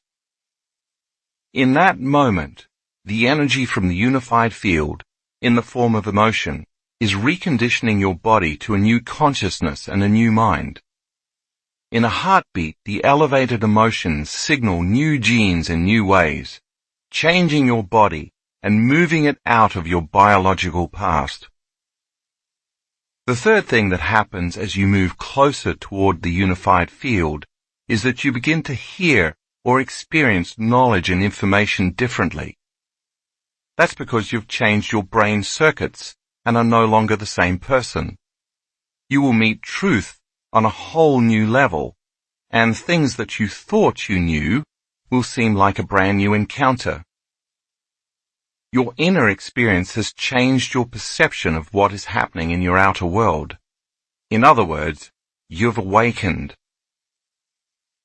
Once you have an experience, a feeling, or better understanding of the unified field, once it changes your brain circuitry, it allows you to experience and perceive reality in new ways. In fact, you will see a spectrum of life that your brain did not have the circuitry to perceive before. The next time your brain fires those networks, you already have the hardware to experience even more of the reality. You are now perceiving more of a reality that has always existed. You merely lacked the circuits to perceive it previously. If on a consistent basis you can make this journey all the way to source, see figure 11.11 again, and connect with it, the moment you truly interact with it, you will begin to behave more like it. Its nature becomes your nature, and now more intelligent love is being expressed through you. What are its innate qualities? You will become more patient, forgiving, present, conscious, aware, willful, giving, selfless, loving, and mindful, to name but a few of them. You realize that which you have been seeking is seeking you. You become it, and it becomes you. The discipline then is to allow your consciousness to merge with a greater consciousness. Surrender deeper into intelligent love. Trust in the unknown. Continuously surrender some aspect of the limited self to join the greater self. Lose yourself in nothing to become everything. Relax into an infinite deep sea of coherent energy. Keep unfolding deeper and deeper into oneness. Continuously let go of control. Feel greater and greater degrees of wholeness And finally, as a consciousness, moment by moment, become aware, pay attention to, experience, be present with, and feel more and more of this unified field all around you, without returning your awareness back to three-dimensional reality.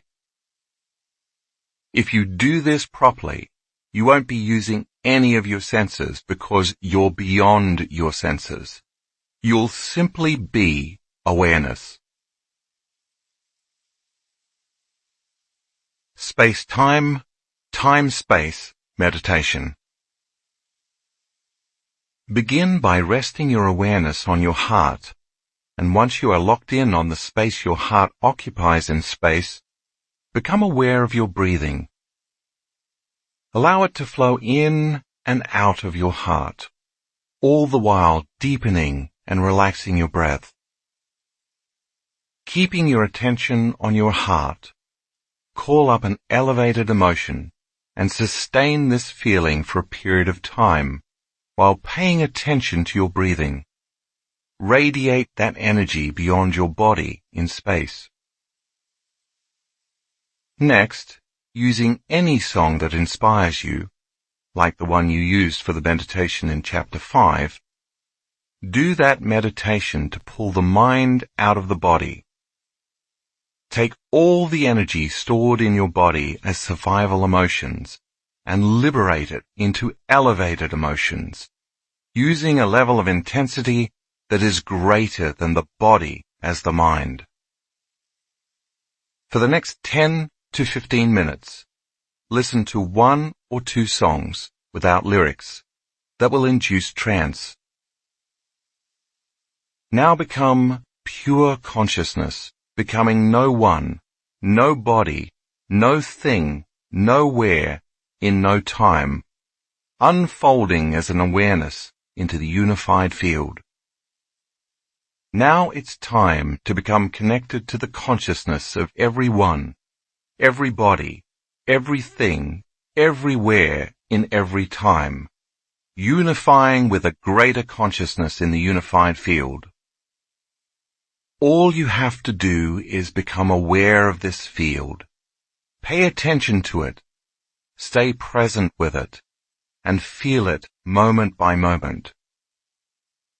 You will begin to feel more wholeness and oneness, which will be reflected in your biology, because your body is experiencing more coherent energy moving through it, and you are building your energy field.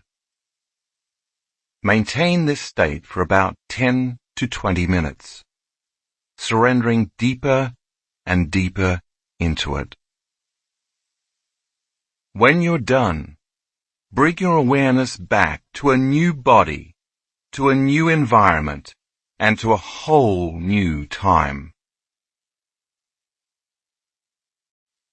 Chapter 12. The Pineal Gland. As you now know, when we as a consciousness move beyond the world of the senses in this three-dimensional reality, we can tap into frequencies that carry specific information beyond the vibration of matter and the speed of light. When this happens, the brain processes extremely high amplitudes of energy.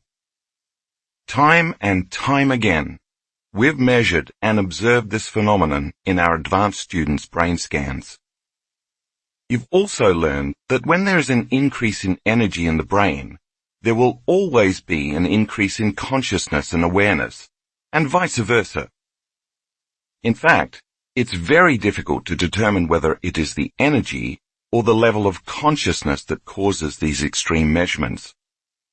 But I don't think we can separate the two because you cannot have a change in energy without a change in consciousness, or a change in frequency without a change in information. As you connect to deeper levels of the unified field, the brain is activated by a greater energy that carries specific information in the form of thoughts and imagery. The brain then literally tracks and records this profound inner event, and to the person having the experience, whatever is happening in their mind seems more real than any past external event. In that moment, the increased energy in the form of a profoundly powerful emotion captures all the mind's attention. This is the instant the brain and body receive a biological upgrade. If someone can sit in a chair with their eyes closed during meditation and have a significantly heightened sensory experience without their senses, it begs the question, what is happening in the brain to explain this supernatural effect? To the person having the experience, despite the fact that they're sitting still, it seems more real than any other experience, determined by their senses, that they've ever had. This begs more inquiry. How can we have a fully amplified sensory experience without our senses? What are the specific functions of the brain and body that translate interactions with the quantum field into profound inner experiences? In other words, if we can interface with a more coherent field of information, which then creates such stimulating inner events, there must be a neurological, chemical, and biological explanation for such supernatural occurrences. What are the unique systems, organs, glands, tissues, chemicals, neurotransmitters, and cells involved that could give rise to such intensely profound experiences? Could there be physiological components that are just sitting dormant, waiting to be activated? 4 states of consciousness will help provide a framework for the information in this chapter. The first is wakefulness, which of course is when we are aware and conscious. Next is sleep, where we are unconscious and the body is restoring and repairing.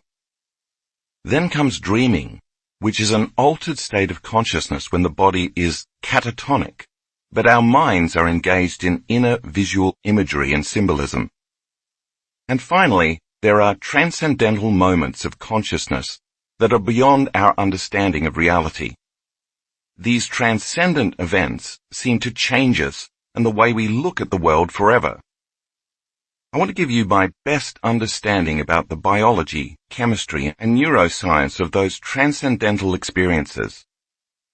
Let's start with the molecule melatonin, which is responsible for all of this. Melatonin, the dreaming neurotransmitter.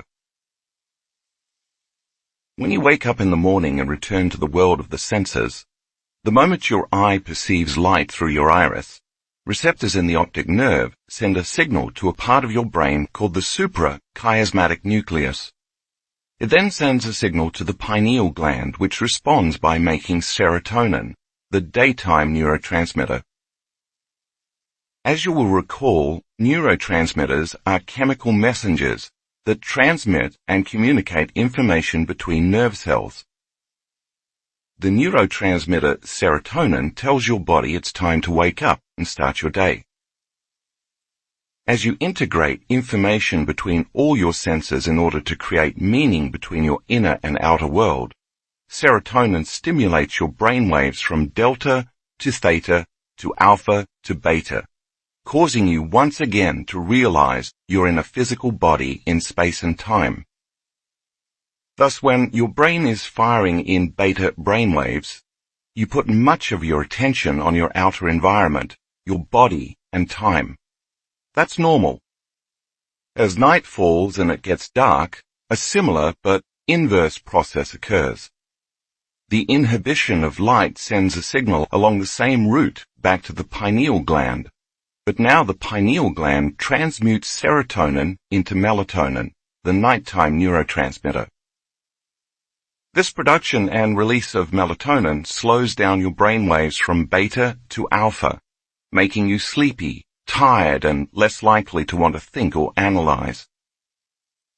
As your brainwaves slow down to alpha, you become more interested in returning your attention to your inner world rather than your outer world. Eventually, as your body falls asleep and goes into a catatonic state, your brainwaves move from alpha to theta to delta, thus inducing periods of dreaming as well as deep, restorative sleep. By living within the rhythm of our external environment, within this diurnal pattern of wakefulness and sleep, based on where we live in the world, our brain becomes automatically entrained to the daily production of these chemicals at very specific times in the morning and evening.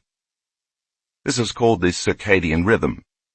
Most of us know that when we move out of this natural rhythm, we become out of sorts, such as when we travel to another part of the world where the sun rises and sets several hours ahead of our normal time zone. This is jet lag, and we need some time to recalibrate. When the body gets out of its natural circadian rhythm, it will usually take a few days to readjust to the new environment's rhythm of sunrise and sunset. This is all chemistry produced from our interaction with our external, three-dimensional world, from our eyes' reaction to the sun and the frequency of visible light. Melatonin induces rapid eye movement, REM sleep, a phase of the circadian rhythm that causes dreaming. As the thoughts and chatter in our head diminish, giving way to sleep and eventually the dreaming state, the brain begins to internally see and perceive in images, pictures and symbols. But before we get into why melatonin is so important, let's take a closer look at the molecular structure of this dreaming neurotransmitter. The process of creating melatonin starts with the essential amino acid L-tryptophan, the raw material responsible for making serotonin and melatonin. To be converted into melatonin, it must pass through a series of chemical changes known as methylation. Methylation is the process of taking a single carbon and 3 hydrogens, known as a methyl group, and applying it to countless critical functions throughout our body, such as thinking, repairing DNA, turning genes on and off, fighting infections, and so on. In this case, it's part of the production of melatonin. In figure 12.1, we see methylation in action. Because this methyl group is made up of very stable chemicals, the basic structure of the 5- and 6-sided rings stay the same during this series of chemical reactions. However, as different groups of molecules attach to those rings, they change the properties and characteristics of the molecule. Beginning with L-tryptophan, the pineal gland transmutes it into 5-hydroxytryptophan, 5-HTP, which then becomes serotonin. Serotonin is a more stable molecule than 5-HTP, can sustain itself in the brain, and has a more useful function, as we'll soon see. Through another chemical reaction, the pineal gland converts serotonin into N-acetyl serotonin, and then an additional reaction turns it into melatonin. And all of this happens in the pineal gland. In a 24-hour cycle, the production of melatonin is highest between the hours of 1 a.m. and 4 a.m. This is important to remember. We now know there's an inverse relationship between our adrenal hormones and melatonin. As adrenal cortisol levels go up, melatonin levels go down. This is the reason why we can't sleep when we're under stress. In antiquity, this served as a biological safety mechanism. For instance, if you were chased by a predator a few times on the way to the watering hole, and then you spotted more large beasts in your territory, your body, in its innate intelligence, would want to prevent you from becoming prey yourself. In such cases, sleep and restoration become less important than surviving. More aptly put, staying alive by remaining awake through the night is more valuable than sleeping and risking death. When the body is trying to rest in this vigilant state, it never gets the restorative sleep it needs because the survival chemicals, like cortisol, have switched on the survival genes. If the perceived stressor is not a saber-toothed tiger, but instead your strained relationship with your ex-spouse, whom you must interact with daily, that chronic stress keeps the survival system activated. Now this safety valve is no longer adaptive, but maladaptive, This type of chronic stress alters typical levels of melatonin and even serotonin, knocking the body out of homeostasis. But if you lower the levels of cortisol, melatonin levels will increase. In other words, when you break the stress response by overcoming the emotional addiction to those chemicals, your body can go back to long-term building projects instead of constantly dealing with the perceived emergency. Take a look at figure 12.2 to review the relationship between melatonin and cortisol. Melatonin has many other interesting applications.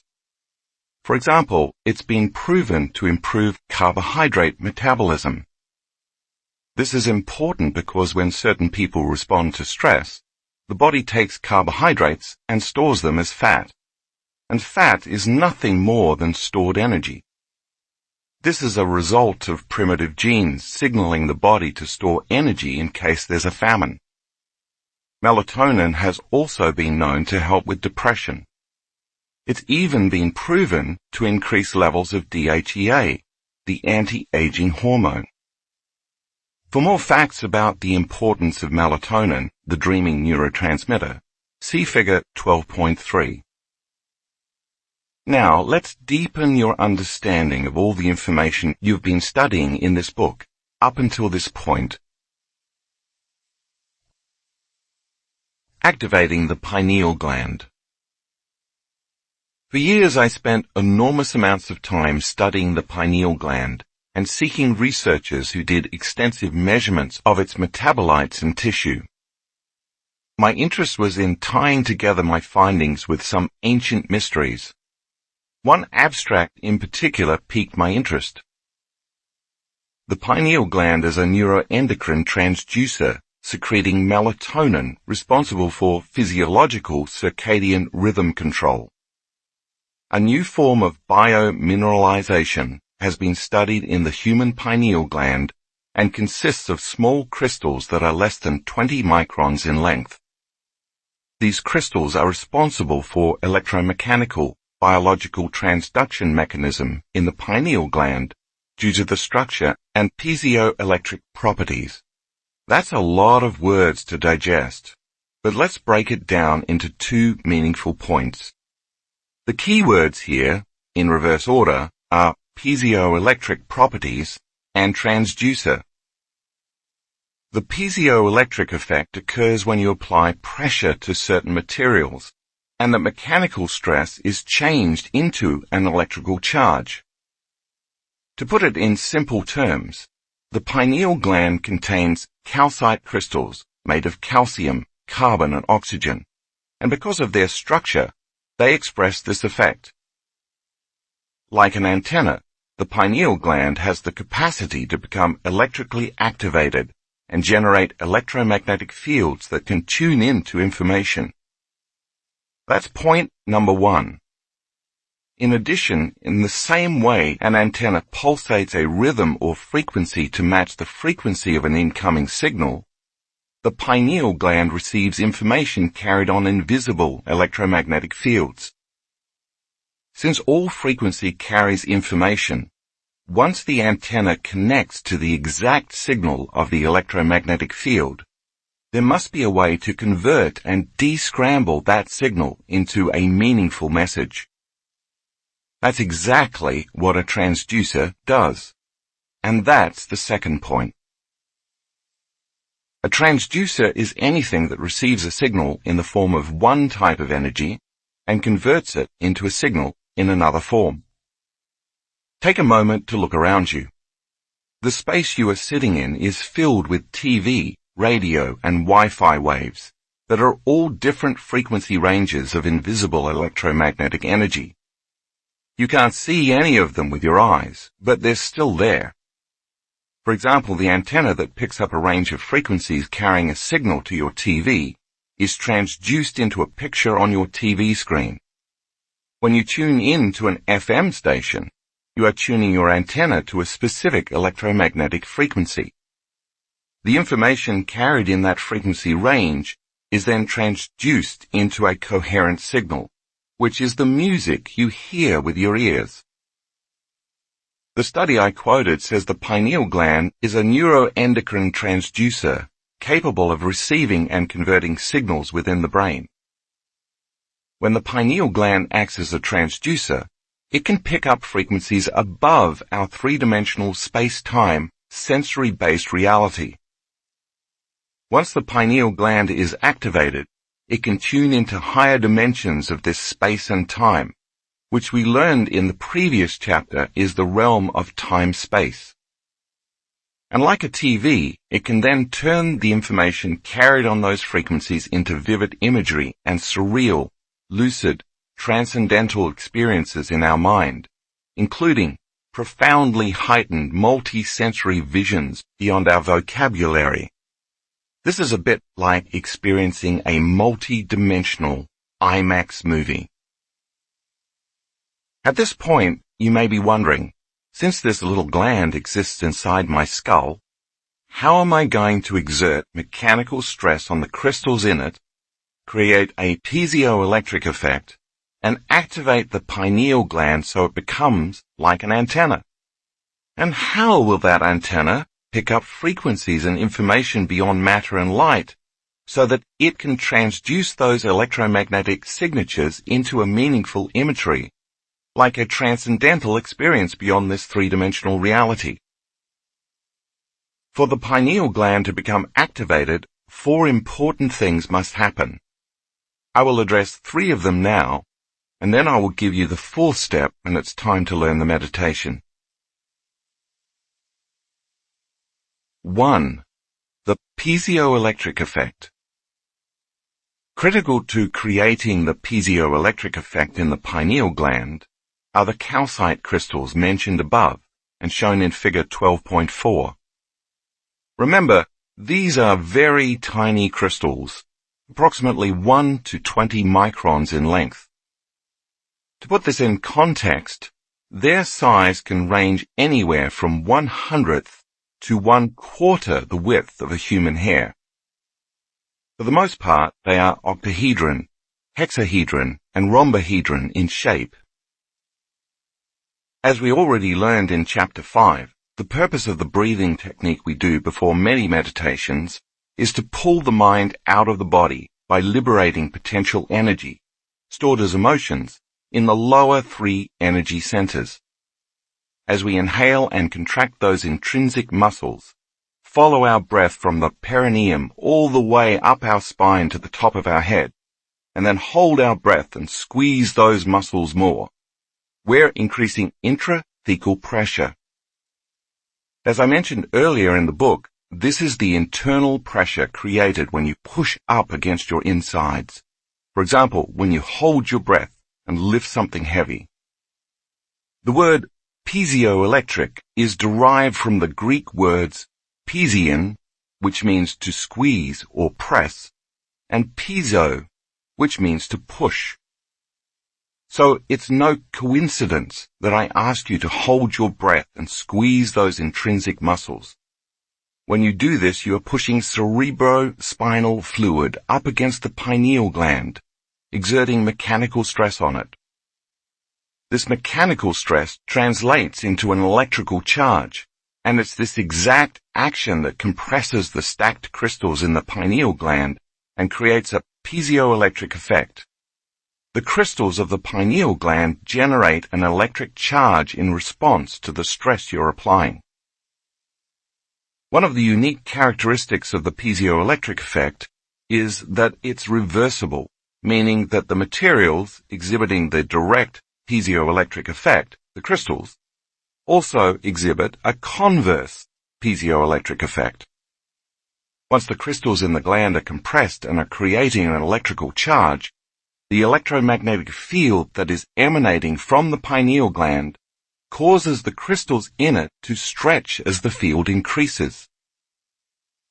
When the crystals generating the electromagnetic field reach their limit and can stretch no further, they contract, and the electromagnetic field reverses direction and moves inward toward the pineal gland. When the electromagnetic field reaches the pineal gland crystals, it compresses them again, producing yet another electromagnetic field. This cycle of expanding and reversing the field perpetuates a pulsating electromagnetic field. It's no wonder then that I ask you to hold your breath, squeeze and contract those muscles. And it's no surprise that I insist you repeat this process over and over. As you keep doing the breath and holding and squeezing again and again, with every cycle of breathing, you are activating the piezoelectric properties of the pineal gland. The more you do this, the more you speed up the cycles per second of the expansion and contraction of this electromagnetic field, making the pulses get faster and faster. Now the pineal gland becomes a pulsating antenna, capable of picking up subtler and subtler, faster electromagnetic frequencies. Take a close look at figure 12.5. We talked about the movement of cerebrospinal fluid during the breath in chapter 5, but let's build on the teaching. As the fluid enters the brain, it moves up through the central canal, through the space between the spinal column and the spinal cord. From this juncture, it flows in two directions. First, the fluid moves into the fourth ventricle, followed by the third ventricle. As the fluid travels from the fourth to the third ventricle, it passes through a narrow path or channel, and nestled right at the back of the third ventricle rests what looks like a tiny pine cone. That's what pineal means. This is the pineal gland, and it's about the size of a large grain of rice. Second, the cerebrospinal fluid also flows around the back of the cerebellum to the other side of the pineal gland, surrounding the entire gland with pressurized fluid. By increasing the intrathecal pressure, you funnel a greater volume of fluid into the chamber of the third ventricle, as well as from the space around the cerebellum. So when you hold your breath and squeeze, this extra volume of fluid exerts pressure from both directions up against the crystals, causing them to compress and create the piezoelectric effect. This is the first event that must take place to activate the pineal gland. 2. The pineal gland releases its metabolites. Cerebrospinal fluid moves through a closed system called the ventricular system. Review figure 12.5. The ventricular system facilitates the movement of this fluid from the base of the spine, up through the spinal column, through the four chambers of the brain, called aqueducts or ventricles, and back down to the sacrum, the base of the spine. When you inhale and follow your breath to the top of your head, and then hold your breath and squeeze up and in, you are accelerating the cerebrospinal fluid. On the surface of the pineal gland are tiny hairs called cilia, Latin for eyelashes. See figure 12.6. The action of the accelerated fluid moving faster than normal through the chambers of the ventricular system tickles the tiny hairs, which overstimulates the pineal gland. Because the pineal gland is shaped like a phallus, the stimulation produced by the acceleration of fluid moving past it, combined with the electrical activation created by an increase in intrathecal pressure in a closed system, causes the gland to ejaculate some very profound, upgraded metabolites of melatonin into the brain. You're now one step closer to activating the pineal gland and having a transcendental experience. 3. Energy is delivered directly to the brain. Much like sending a rocket ship into space, overcoming gravity to get it off the ground is the part that requires the most energy. So to move that energy from our lower centers demands a great deal of intensity and effort. The breath becomes our passionate intention to free ourselves from the self-limiting emotions of our past. The spinal column becomes the delivery mechanism for this energy, and the top of the head becomes the target. As you know by now, every time you perform the breath, you send charged particles up the spinal column. As these particles increase in velocity and acceleration, they create what's known as an inductance field. See figure 12.7. This inductance field reverses the flow of two-way information that typically facilitates communication from the brain to the body and the body to the brain. Much like a vacuum, the inductance field draws the energy from those lower centers, energy involved with orgasm, consumption, digestion, fight or flight stress, and control, and delivers it directly to the brainstem in a spiraling motion. As the energy travels up through each vertebrae, it passes the nerves that run from the spinal cord to different parts of the body, and some of that energy is then transferred through the peripheral nerves that affect the tissues and organs of the body. The current that runs along these nerve channels activates the body's meridian system, resulting in all other systems of the body getting more energy. Once the energy reaches the brain stem, it must pass through the reticular formation. It's the job of the reticular formation to constantly edit information going from the brain to the body, as well as from the body to the brain. This formation is part of a system called the Reticular Activating System, RAS, which is responsible for levels of wakefulness. For instance, when you wake up from a deep sleep because you hear a sound in your house, it's the RAS that alerts you and arouses you.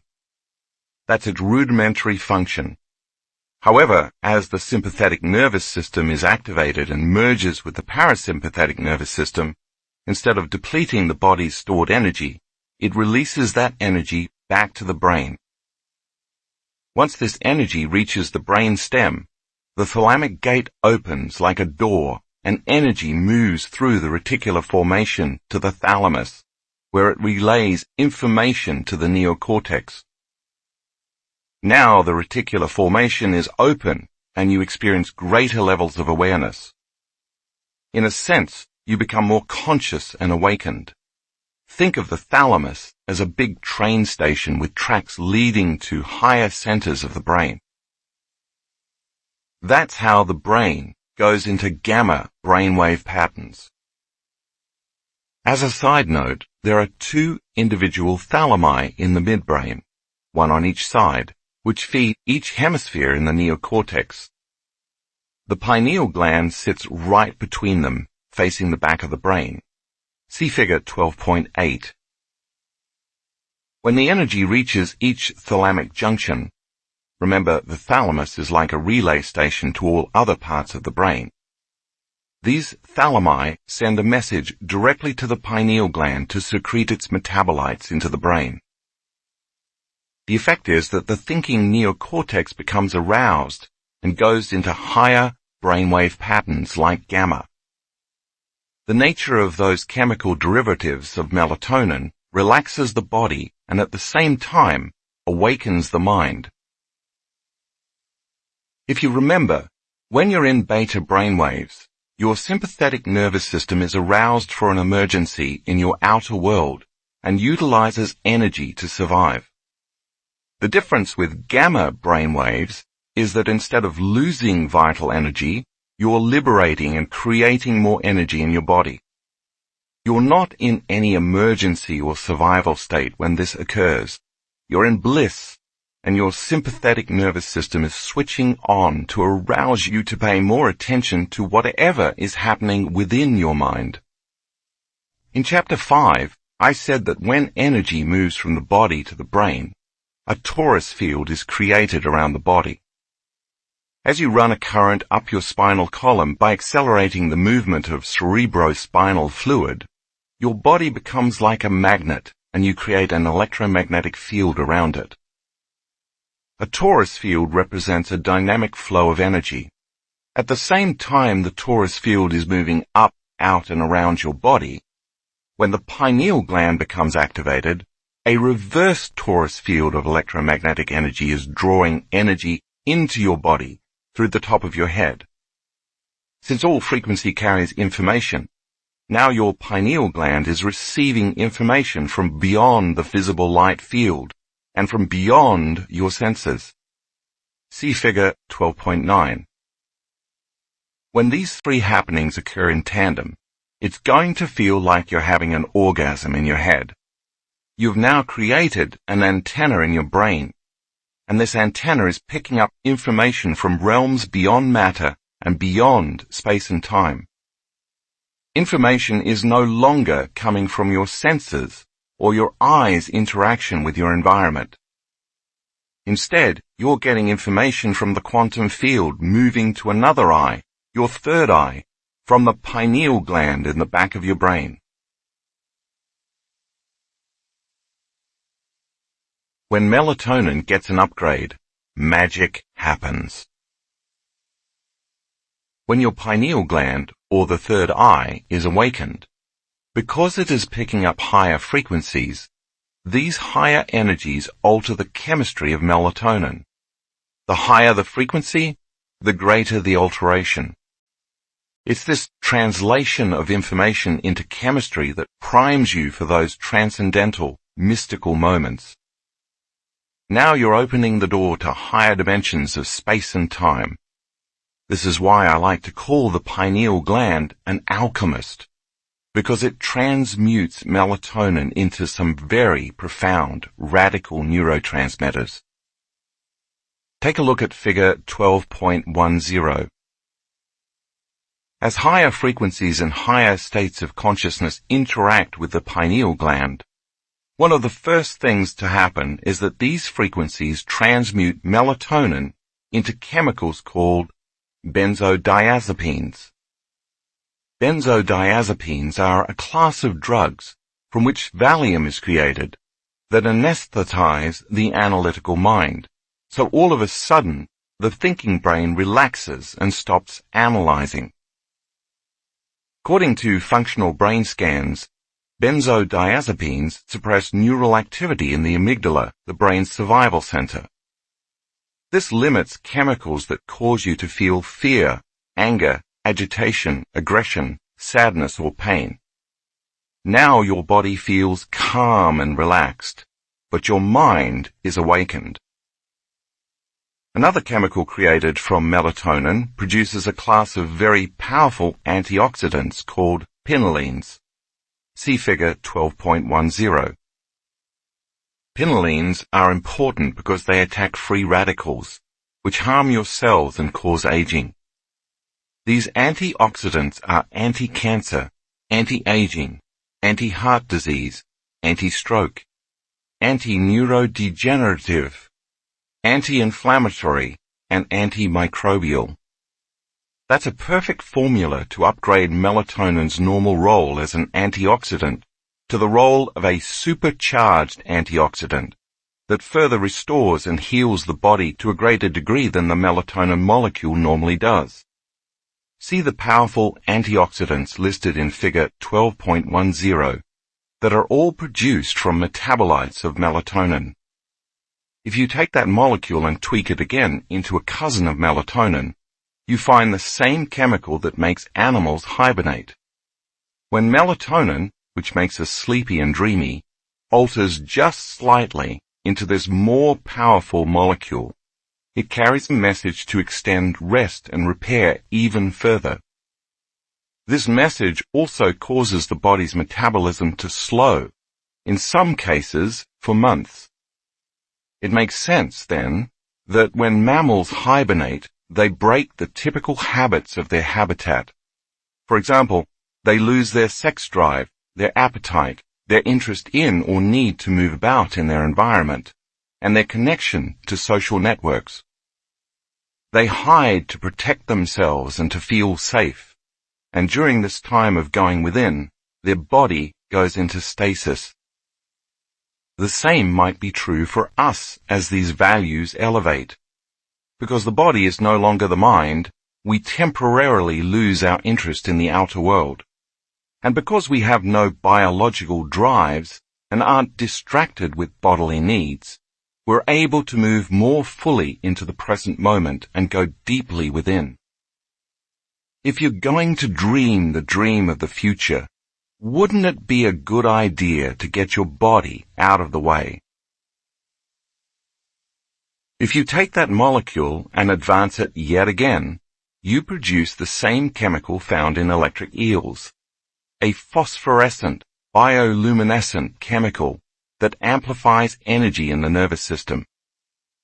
You can refer to figure 12.10 again. This chemical can be powerful enough to cause a significant shock.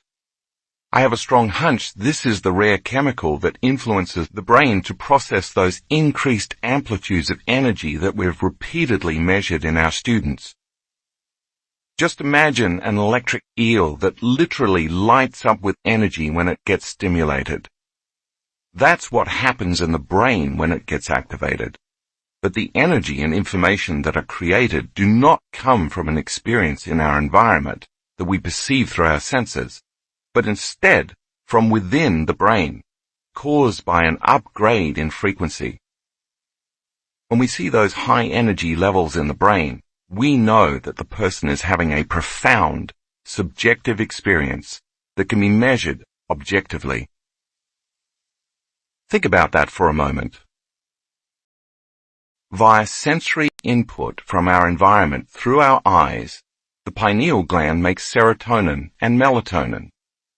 This visible light coming from the sun causes us to move into harmony with our environment, which we call the circadian rhythm. As a result of this process, serotonin and melatonin carry information equal to the frequency coming from the physical world. Because we perceive visible light through our senses, those molecules are inherent to humans. Thus they are equivalent to the realm of our three-dimensional reality. Remember, as Einstein said, that the ceiling of this material world is the speed of light. But what happens as the brain processes an increase in frequency and information from a realm beyond the senses and beyond the speed of light? Is it possible that information and energy coming from the unified field change the chemistry of melatonin to become another chemical counterpart in the brain? And could our brain translate those frequencies into a message? If energy is the epiphenomenon of matter, it makes sense that the information coming from a frequency faster than visible light would be able to alter the molecular structure of melatonin into profound elixirs within our brain. The pineal gland is responsible for translating that information into a chemical variation of melatonin. Therefore, that molecule carries a different message equal to that frequency. That new frequency is now influencing an enhanced superchemical. That's no longer natural, that's supernatural. Melatonin gets an upgrade. Not only does this phosphorescent, bioluminescent chemical increase the energy in the brain, but it enhances the imagery the mind internally perceives, so that everything looks as though it's made of vivid, surreal, luminescent light. As a result, people have reported experiencing colors they've never seen before because they exist outside their known experience of the visible light spectrum. These colors appear as profound, otherworldly, glowing lights in a technicolor, lucid, opalescent world of suspended beauty. Everything appears as if it's emitting beautiful light made of vivid, radiant energy that you can feel. This world of golden, shimmering, bright halos within and around everything appears more illuminated than your sensory-based reality. And of course, it will be difficult to take your attention off all its beauty. Because all your attention is on this experience, it will seem as though you are actually there, totally present in this other world or dimension. Take a look at figure 12.10 again. Alter melatonin one more time and you produce the chemical dimethyltryptamine, DMT, one of the most powerful hallucinogenic substances known to man. This is the same chemical found in ayahuasca. a traditional spiritual plant medicine used in ceremonies by the indigenous people of the Amazon. DMT's primary active ingredient is said to create spiritual visions and profound insights into the mystery of the self. When ayahuasca or other plant chemicals containing this molecule are ingested, the body receives only DMT. But when the pineal gland is activated, it receives the whole blend of aforementioned chemicals, and this causes some very profound inner experiences. Some of these experiences have been reported to create profound time dilation. Time appears infinite, time travel, journeys to paranormal realms, visions of complex geometric patterns, encounters with spiritual beings, and other mystical, interdimensional realities.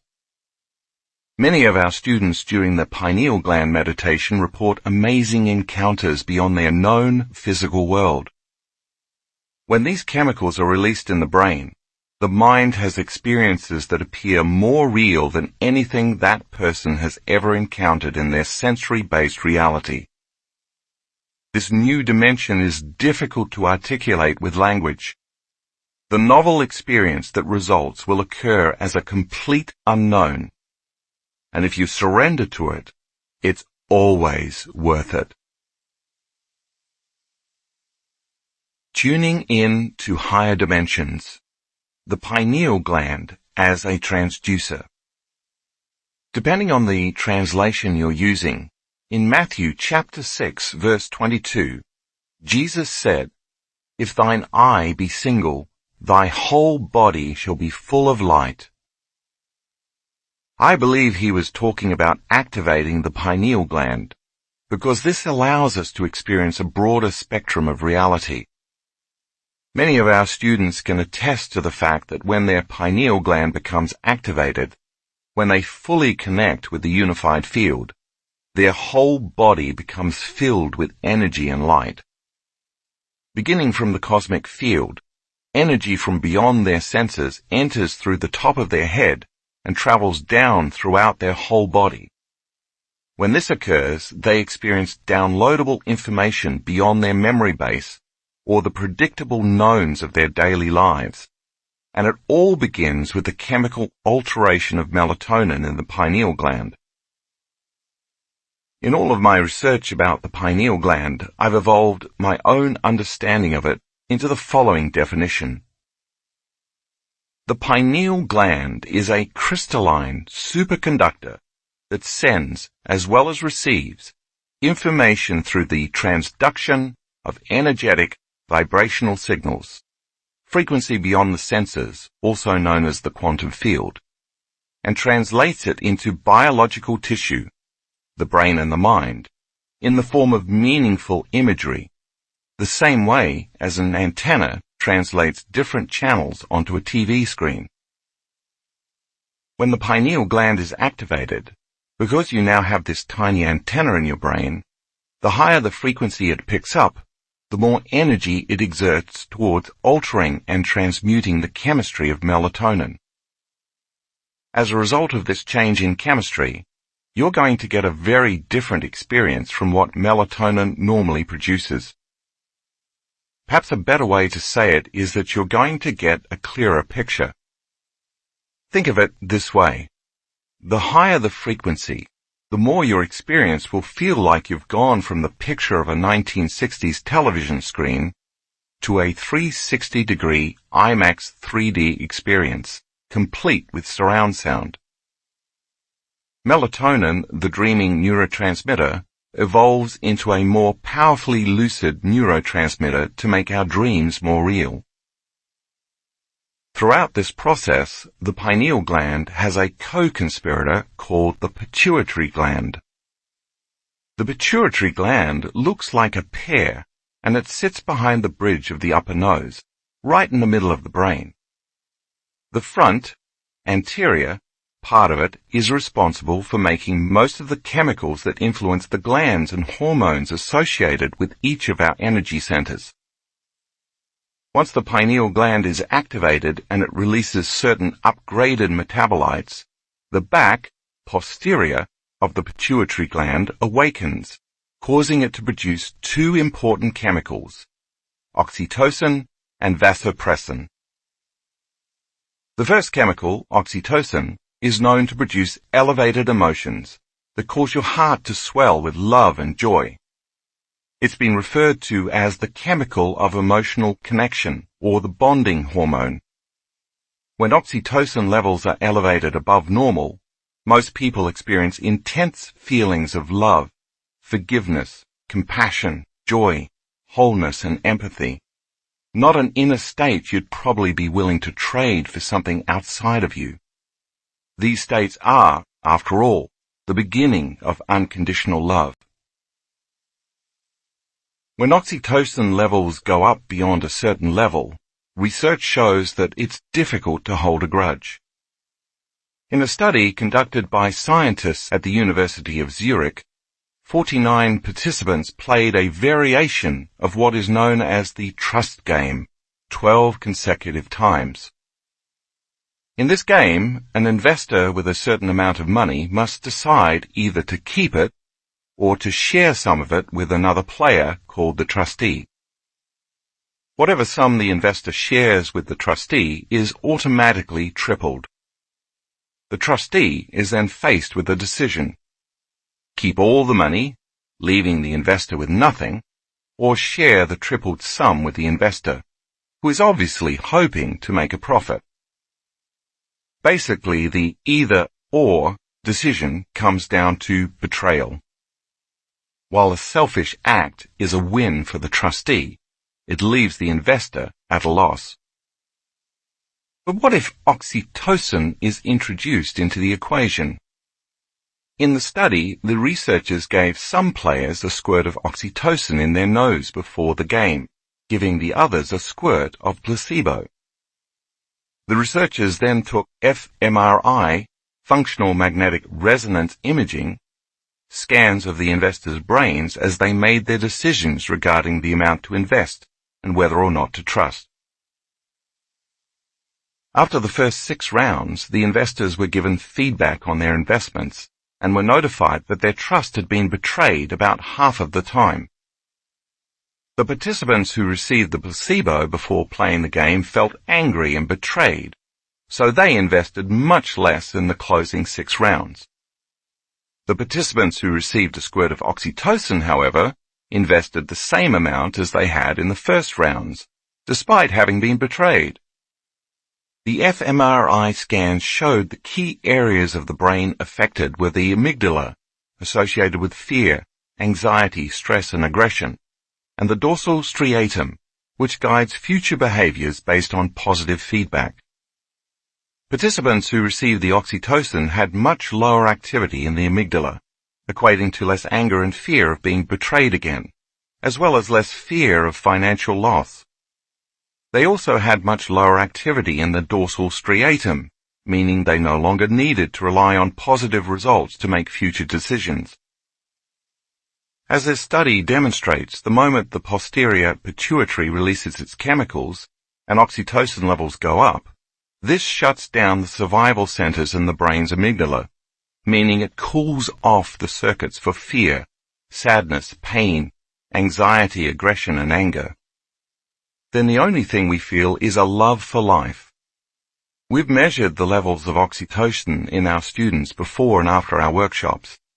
At the conclusion of the event, some of them had elevated their levels significantly. When we interviewed those students, many of them kept saying, "I'm just so in love with my life and everyone in it. I never want this feeling to go away. I want to remember this feeling forever. This is who I really am."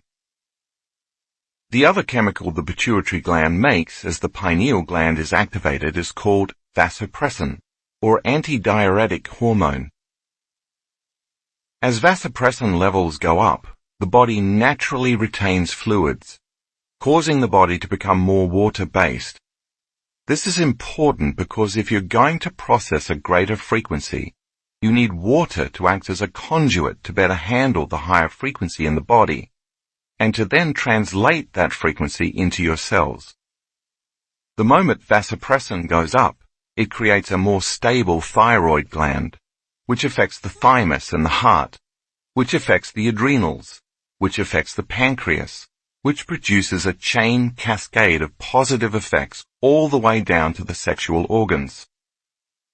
When we tune in to these higher frequencies, we have access to a different kind of light, a frequency faster than visible light, and all of a sudden we are activating a greater intelligence within us. Now, because the pineal gland is activated, we can pick up higher frequencies, which in turn produces a change in chemistry. The higher the frequency we pick up, the more it alters our chemistry, which means the more visual, hallucinogenic, and higher energy experiences we have. The crystals in our pineal gland, acting like a cosmic antenna, are the doorway to these higher vibrational realms of light and information. This is how we have internal experiences that are more real than our external ones. These pineal metabolite chemicals your body produces fit into the same receptor sites as serotonin and melatonin, but they carry a very different chemical message from a realm beyond sensory-based material reality. As a result, the brain is now primed for a mystical experience, opening the door to other dimensions and moving the individual from space-time reality to a time-space reality. Since all frequency carries a message, and that message is a change in chemistry, once the pineal gland gets activated and you start experiencing and processing these higher frequencies, energies, and elevated levels of consciousness, they often present themselves as complex, changing, geometric patterns, usually perceived in the mind's eye. This is good. This is information. When you have these mystical experiences, because your nervous system is so coherent, it's able to tune in to these super coherent messages. In the darkness of the void, the pineal gland becomes the vortex for these very organized patterns and packets of information. And as you place your attention on them, just like a kaleidoscope, they constantly change and evolve. The same way a TV picks up frequencies and turns them into pictures on the screen, the pineal gland chemically transduces higher frequencies into vivid, surreal images. In graphic 13 in the color insert, you can see some of these geometric patterns which are called divine or sacred geometry. Such patterns have been around for thousands of years. In Chapter 8, I mentioned that these patterns appear to look like ancient mandalas. They're energy and information in the form of frequency, and if you can surrender to them, your brain, via the pineal gland, will transduce those forms, messages, and information into very vivid pictures, imagery, or lucid experiences. The best thing to do when you see or experience these patterns is to surrender to them and not try to make anything happen. These patterns and forms usually do not appear as two-dimensional or static.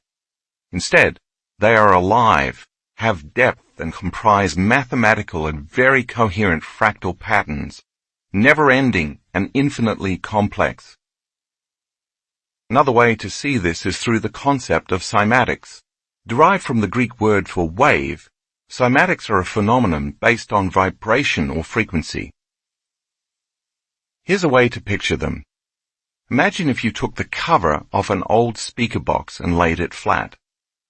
If you filled that speaker with fluid, shined a light on it, and began playing classical music up through it, the frequency and vibration of the music would eventually create coherent standing waves. These waves would interfere with each other and eventually create geometric patterns within patterns within patterns. As with a kaleidoscope, you would see these evolving geometric arrangements become more highly organized. The difference between the images in the kaleidoscope and cymatics is that the images in the kaleidoscope appear two-dimensional. Geometric patterns such as cymatics, however, appear to be alive and are three-dimensional or even multi-dimensional. In addition to water, the vibrational effects of cymatics are translatable to sand and air. In other words, these three mediums pick up vibration and frequency and turn them into coherent geometric patterns. If you search, you can find several videos showing this on YouTube. When your pineal gland picks up information, it's picking up these same types of waves in the environment around you. These coherent, highly organized standing waves that exist beyond the visible light spectrum are constantly being consolidated into packets of information and transduced into images by your pineal gland. They are just patterns of information that are intersecting in a very coherent way, and when you put your awareness on them, they change and evolve to become increasingly more fractal, intricate, beautiful, and divine. It's all information, and just like a transducer, your pineal gland takes that information and descrambles it into imagery. This is one of the reasons I decided to use the kaleidoscope as a tool in our advanced events, to train students' brains to be disarmed when they experience this mode of complex imagery, as well as to more easily recognize and open up to receiving this type of information. Additionally, as the kaleidoscope causes the brain to move into alpha or theta brainwaves, and you become more suggestible, you can see how gazing into it in a state of trance primes your subconscious mind for a mystical experience. Once your pineal gland picks up the imagery, fasten your seatbelts, because things are going to get exciting. You might come out of your body and travel down a tunnel of light, or your entire body might become filled with light. You might even feel like you've become the entire universe, and when looking down at your body, even find yourself wondering how you're going to get back into it. When you start having these very profound, unknown experiences, you have one of two choices. You can contract in fear because it's the unknown, or you can surrender and trust because it's the unknown. The more you surrender and trust, the deeper and more profound your experiences become. And because the experience is so profound, you're not going to want to rouse yourself back to wakefulness, thereby changing your brainwaves back to beta. Instead, this is the time to surrender, relax, and go even deeper into this transcendental state of consciousness. In this moment, you are not sleeping, you are not awake, you are not dreaming. You are transcendent of this reality. If your brain chemistry is right, your body will be totally and completely sedated. This is what we are training for, to experience greater levels of wholeness, oneness, love, and higher consciousness. But there's more. Alteration in chemistry creates a new reality. Imagine if in this moment all your senses were increased by 25%. If that were the case, everything you were seeing, hearing, tasting, smelling, and feeling would cause you to become more aware of everything around you. If awareness and consciousness are the same, then as your consciousness is heightened, the energy your brain is receiving would also be increased. Because you can't have a change in consciousness without a change in energy, or vice versa. As your brain connects to a different frequency that is processing a new stream of consciousness, it is literally turning on. And because your senses feel amplified, you've produced an elevated level of awareness. The higher the energy or frequency, the greater the alteration in your chemistry. And the greater the alteration in your chemistry, the more lucid your experience will be. So when you're in this transcendental state, you feel more awake and more aware than you are in your day-to-day reality. As your awareness amplifies, you would feel as if you were truly in that transcendental reality. If you're picking up information from beyond your senses, information that is not originating from visible light or the sun then it makes sense that it's called the third eye. Because you had such a profound internal experience, and since new experiences assemble new neural networks, that experience enriches the circuitry in your brain.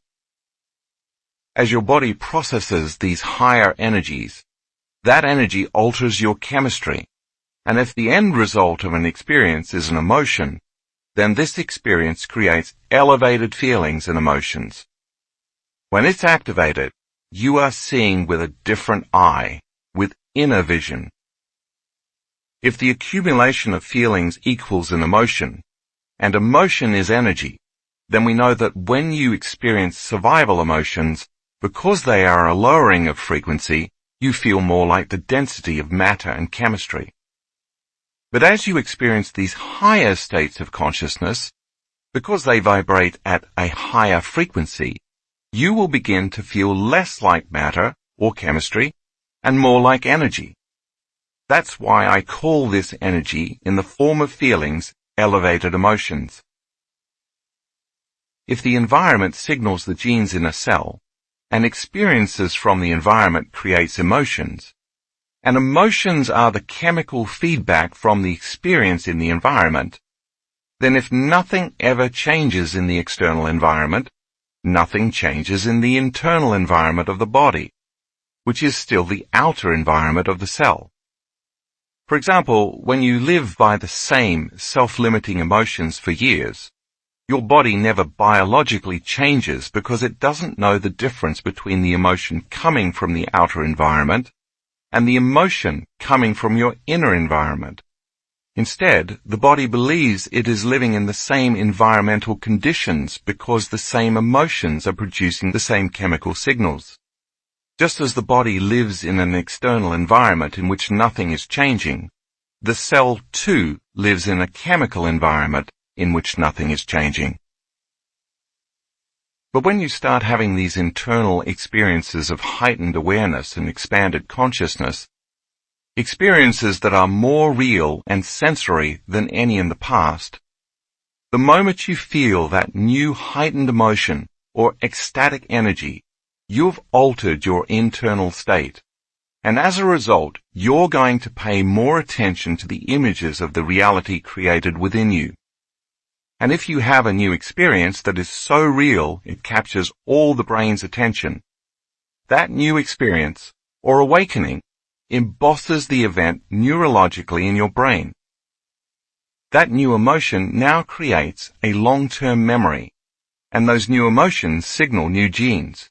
But this time the experience that's creating the long-term memory is not coming from your outer environment, it is coming from your inner environment, which is still the outer environment of the cell. Because the event is so powerful that you cannot not be aware, therefore, the higher the energy, the higher the consciousness. The higher the consciousness, the greater the awareness. The greater the awareness, the broader experience of reality you have.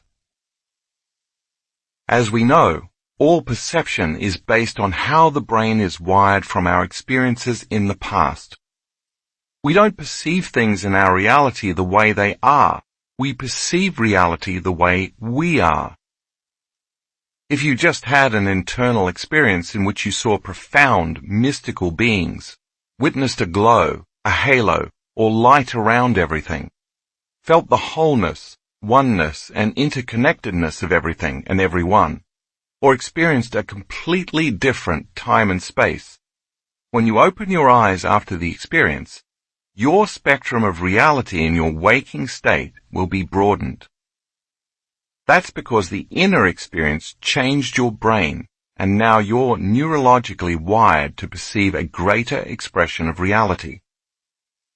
This is how you begin to change who you are, from the inside out. This is how you alter your experience of the three-dimensional world of matter. Evolution on both an individual and a species level is a slow process.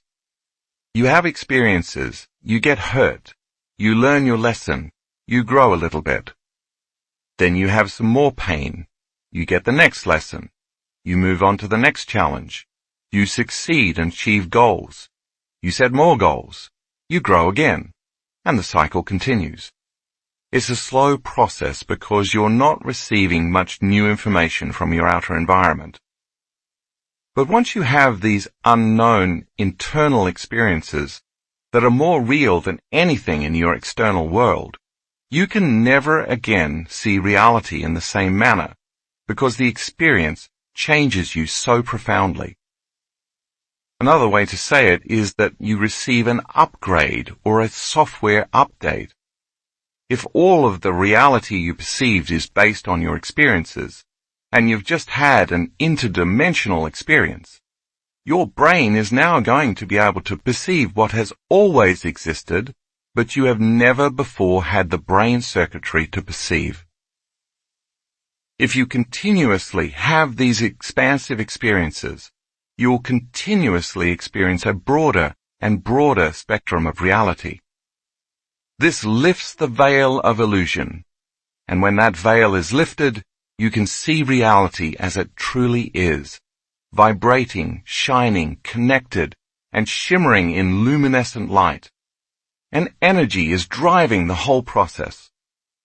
You're now tuning in to a greater spectrum of information where all of a sudden everything looks and feels different than it did when you saw it simply as matter, and your relationship changes.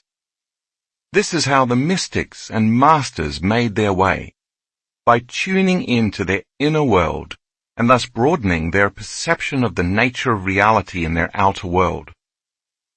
Imagine who you could become if you stopped living by the hallmarks of the lower three energy centers, including survival, fear, pain, separation, anger, and competition, and instead live from the heart and operated out of love, oneness, and connection to all things, both seen and unseen.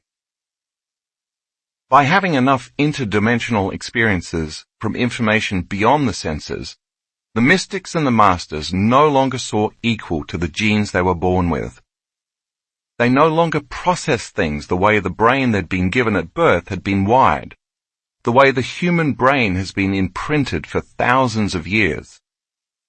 Instead, because of their interaction with the field, they created the awareness, the circuitry, and the mind to perceive a different reality, one that's always been there.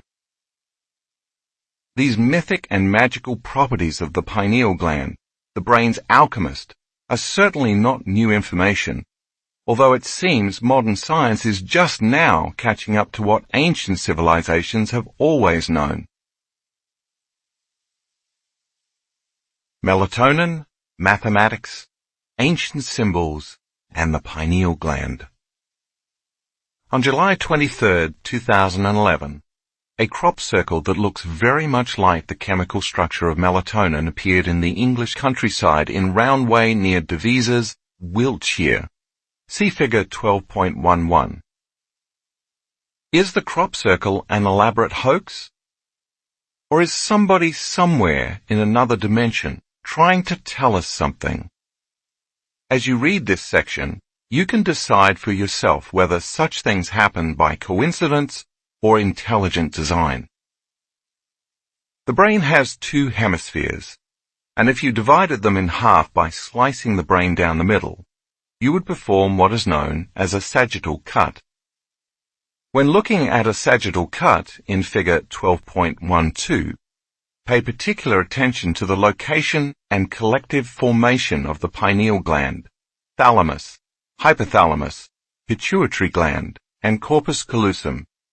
Does that formation remind you of anything? Meant to signify protection, power, and good health, it's the ancient Egyptian symbol called the Eye of Horus. Is it possible that there was an ancient teaching about the autonomic nervous system, the reticular activating system, the thalamic gate, and the pineal gland? The Egyptians must have known the significance of the autonomic nervous system and realized that activating the pineal gland meant they could enter the other world, or other dimensions. In the Egyptian system of measurement, the Eye of Horus also represented a fractional quantification system to measure parts of the whole. In modern mathematics, we call this the Fibonacci constant, or Fibonacci sequence. As I mentioned earlier in the book, this is a mathematical formula that shows up everywhere in nature, displayed in patterns you can see in sunflowers, seashells, pineapples, pine cones, eggs, and even the structure of our Milky Way galaxy.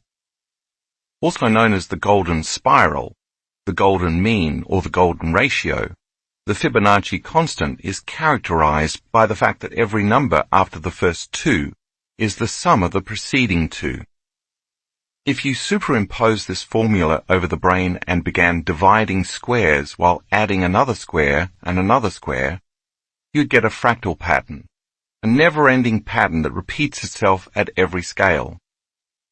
Starting at the pineal gland, this formula outlines the exact structure of the brain.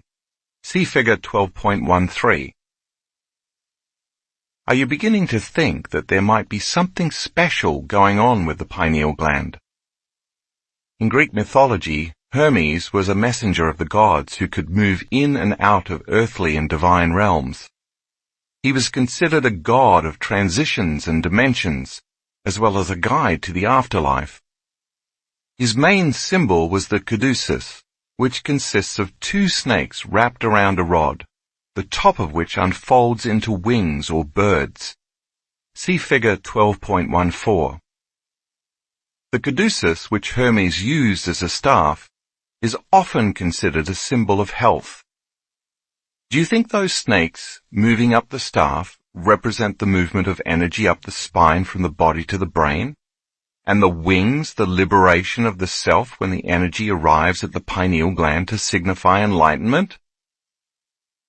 The crown represents our highest potential and our greatest expression of the divine when we activate our pineal gland, represented by the pine cone. The crowning of the self is the conquering of the self. This is why I chose this image for the cover of this book. Tuning in to higher dimensions of time and space meditation. Since melatonin levels are at their height between 1 a.m. and 4 a.m., that's the best time to do this meditation. Start by activating your heart center for one song. Then bless your energy centers, starting with the lowest one, as you learned in the Blessing of Your Energy Centers meditation in Chapter 4. Bless this energy center by resting your attention first in the space of that energy center and then in the space around it. Do this for the first and then for the second energy center, and then focus your attention on the first and second center at the same time. Continue this process with each energy center, creating a bigger field by connecting each new energy center to the prior centers. Eventually, you'll align all 8 centers and the energy around your entire body simultaneously. This should take about 45 minutes. Then lie down for 20 minutes and let your autonomic nervous system take the orders to balance the body. Now, sit up and do the breath, bringing that energy all the way up to the top of your head. Hold it and squeeze, compressing the crystals of the pineal gland, thus activating it and creating an electromagnetic field. That field is going to stretch as far as it can go, and then it's going to reverse and compress those crystals. As you increase the frequency, you're going to pick up higher and higher vibrational realms. And then your brain is going to take that information and turn it into imagery. One last point about this breath. I want to emphasize that it is not necessary to take a fast, deep breath and then squeeze your intrinsic muscles and then hold your breath to the point that you turn purple. Instead, I want you to take a very slow, long, steady breath, coordinating the breath with the contraction of your intrinsic muscles equally as you inhale and slowly follow that breath all the way to the top of your head. This is the fourth way you can activate the pineal gland. When you're done with the breath, rest your attention between the back of your throat and the back of your head in space. You are locating that gland, and by placing your attention there, you are placing your energy there. Keep your attention there for about 5 to 10 minutes. As a thought, an awareness, and consciousness get really tiny and move into the chamber of the pineal gland and sense the space of that room in the center of this organ in space. Linger there for about 5 to 10 minutes. Then sense the frequency in space beyond the boundaries of the gland. Radiate the energy beyond that room into the big black space. Direct that energy to carry the intention that this gland release its sacred metabolites for the mystical experience. Broadcast that information into the space beyond your head in space. Now open up. Tune into the energy beyond your head in that vast, eternal black space, and just receive. The longer you're conscious of this energy, and the more you can receive that frequency, the more you are altering and upgrading melatonin to its radical metabolites. Don't expect anything to happen. Don't try to anticipate. Just keep receiving. Finally, lie down again and let the autonomic nervous system take over. Enjoy the scenery. Chapter 13. Project Coherence. Making a Better World. We are living in a time of extremes, and these extremes are both a reflection of an old consciousness that can no longer survive, and a future consciousness in which planet Earth herself and all of us on Earth are transforming. This old consciousness is driven by survival emotions like hatred, violence, prejudice, anger, fear, suffering, competition, and pain. Emotions that serve to seduce us into believing we are separate from one another. The illusion of separation taxes and divides individuals, communities, societies, countries, and Mother Nature herself. The mindless, careless greed and disrespect of human activity is threatening life as we know it. By pure logic and reason, this type of consciousness cannot sustain itself for much longer. Because everything is moving toward extreme polarities, undeniably many of the current systems, whether political, economic, religious, cultural, educational, medical, or environmental, are being pulled apart as antiquated paradigms collapse. We can see this most prominently in journalism, where no one knows what to believe anymore. Some of these changes reflect people's choices, while others reflect increasing levels of personal awareness. One thing is apparent, however. In this age of information, everything that is not in alignment with the evolution of this new consciousness is coming to the surface. If you aren't aware that there is an increase in frequency and energy occurring at this time, an increase in anxiety, tension, and passion, then you might not be paying attention to your own state of being and mankind's interconnectedness to this energy. In addition to the upheavals in our highly charged political, social, economic, and personal environments, many people also feel as if time is speeding up, or that more momentous happenings are occurring in a shorter amount of time. Depending on your outlook, this could be either an exciting time of awakening or an anxiety-inducing moment in history. Regardless, the old must fall away or break down so that something more functional can emerge in its place. This is how people, species, consciousness, and even the planet itself evolve. This excitement in energy both within humans and nature begs several questions.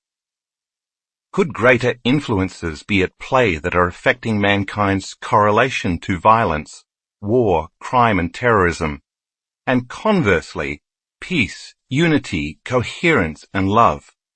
And is there a reason why all of this is happening at this particular time? The history of peace-gathering projects. To date, the power of temporary peace-gathering projects has been exhibited and thoroughly field-tested in more than 50 demonstration projects and 23 peer-reviewed scientific studies scrutinized by independent scholars around the world. The results have consistently demonstrated a positive effect in the immediate reduction of crime, warfare, and terrorism by an average of greater than 70%. Think about that for a moment. When a group of people come together with the specific intention or collective consciousness to change something or to produce an outcome, if they create it with the energy and emotions of peace, unity, or oneness, without physically doing anything, that unified community can produce changes 70% of the time. To quantify the results of these studies, scientists use a measurement called lead-lag analysis. The purpose of lead-lag analysis is to uncover correlations between people and incidents. For example, if you looked at the lead-lag analysis of a chain smoker, it would show that the more a person smokes, the greater chance they will have of developing lung cancer. In relation to peace-gathering projects, the studies have found that the greater the number of meditators or peace gatherers, combined with the amount of time they meditate, the greater influence the gathering has upon decreasing incidences of crime and violence in society. A powerful example is the Lebanon Peace Project, which brought together a group of meditators in Jerusalem in August and September of 1983 to demonstrate the radiating influence of peace. Although the number of meditators fluctuated over time, it was often large enough to achieve the super radiance effect for both Israel and nearby Lebanon.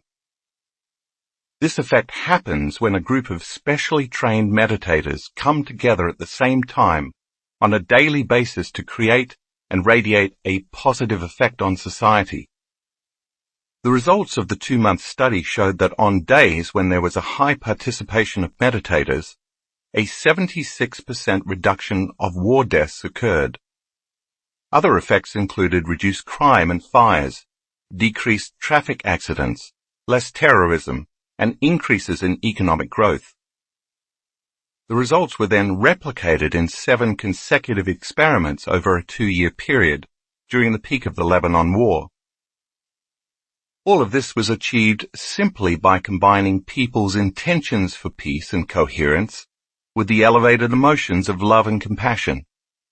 This clearly demonstrates that the more unified the consciousness of a group of people within a specific elevated energy is, the more it can change the consciousness and energy of others in a non-local way. In what's considered one of the top 3 peace-gathering studies in the Western Hemisphere, the RAND Corporation think tank assembled a group of nearly 8,000, and sometimes more, trained meditators to focus on world peace and coherence during 3 periods ranging from 8 to 11 days each, from 1983 to 1985. The results showed that during this time, worldwide terrorism was reduced by 72%. Can you imagine the results and positive effects, as well as the speed with which they would occur if this type of meditation and mindfulness was part of the education curriculum? In still another study, this time in India from 1987 to 1990, 7,000 people gathered to focus on world peace. During that 3-year period, the world witnessed remarkable transformations toward world peace. The Cold War ended, the Berlin Wall came down, the Iran-Iraq War came to an end, South Africa began to move towards abolishing apartheid, and terrorist attacks subsided. What surprised everyone was the swiftness with which these global changes occurred, all in a relatively peaceful manner. In 1993, from June 7th to July 30th, approximately 2,500 meditators gathered in Washington, D.C. in a highly controlled experiment to focus on peace and coherent energy.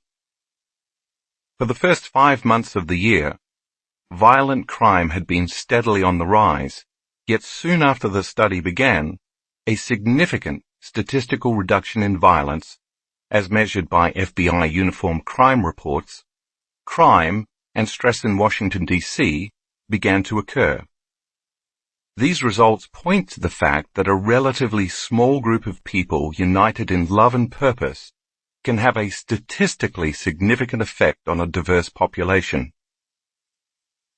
On September the 11th, 2001, due to the immediacy of global media, human beings all over the planet felt horror, shock, fear, terror, and grief as planes crashed into the New York City's World Trade Center, the Pentagon in Washington, D.C., and a field near Shanksville, Pennsylvania. In an instant, the world's collective consciousness tuned into this event. Powerful emotional outpourings around the globe occurred as people bonded, formed communities, and took care of one another.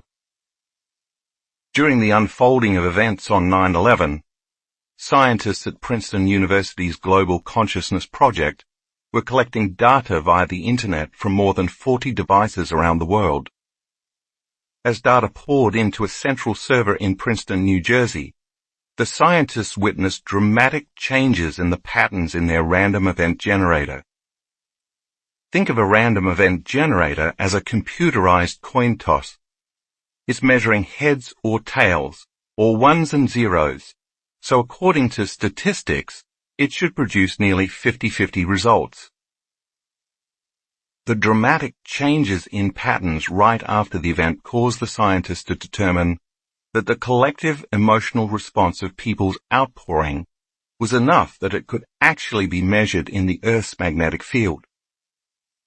What all of these studies ultimately point to is that there's significant evidence that group meditations of the right size with skilled meditators who change their emotions and energy can influence and create non-local, measurable effects on peace and global coherence.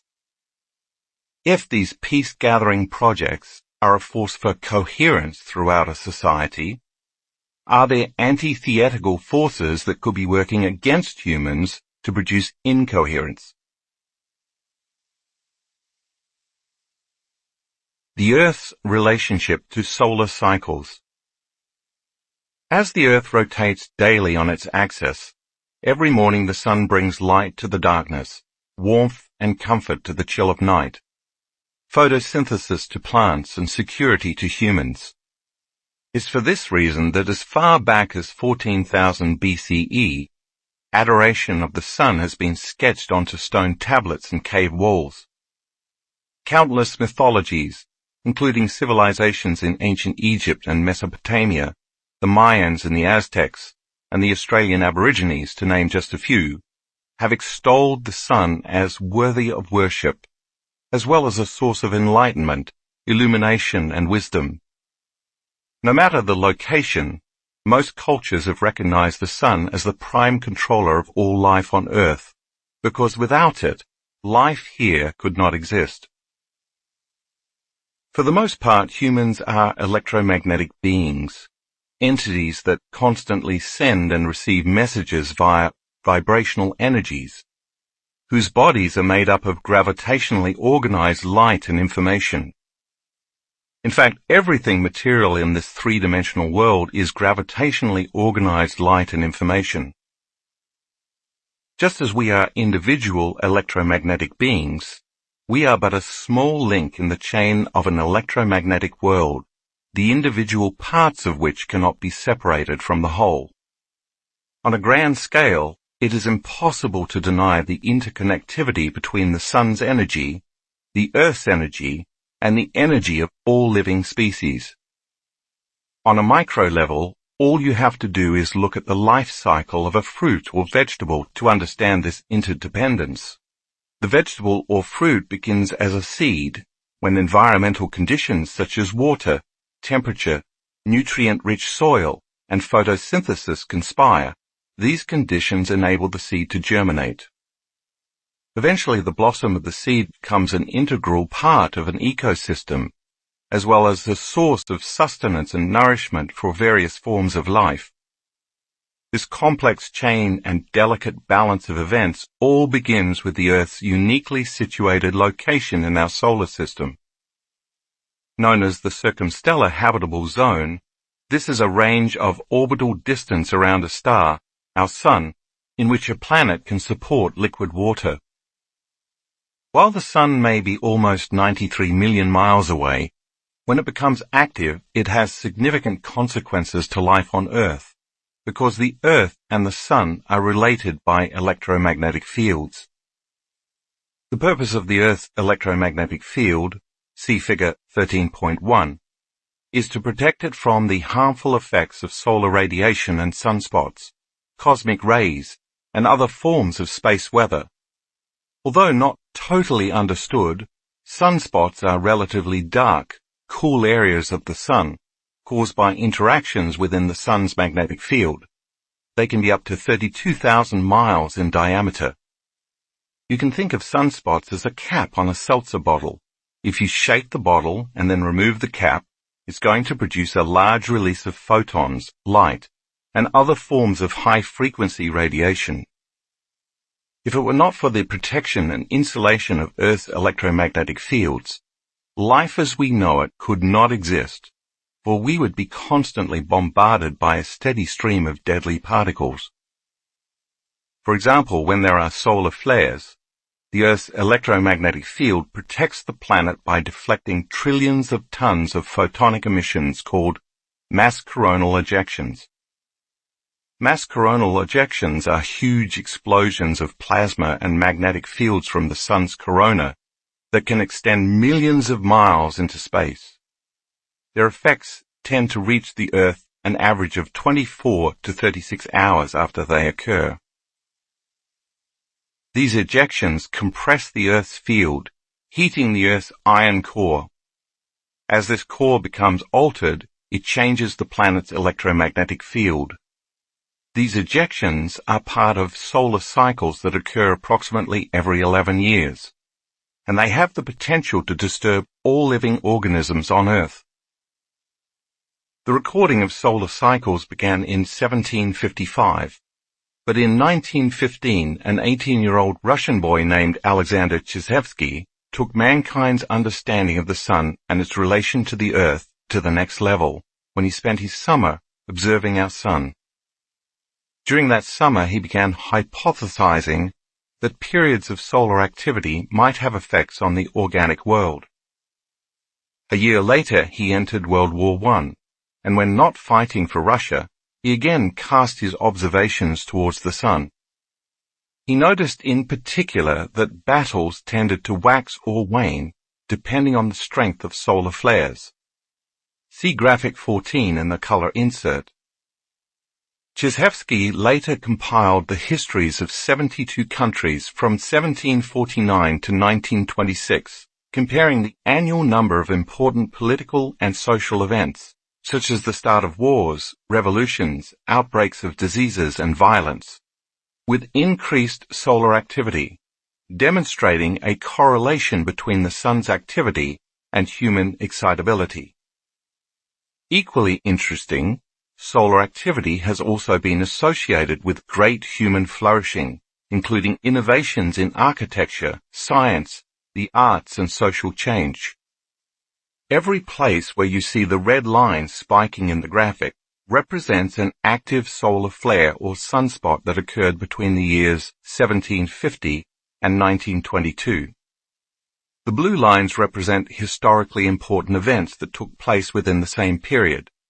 Krzyzewski eventually determined that 80% of these countries' most significant events occurred during solar events and geomagnetic activity.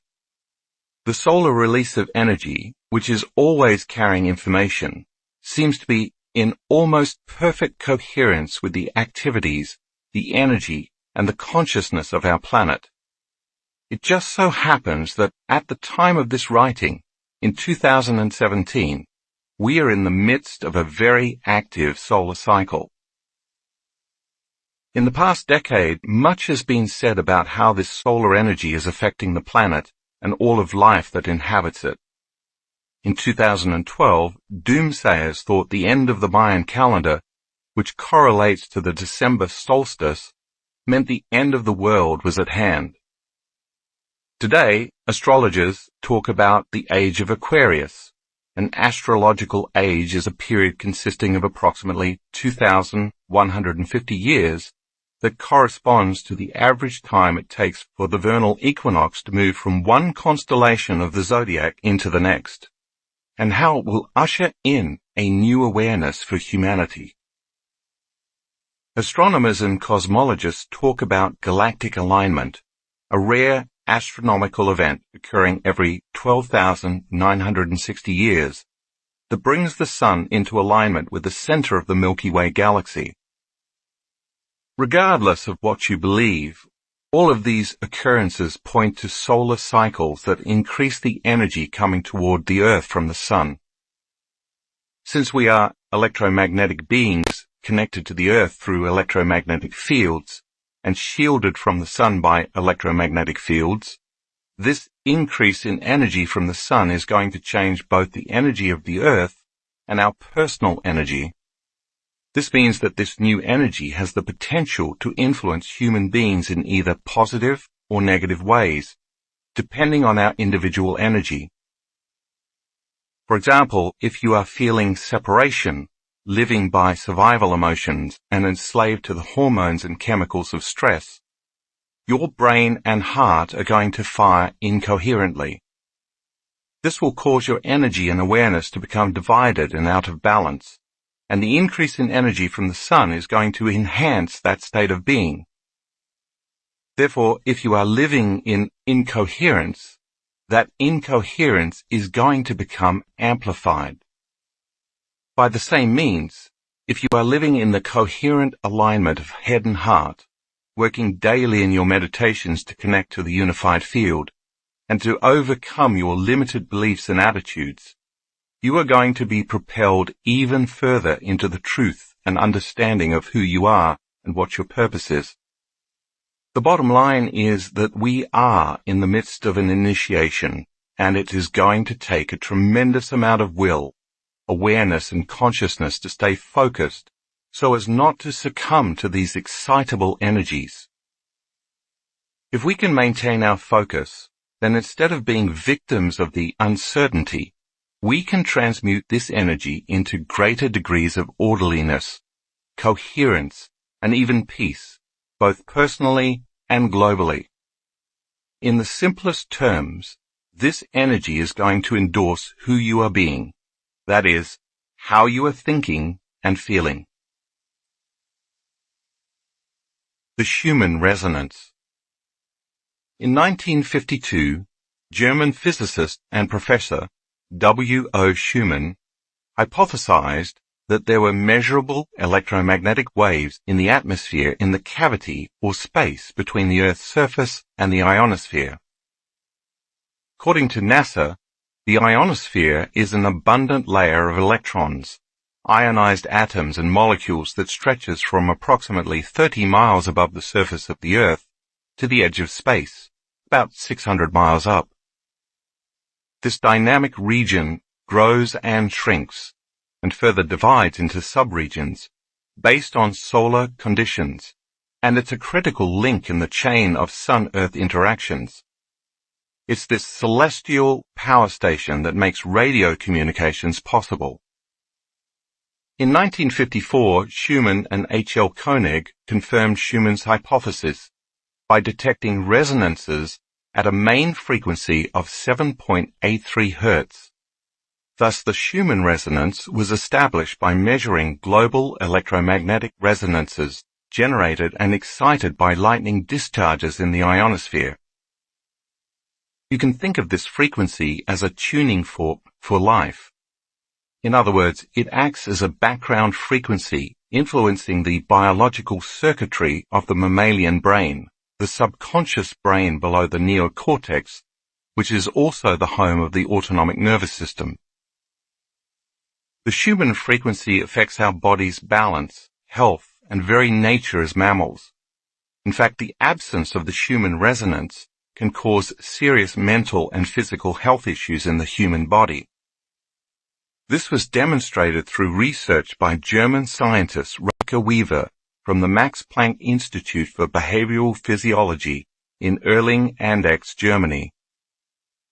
In the study, he took young, healthy student volunteers for 4 weeks at a time and placed them in hermetically sealed underground bunkers that screened out the Schumann frequency. Throughout the 4 weeks, the students' circadian rhythms changed, causing them to suffer emotional distress and migraine headaches. When Weaver introduced the Schumann frequency back into the bunkers, after only a brief exposure to 7.83 Hz, the volunteers' health returned to normal. As far back as we know, the Earth's electromagnetic field has been protecting and supporting all living things with this natural frequency pulsation of 7.83 Hz. You can think of the Schumann resonance as the Earth's heartbeat. The ancient Indian rishis referred to this as Om, or the incarnation of pure sound. Whether by coincidence or not, 7.83 Hz also happens to be a very powerful frequency used with brainwave entrainment, as is associated with low levels of alpha and the upper ranges of theta brainwave states. It is this range of brainwaves that allows us to get beyond the analytical mind and into the subconscious. Thus, this frequency has also been associated with high levels of suggestibility, meditation, increased human growth hormone levels, and increased cerebral blood flow levels. It appears then that the Earth's frequency and the brain's frequency have very similar resonances, and that our nervous system can be influenced by the Earth's electromagnetic field. Perhaps this is why getting out of the city and into nature often provides such a calming effect. The concept of emergence. In 1996, researchers at the HeartMath Institute discovered that when an individual's heart is in a state of coherence, or harmonious rhythm, it radiates a more coherent electromagnetic signal into the environment, and that this signal can be detected by the nervous systems of other people as well as animals. In fact, as you know by now, the heart generates the strongest magnetic field in the body, and it can be measured several feet away. This provides a credible explanation for the fact that when someone walks into a room, you can feel or sense that individual's mood or emotional state, independent of their body language. From a purely scientific standpoint, we can then ask, if this phenomenon works on an individual level, can it work on a global level? In 2008, more than a decade later, the HeartMath Institute launched the Global Coherence Initiative, GCI, a science-based, international effort that seeks to help activate the heart of humanity to promote peace, harmony, and a shift in global consciousness. GCI is based on the beliefs that 1. Human health, thoughts, behaviors, and emotions are influenced by solar, geomagnetic, the Earth's magnetic field, activity. 2. The Earth's magnetic field is a carrier of biologically relevant information that connects all living systems. 3. all human beings influence the Earth's electromagnetic field of vital information. 4. Collective human consciousness, where large numbers of people are intentionally focused on heart-centered states, creates or affects the global information field. Therefore, elevated emotions of care, love, and peace can generate a more coherent field environment that can benefit others and help offset the current planetary discord and incoherence. Because human heart rhythm and brain frequencies, as well as cardiovascular and autonomic nervous systems, overlap with the Earth's resonance field, GCI scientists suggest we are part of a biological feedback loop in which we not only receive relevant biological information from the field, but we also feed information into this field. In other words, human thoughts, consciousness, and emotions, energy, interact with and encode this information into the Earth's magnetic field, and this information is then distributed on carrier waves, a signal on which the information is impressed or carried, around the globe. To further their research and test this hypothesis, using state-of-the-art sensors located in various locations around the globe, the HeartMath Institute created the Global Coherence Monitoring System, GCMS, to observe changes in the Earth's magnetic field. Designed to measure global coherence, the GCMS uses a system of highly sensitive magnetometers to continuously measure magnetic signals that occur in the same range as human physiological frequencies, including our brain and cardiovascular systems. They also continuously monitor activity caused by solar storms, flares, and solar wind speed activity resulting from solar storms, disruptions of the Schumann resonances, and potentially the signatures of major global events that have a strong emotional component. Why are they doing this, and what does it point to?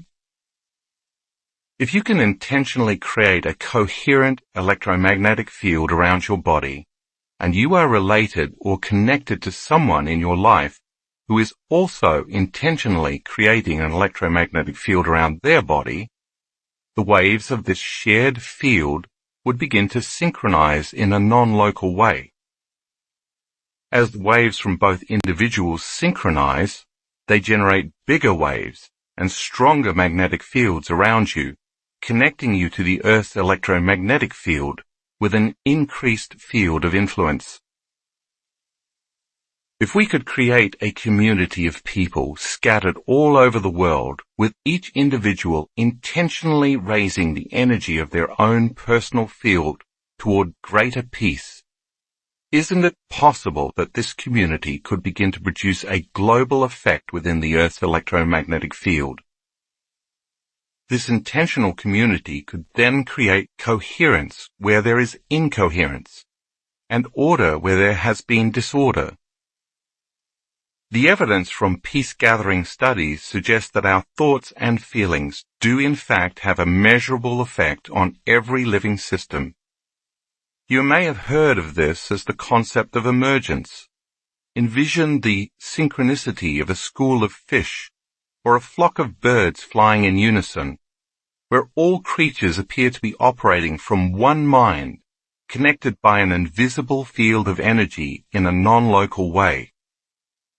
What is unique about this phenomenon is that it is not a top-down phenomenon, meaning there is no leader.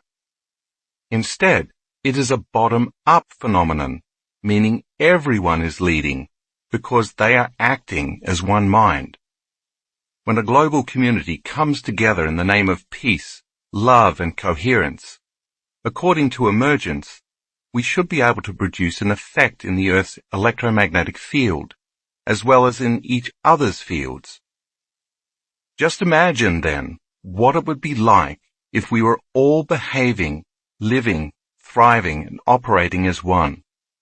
If we understood we were of one mind, one organism connected and united through consciousness, we would understand that to hurt another or affect another in any way is to do the same to ourselves. This new paradigm in thinking would be the largest evolutionary leap our species has ever made, causing the need for warring, fighting, competing, fearing, and suffering to become an antiquated concept. But how could this possibility become a reality? Coherence versus incoherence. In order for us to create some type of effect in the Earth's field, which in turn can influence another individual's field, as you might guess, we have to activate two significant centers in the human body, the heart and the brain.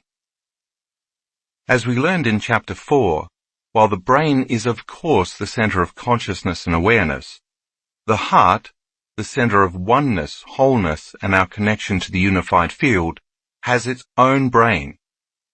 When people can regulate their internal states of care, kindness, peace, love, gratitude, thankfulness, and appreciation, as their hearts become more coherent and balanced, they send a very strong signal to the brain, causing the brain to become more coherent and balanced.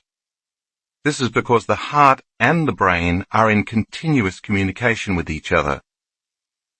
By the same means, once someone moves beyond the association to their body, their environment and time, and takes their attention off matter and objects, they become no body, no one, no thing, nowhere, in no time. As you well understand by now, when they get beyond themselves and put their awareness on the immaterial world of energy, they connect to the unified field, the place where there's no longer separation between any body, anyone, anything, and anywhere in any time. This causes them to unify with the consciousness of every body, everyone, everything, and everywhere in every time. As a consciousness, they have now entered the quantum field of energy and information, the place where consciousness and energy can influence the material world in non-local ways. The side effect of this process is that it creates more coherence in the brain and in our energy, so our biology becomes more whole. In our research, we've found that when the brain becomes more coherent, it affects the autonomic nervous system and the heart. The heart, our connection to the unified field, then acts like a catalyst to amplify the process of coherence back into the brain. Because the heart sends more information to the brain than the brain sends to the heart, the more coherence you can achieve through the elevated emotions of the heart, the more the brain and the heart synchronize. This synchronization produces measurable effects not only within the body, but also within the electromagnetic field surrounding the body. And the bigger the field we produce around our body, the more we can affect others in a non-local way. How do we know this? Because we've seen this over and over in our students' HRV measurements. Evidence of the influence of the heart's electromagnetic field upon the field of another's heart can also be seen in a heart math study in which 40 participants were divided into groups of 4 around 10 card tables. While the heart rhythms of all 4 participants at the table were being measured, only 3 people were trained to raise their emotions through heart math techniques. When the 3 trained participants raised their energy and sent positive feelings to the untrained participant, that person also went into higher states of coherence. The authors of the study concluded that evidence of heart-to-heart synchronization across subjects was found, which lends credence to the possibility of heart-to-heart biocommunications. Key to the process of coherence is getting beyond the analytical mind. We know this because we've measured it enough times in the brain scans of our students. Their participation has also demonstrated that with enough practice, coherence can be achieved in a relatively short amount of time. When the thinking brain is quieted, it moves into alpha or theta brainwave states, and this opens the doorway between the conscious and subconscious mind. The autonomic nervous system then becomes more receptive to information. By raising our energy through the feelings of elevated emotions, we become less matter and more energy, less particle and more wave. The bigger the field we can create with these energies, as energy, awareness, and consciousness, the more we can influence others in a non-local way. The greater energy you can create through the elevated emotions of the heart, the more you're going to connect with the unified field, which means you're going to experience more wholeness, connection, and oneness. But you can't experience that connection when you're incoherent, feeling separate, or living by the hormones of stress. When the chemicals released during stress rouse the brain, we feel disconnected from the unified field, and we tend to make less evolved choices. We know without a doubt that the emotions of competition, fear, anger, unworthiness, guilt, and shame keep us separate from one another because they produce slower and lower frequencies than elevated emotions like love, gratitude, care, and kindness, which produce faster and higher frequencies. We also know that the faster the frequency, the more energy is present. This prompted us to ask several questions. What if we assembled a community of several hundred people in one room, had them open their hearts and generate elevated energetic states, and then asked them to send the intention for the greatest good of a select group of people gathered in the same room? What would happen if the electromagnetic field around each person's body merged with the field of the person sitting next to them? Could those elevated emotional states then begin to produce a change in energy in the room? Is it possible that everybody experiencing elevated emotions and energy could begin to create coherence within a community? Building a collective, coherent field. Since early 2013, we've partnered with our friends at the HeartMath Institute to further our research. Since we began measuring our students' physiological states, we've scanned thousands of brains and hearts, resulting in a significant amount of information. We have been overwhelmed and mystified by some of the data we've collected when common people start doing the uncommon. Over the course of this journey, in collaboration with HeartMath, we've witnessed amazing measurements in our students. We've taken equally amazing measurements of the collective energy in the rooms where our students have gathered, measurements that show consistent daily increases in energy, using a sophisticated sensor from Russia called Sputnik, mentioned briefly in Chapter 2. Since elevated emotions related to the activity of the autonomic nervous system produce electromagnetic fields, increasing those emotions results in changes in blood microcirculation, perspiration, and other functions of the body. Because Sputnik is so sensitive, it can quantify environmental fluctuations by measuring barometric shifts, relative humidity, air temperature, electromagnetic fields, and more. Take a look at graphics 15A and 15B in the color insert. In these measurements from our workshops, you can see a trend that demonstrates an increase in the collective energy of the room. The first line in red is our baseline measurement and shows the room's energy before the start of the event. As you look at the red, blue, green, and finally the brown lines, each color representing a different day, you can see that each day the energy steadily increases. In graphics 15C and 15D, the same color scale applies.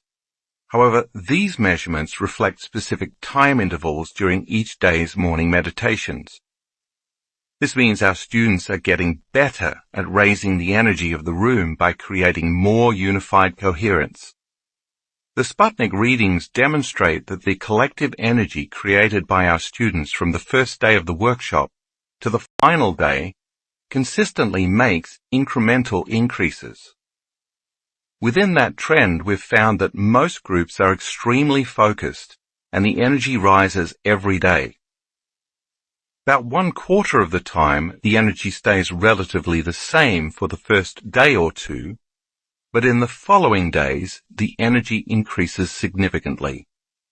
We believe this is because during the first day or two, the group is working on overcoming themselves by breaking the energetic emotional bonds that keep them connected to their past-present reality. So during this time, they are drawing from the unified field to build their own personal electromagnetic fields. This siphoning from the field tends to cause the collective energy in the room to drop. But once those individual fields become greater, more enhanced and coherent, they entrain to one another, which is when we tend to see dramatic increases in the energy of the room.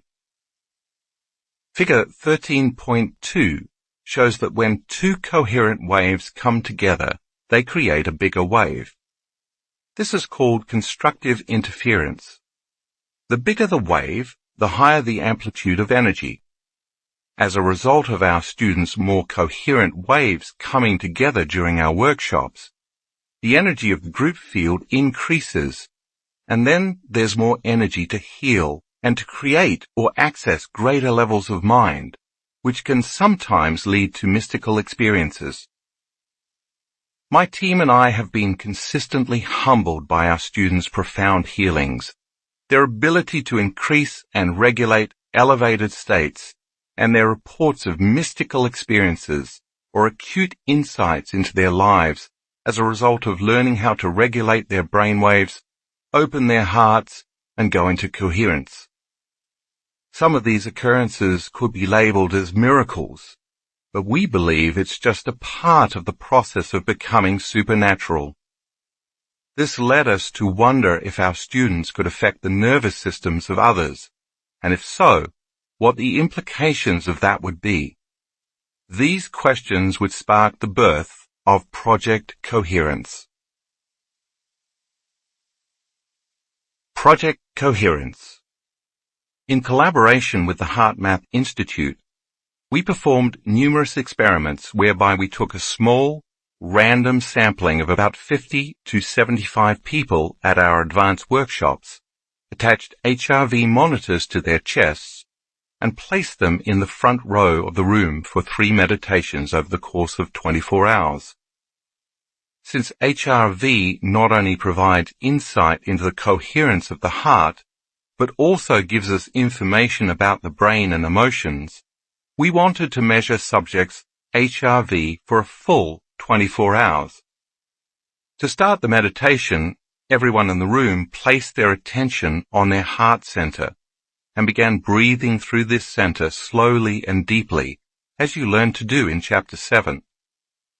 Next, they cultivated and sustained an elevated emotion for 2 to 3 minutes, broadening their heart's electromagnetic fields and moving from a state of selfishness to a state of selflessness. Then we had the collective of 550 to 1,500 students broadcast the energy of their elevated emotions beyond their body into the space of the entire room. Next, we had them lay the intentional thought in that frequency for the greatest good of the students sitting in the front of the room wearing the HRV monitors, that their lives be enriched, their bodies be healed, and mystical experiences find them. Our goal was to measure the collective energy in the room and its potential non-local effect on the people wearing the HRV monitors. Could those elevated levels of energy and frequency in the form of love, gratitude, wholeness, and joy cause another person's heart to go into coherence, even if they were on the other side of the room? Our results confirmed our hypotheses.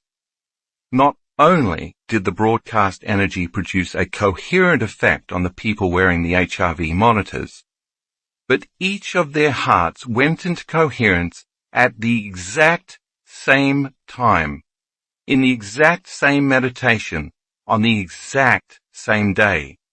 And this was not a one-time occurrence. we repeatedly found consistent results across our events. What does this mean? Our data supports the HeartMath Global Coherence Initiative's belief that an invisible field exists upon which information is communicated. This field links and influences all living systems, as well as our collective human consciousness.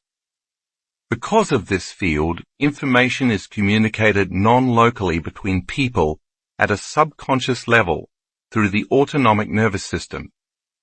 In other words, we are bound and connected by an invisible field of energy, and this energy field can affect everyone's behaviors, emotional states, and conscious and unconscious thoughts. Because all frequency carries information, the magnetic fields produced in the hearts of the student body acted as carrier waves for this information.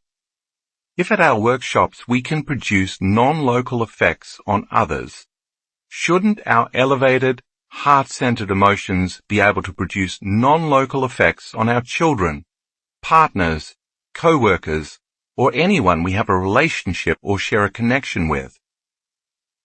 If you look at figure 13.3, you notice 17 people going into heart coherence at the exact same time, on the exact same day, during the exact same meditation. All of these students who went into heart coherence were being entrained by the energy of others. The students sending the energy embraced the intention for the greatest good of those people wearing the heart rate monitors. The results show that when we get out of our own way, we can become one mind and non-locally connect to one another. Through that connection, we can influence the autonomic nervous system of others, so they will feel more balanced, coherent, and whole. Imagine what could happen if you had thousands of people all doing the same for the entire world.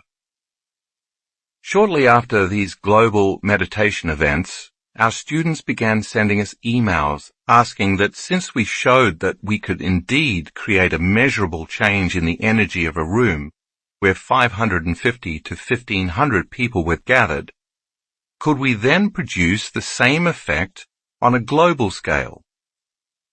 So it was our students who requested we organize global meditations, giving birth to Project Coherence. We broadcast our first Project Coherence over Facebook in November 2015, with more than 6,000 people from all over the world joining together online to collectively create a more loving and peaceful world.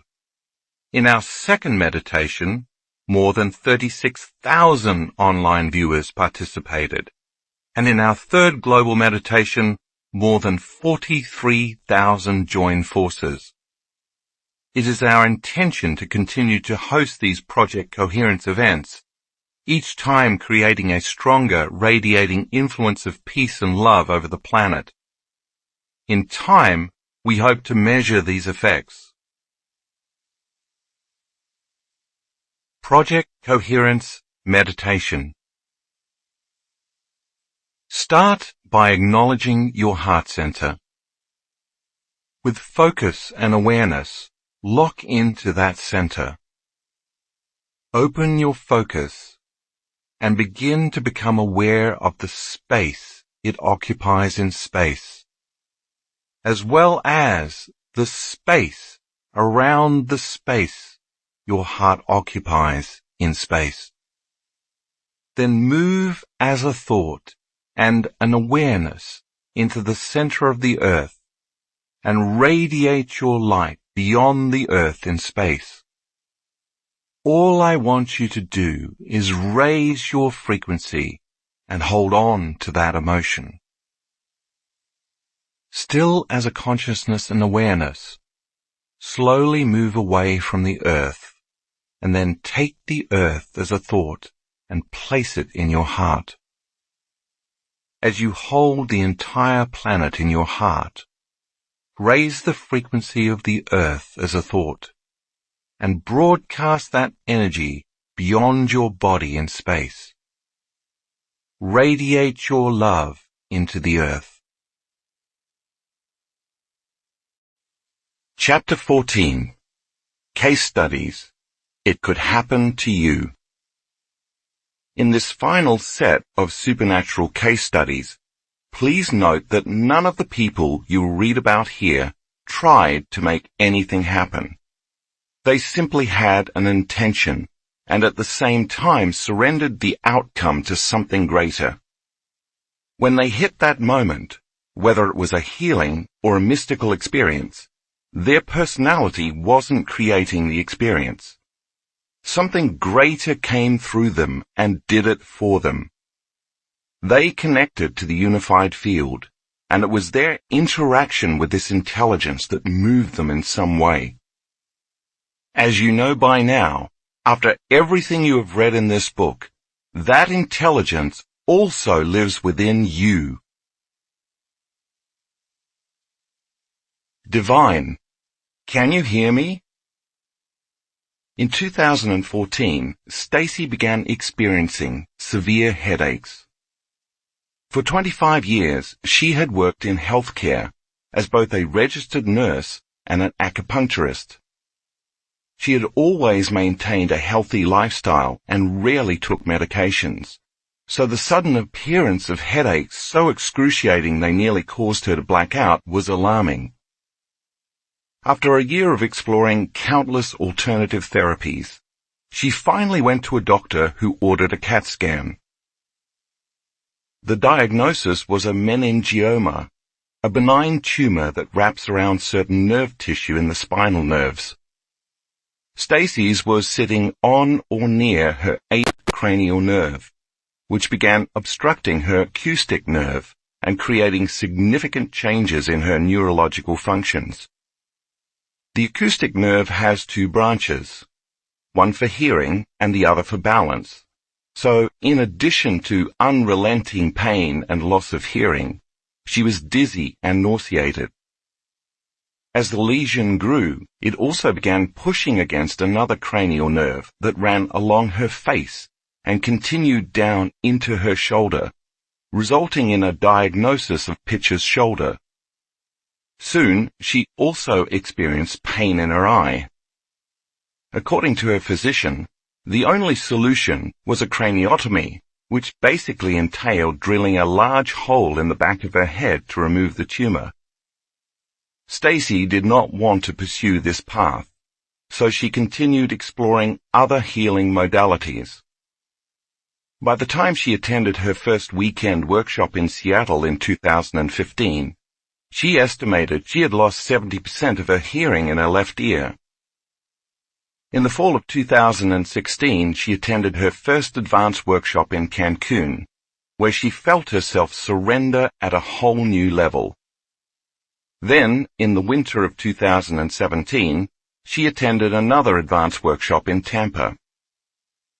Upon arrival on Thursday, she had a very intense earache that became much worse the next day. She said the sensation she felt was that her ear was closing up. By the end of that day, after the blessing of the Energy Center's meditation, her earache curiously ended. Then on Sunday morning, during the pineal gland meditation, Stacy lost track of time and space. I almost felt like I was going to fall off my chair, she said. In that moment, this amazing flash of light consumed the left side of my head. Imagine if you put 1,000 diamonds together and shined a light on them. That wouldn't even begin to touch this light. Then, boom! Her body shot upright and a bluish-white light, like nothing she had ever seen or experienced, entered her ear. It was the most divine, loving feeling that I've ever had, she reported. I felt like the hand of God was caressing me with grace. It was so powerful and amazing that I struggled to put it into words, but every time I think of it, I still cry. First her sinuses cleared, then the whole left side of her head cleared, and then her left shoulder relaxed and let go. Finally, for the first time in 3 years, she could hear out of her left ear. I just sat there in awe, laughing and crying as tears flowed down my face, she said. Music was playing and I could hear it crystal clear. It was as if I could hear the celestial sound of angels singing above the song. I knew that what I was hearing was beyond the normal auditory range.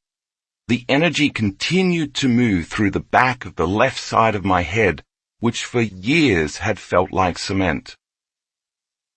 When I instructed everyone to lie down, relax, and let the autonomic nervous system take the orders, the energy continued to move through Stacy's whole body, down her arms, and into her hands.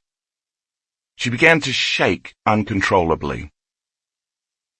It was as if I could feel every synapse and muscle in my body firing, in my toes, my legs, my head, and my neck and chest. My heart center felt wide open. I just remember thinking, whatever this is, I'm taking the ride. She completely surrendered to the unknown, and once again she lost track of time and space. When that portion of the meditation ended, she found herself sitting in her chair with the energy slowing and quieting down. Her thinking brain began to kick in.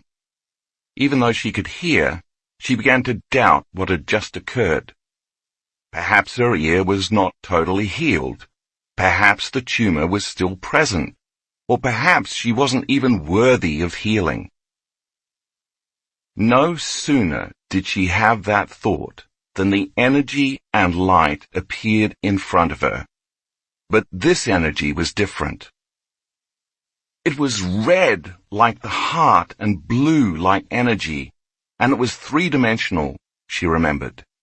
It was about 2 feet in front of me and was almost slithering like a snake. All this was happening with my eyes closed. It was multi-dimensional, beautiful, crazy, gorgeous, fractal, and it came right up to my face. It was almost as if this energy wanted to say, "You have doubts? We'll show you." Then it shot into my heart. My chest opened up. I sat back on the chair, and my arms fell wide open. I knew it was the energy of everything, the energy of chi, of spirit, of the divine, of the universe. Life is different now, she told me. For one, my hearing is at 100%. But it's more than that. It's hard to put into words, but I know that no matter what, I'm going to be okay. Life will never be the same because I know underneath everything, it's spirit who is looking to be heard and healed. Janet hears, "You are mine." While Janet occasionally meditated, it was never a regular habit. Yet one afternoon, 25 years ago, during a meditation, she had what she calls a spontaneous experience. With her eyes closed, she was suddenly in the presence of an incredibly bright light, yet the light had a softness that didn't hurt her eyes. She described it as the purest, most intense, perfect love she had ever experienced. For the next 25 years, she prayed, meditated, and did everything else she could to try to recreate that transcendental experience. In the spring of 2015, Janet attended an advanced workshop in Carefree, Arizona. She was in a state of deep depression and exhaustion, unable to see any solutions to the problems in her life, yet she was determined to have a healing or breakthrough. Above all else, she was excited to be with more than 500 people, united in the belief that they were greater than their physical bodies. For the duration of the workshop, Janet went after the mystical with a level of intensity that was greater than her depression. During the pineal gland meditation, she was sitting in the lotus position, and resting her loving intention in the space of her pineal gland. All of a sudden, the gland activated, and a brilliant white light coming from inside her head illuminated her pineal gland. It was the same light she had experienced 25 years earlier. The light came into the space of my pineal gland and illuminated all of the crystals in that little cave of that tiny gland. She later explained, "The light continued to illuminate my entire being down to the cellular level. My spine then straightened, my head went back, and I just embraced it. I just let it all happen. I was simultaneously in ecstasy, bliss, gratitude, and love." Next, an inverted triangle of light came down from above her, through the top of her head. She knew this triangle was the presence of a loving intelligence. The point of the inverted triangle joined the peak of her pineal gland, forming a double geometric shape. The intense frequency of coherent light was carrying a message for Janet. The light kept saying to Janet over and over, "You are mine, you are mine," which she took to mean, "I love you more than anything else in the world. Please enter and take charge of my life," Janet responded, and as she surrendered to it, she started to experience a download of information coming through the top of her head in the form of the brilliant light. The light was threaded with strands that looked like luminous cobalt blue pearls. The light moved slowly and descended through her entire body.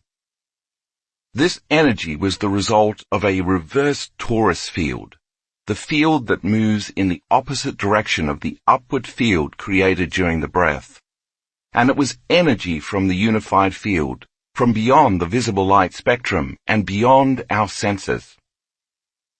The inner experience was so real that it rewired her brain and sent a new emotional, energetic signal to her body, and in an instant, her past was washed away. The download of the frequency of coherence and wholeness gave her body a biological upgrade. By the time she left the workshop, her depression and her exhaustion were completely gone. "This ecstatic experience," she insisted, "has changed my life forever." Connected beyond time and space by love.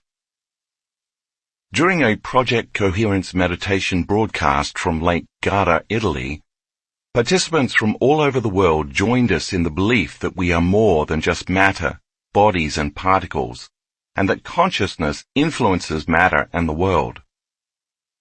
During the meditation, Sasha was in New Jersey visualizing bringing the earth into her heart.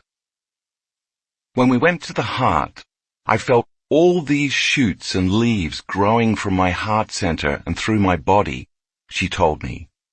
There were branches, leaves, and blossoms coming out of my arms, fingers, and ears, as well as white blossoms all over my face. I had literally become the surface of the earth garden. As soon as the meditation was over, Sasha looked down at her phone and saw that her best friend, Heather, had sent her a picture from Ireland. While we had been doing the meditation, Heather had been walking through a garden. She happened to look down and saw moss growing on a rock in the shape of a heart. Heather took a picture of the moss with her phone and sent it to Sasha with a note that says, "Saw this and had the overwhelming feeling of your presence. Love you."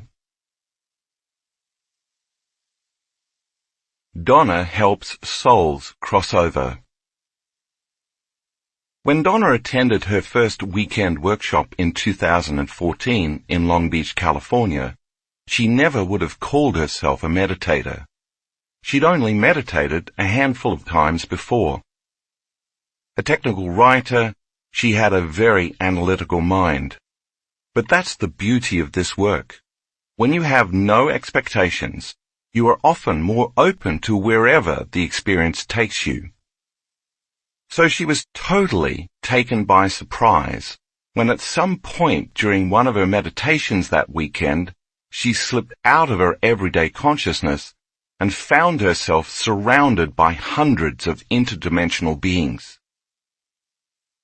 They weren't angry or malevolent, she told me, but it was very clear to me that they wanted something from me. Some of them were fairly young, like 12 or 13. I knew immediately that they were the people my fiancé had killed. Donna was engaged to a former United States Army Ranger, and during his service in Iraq, he had been a sniper. When Donna returned home from the workshop and told her fiancé about her experience, he confirmed that some of the people he killed to protect his fellow soldiers were quite young. While she found the connection curious and fascinating, she didn't know what to do with the information, but there was no question in her mind that the experience was real because it was beyond anything she could have simply conjured. 2 years later, Donna was at an advanced workshop in Carefree, Arizona. After completing the first meditation, she turned to a friend sitting next to her and said in a daze, without even being aware of what she was saying, "There are beings in this room, and they are here to help us." Early Sunday morning, for the pineal gland meditation, Donna was slated to have her brain scanned. Once again, at some point during the meditation, Donna found herself suddenly in the company of the same interdimensional beings who had surrounded her during her first workshop 2 years earlier. But this time they were standing in a line off to her right. Again, I felt like they wanted something from me, but I didn't know what it was, she said. Then, in my mind's eye, as though I was looking through a virtual reality headset, I saw another line forming on my left. There were 2 types of beings in this line. One type looked human-like, but they were very large and had a shimmering golden look, and the other type seemed to have a blue hue to them. She innately knew that if she took the people who were killed by her fiancé in the war, who were lined up on the right, and gave them to the beings on the left, the people on the right would receive what they needed. Because the people who had been killed by sniper fire had died so suddenly without any warning, some were confused about whether they were alive or dead. Some weren't sure where to go or what to do, while others were trying to stay in this dimension because they were attached to their loved ones and couldn't move on. They were stuck in between matter and light, yet somehow they recognized that Donna was the bridge, or the facilitator, who could help them cross over. And it was all happening in a very real, very lucid experience. To say I handed them over to the other beings is not quite right, she explained. But it was something like me passing them over. It's really beyond language. But when they passed to the other side, it seemed like they passed through the other beings. And then I could see them running across a field of waist-high red mist. I could feel all the freedom, joy, and happiness they were experiencing as they ran across this field. Again, as if looking through a virtual reality headset, Donna turned to the right in her mind's eye and saw a winding dirt road filled with people stretching far into the distance. She sensed they were from Bosnia and Serbia, which she couldn't quite make sense of. It felt almost as if the word got out. I didn't have the sense that they were unaware they were dead. It was more like they were stuck in limbo. They didn't know how to get to the other side. This was the longest meditation of the workshop, perhaps 2 to 3 hours, but to Donna it seemed like it was 10 minutes. Donna attended another advanced workshop in Cancun in the fall of 2016. This time, when I asked the students to surrender their consciousness to merge with the consciousness of the unified field, Donna had the experience of becoming the universe.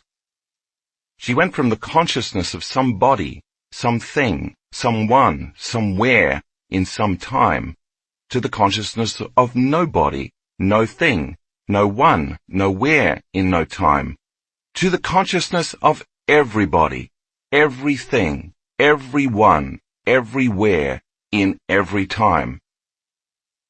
In the instant her consciousness connected with the unified field, the field of information that governs the laws and forces of the universe, she became the universe. She was in bliss. Since that experience, my life has become magical, and I'm experiencing a new energy and vitality like never before, she reported later. I keep having one powerful experience after another, and I can never go back to the way my life was before starting to practice this work. Jerry returns from the brink of death. On August 14, 2015, Jerry was putting a project together on his back deck. As he was reading the directions, he felt a sudden, sharp pain right below his sternum. He thought perhaps it was gas, so he took some medication, but it didn't go away. Instead, he lay down to rest, and it got worse. By the time he tried to get up, he started losing his ability to stand, and thought he might pass out. As the pain became more intense and his breathing grew shorter, he called an ambulance. With all his might, he dragged himself about 15 feet outside to the driveway so the paramedics wouldn't have to kick in his door. Kneeling on the driveway, he collapsed, waiting for the emergency medical technicians. When they arrived, they assumed he was having a heart attack and immediately began to follow that protocol. "You guys don't understand. I'm having a really hard time breathing," he told them. "We have to get to the hospital right away." Jerry knew what he was talking about. He'd worked for 34 years as a medical technician in the very emergency room where they were about to take him. Jerry knew everyone in the ER, and once he arrived, doctors, nurses, technicians, and specialists began frantically running lab work on him. When a doctor who was also Jerry's friend told Jerry that red flags had come up in every test administered, Jerry knew things were not looking good. One test in particular was particularly alarming. His levels of protease, amylase, and lipase, enzymes produced by the pancreas, were 4,000 to 5,000 units per liter, way above the norm of about 100 to 200. They put Jerry in the intensive care unit. The pain soon worsened, and none of the drugs they were giving me worked, Jerry said.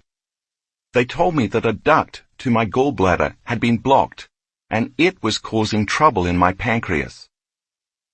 Worst of all, fluid started to develop in my lungs.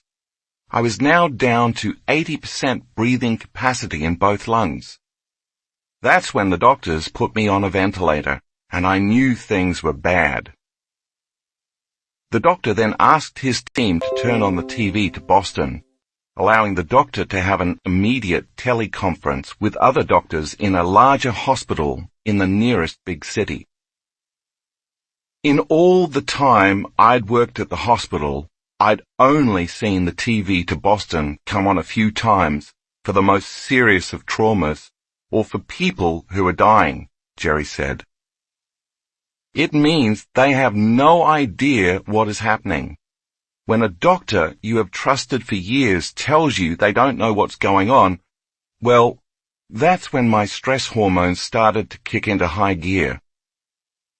While all of this was happening, the medical staff told Jerry's wife that if there was any end-of-life paperwork she needed to get in order, now would be the time to go home and get it.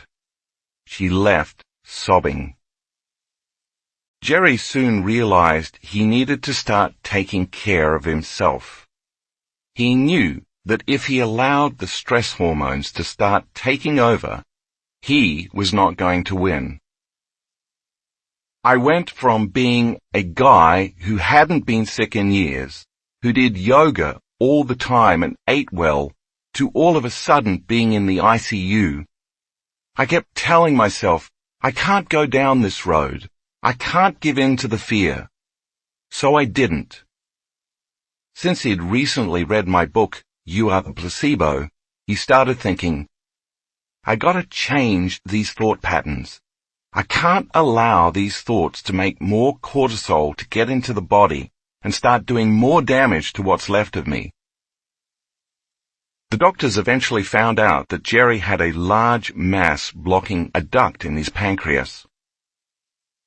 The mass was not letting the mucus drain, so everything in the gland was backing up and spilling over into his bloodstream. My doctors stayed with me for 3 days straight, he says. They put an oxygen mask on me because I couldn't breathe. I had IVs on both sides, and meanwhile I kept thinking, watch your thoughts. Relax. Put something into the quantum field that's going to help you and not hurt you, because you're already knocking on the door. I'm gonna be okay. This too shall pass. I'm gonna be all right. Whenever he was conscious, Jerry placed his energy on overcoming himself, changing his state of being, and creating a different outcome, constantly tuning in to a different potential in the unified field. Fortunately, he had a private room, giving him plenty of opportunity to do his meditations whenever he wanted to. Jerry spent a week in the ICU, and by the end of that time, when he moved to a progressive care unit, the oxygen mask was gone, and Jerry was walking around. Even so, he could not eat or drink anything for 9 weeks. If he ate anything or even had water, his pancreas would release acid into his body, eventually killing him. The only nourishment he received was through an IV. When Jerry was admitted to the hospital, he weighed 145 pounds. When he was discharged, he weighed 119. When he finally went home, still with an IV pole, he continued to do the work. As October drew near, the mass was still present. His doctors suggested he see a specialist in Boston to undergo surgery. Because Jerry was a medical professional, 2 days before the surgery, he suggested his medical team take some more tests and scans, so the doctors would have the most up-to-date information. I know all the X-ray technicians, and yet when they told me I no longer had a mass, I didn't believe them. I called in the radiologists and the doctors. They just kept saying, Jerry, we're looking at your film right now. We're telling you there's nothing there. I'm calling the guys in Boston to tell them there will be no surgery. Jerry later realized that by constantly raising his energy, moving into a feeling of health, and changing the thoughts and beliefs that he was sick to the thoughts and beliefs he was going to be fine, the higher frequency caused him to heal. I wasn't going to allow myself to think, woe is me, this is going to be bad. I kept working on this every day, for as much of the day as I could. I put the right message, intention, and energy out into the quantum field to heal myself, and eventually, I did. Afterword. Being peace.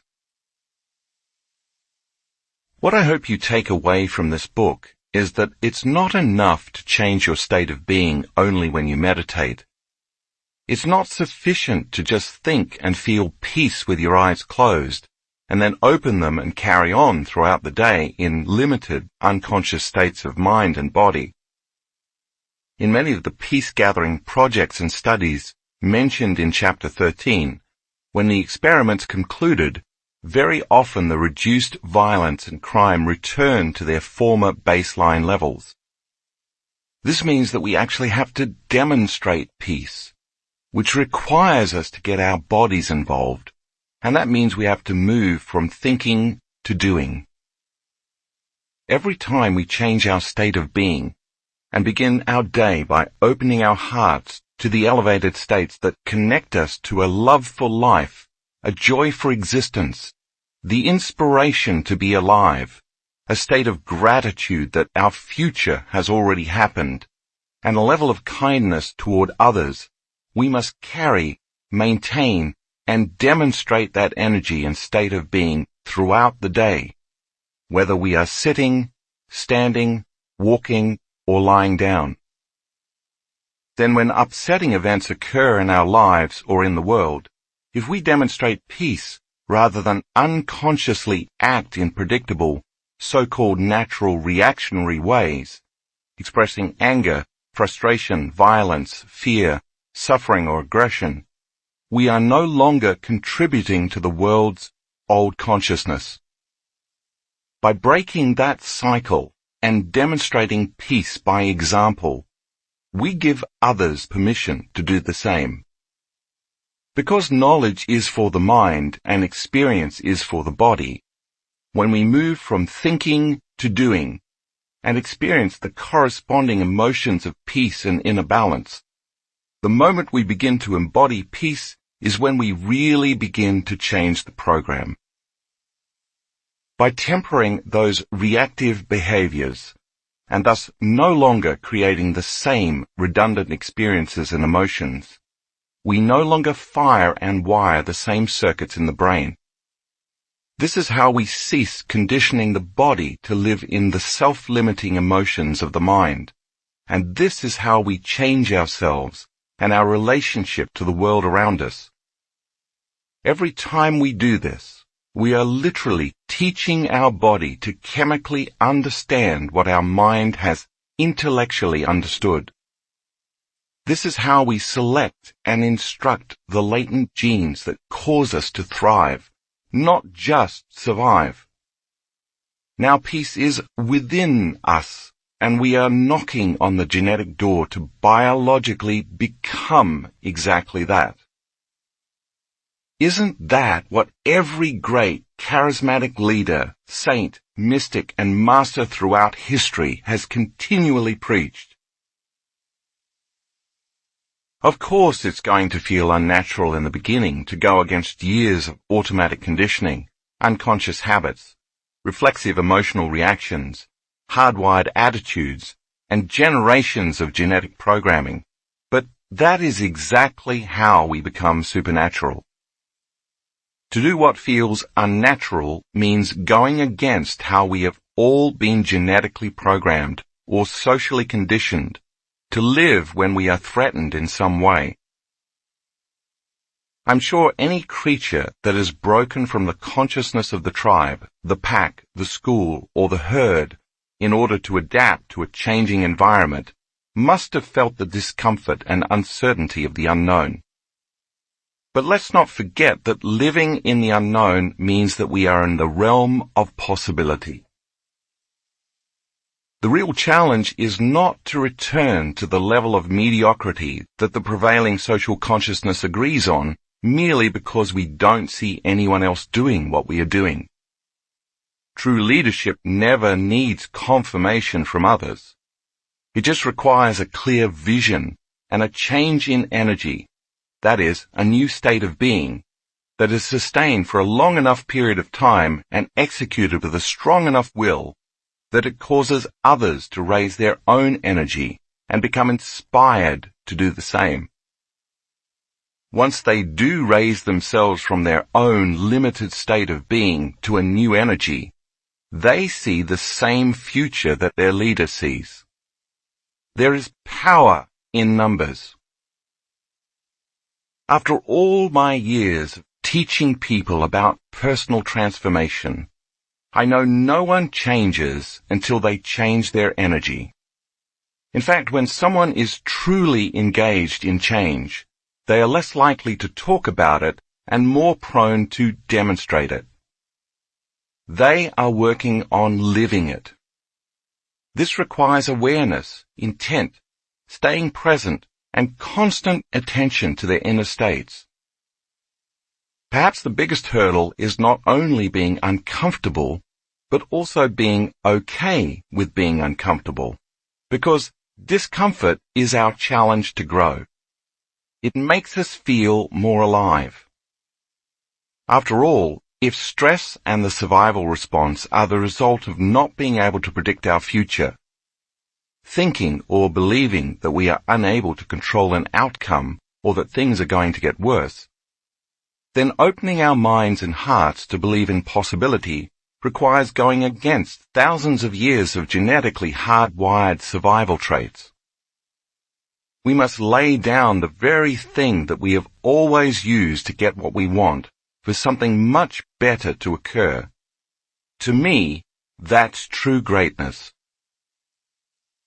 If we can do it once, disturb those neural networks equated with anger, resentment, and retribution, and instead activate the neural networks related to experiences of caring, giving, and nurturing, and so create the corresponding emotions, then we should be able to do it again.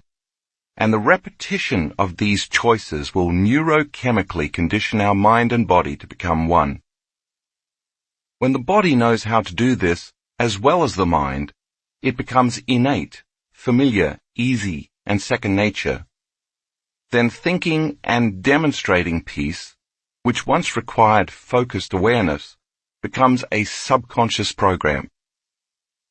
Now we've created a new, automatic peaceful state of being, and again, that means that now peace is within us. This is how we memorize a new internal neurochemical order that's greater than any conditions in our external environment. Now we're not just being peace, but mastering it, as well as mastering ourselves and our environment. Once enough of us can achieve this state of being, once everybody is locked into the same energy, frequency, and elevated consciousness, just like schools of fish or flocks of birds moving as one in a unified order, we'll begin to act as one mind and emerge as a new species. But if we continue to act as a cancerous organism at war with itself, our species will not survive, and evolution will continue its grand experiment. Take time out of your busy life to invest in yourself, because when you do, you are investing in your future. If your familiar environment is controlling how you think and feel, it's time to retreat from your life and go inward so you can reverse the process of being a victim of life and instead become a creator of it. After reading this book, by now you know that it's possible to change yourself from within, and that when you do, it will be reflected in your outer world. This is a time in history when it's not enough to simply know. This is a time to know how. According to the philosophical understanding and scientific principles of quantum physics, neuroscience, and epigenetics, we now understand that our subjective mind influences the objective world. Because mind influences matter, we are compelled to study the nature of mind. Our understanding then allows us to assign meaning to what we're doing. If knowledge is the precursor to experience, then the more knowledge we have about how powerful we are, as well as understanding the science behind how things work, the more we can understand the limitlessness of our potential, both as individuals and as a collective. Because we are constantly deepening and broadening our understanding of the interconnectedness of all living systems, and because each of us is a contributor to the Earth's field, I believe we can collectively create and guide a new, peaceful, and prosperous future upon this planet. It all begins by making a habit of practicing leading with our hearts, raising our energy, and tuning in to greater information and frequencies of love and wholeness. With effort and intention, we should begin to produce a coherent electromagnetic signature. Just like dropping pebbles in a still lake over and over, as we continue to raise our energy and open our hearts, we're producing bigger and bigger electromagnetic fields. This energy is information, and we each have the power to direct our energy with intention to produce non-local effects on the nature of reality. When we direct our energy as an observer, a consciousness, or a thought, we can begin to effect a downward causation of matter. In other words, we can literally make our minds matter. When we practice these concepts on a consistent basis, changing our levels of energy from survival states to greater levels of awareness, compassion, love, gratitude, and other elevated emotions, these coherent electromagnetic signatures entrain to one another. The effect should then be that we can unify communities that were once separated by the belief that we are just matter. Once we transition our state of being from survival into love, gratitude, and creation, then instead of reacting to violence, terrorism, fear, prejudice, competition, selfishness, and separation, which, by the way, the media, commercials, video games, and all types of stimulation are constantly reminding and programming us to live within, we can come together during crisis. We will have no further need for splintering, assigning blame, or seeking revenge. Every time we meditate as a global community, we're casting a larger, stronger, coherent wave of love and altruism around the world. If we do this enough times, we should be able to not only measure the changes in energy and frequency around the world, but measure our efforts by the positive changes in the events that take place in our future. To stand up for justice and peace, then, you must first find peace within yourself. You must then demonstrate peace to others, which means you can't make a stand for peace or be peace while you're warring with your neighbor, hating your coworker, or judging your boss. If everybody, and I mean everybody, chose peace, and if we came together at the exact same time, imagine the type of positive change we could create in our collective future. There would be no conflict. What's equally powerful is that when we are the living embodiment of peace, we show up as unpredictable to others, and then they pay attention. Thanks to mirror neurons, a special class of brain cells that fire when we see someone perform an action, we are biologically wired to mimic each other's behavior. Modeling peace, justice, love, kindness, care, understanding, and compassion allows others to open their hearts and move from fearful, aggressive states of survival to feeling wholeness and connectedness.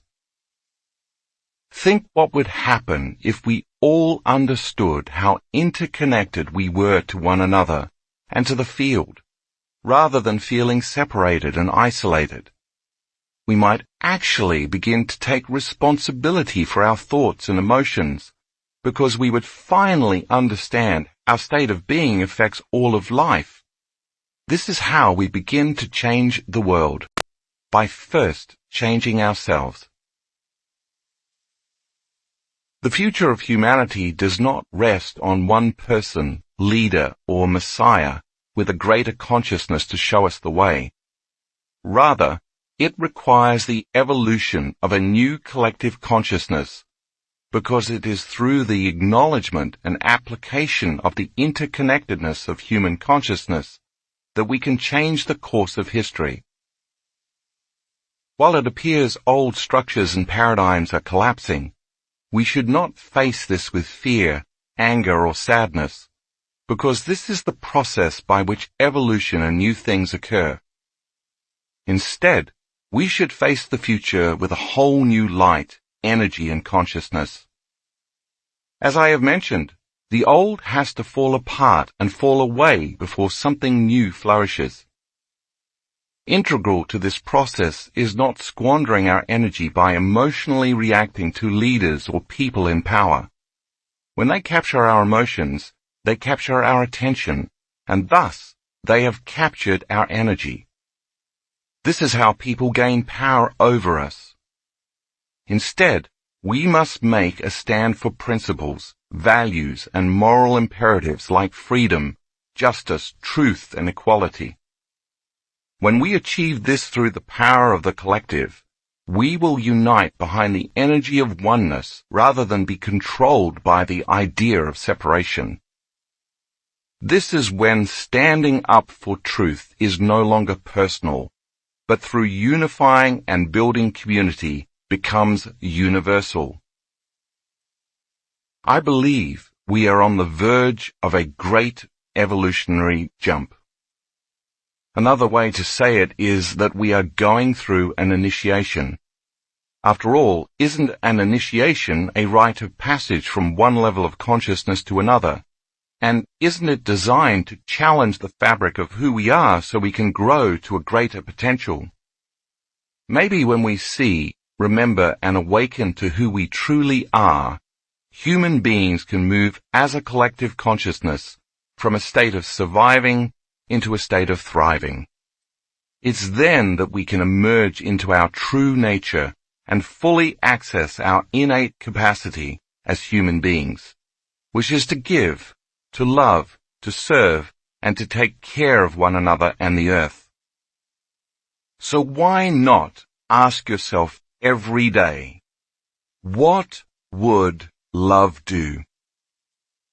This is who we really are, and this is the future I'm creating. One in which each and every one of us becomes supernatural. Thank you for listening. For more information about Dr. Joe Dispenza's workshops, meditations and products, please visit drjoedispenza.com. Becoming supernatural. How common people are doing the uncommon. By New York Times best-selling author, Dr. Joe Dispenza. Read by Adam Boyce.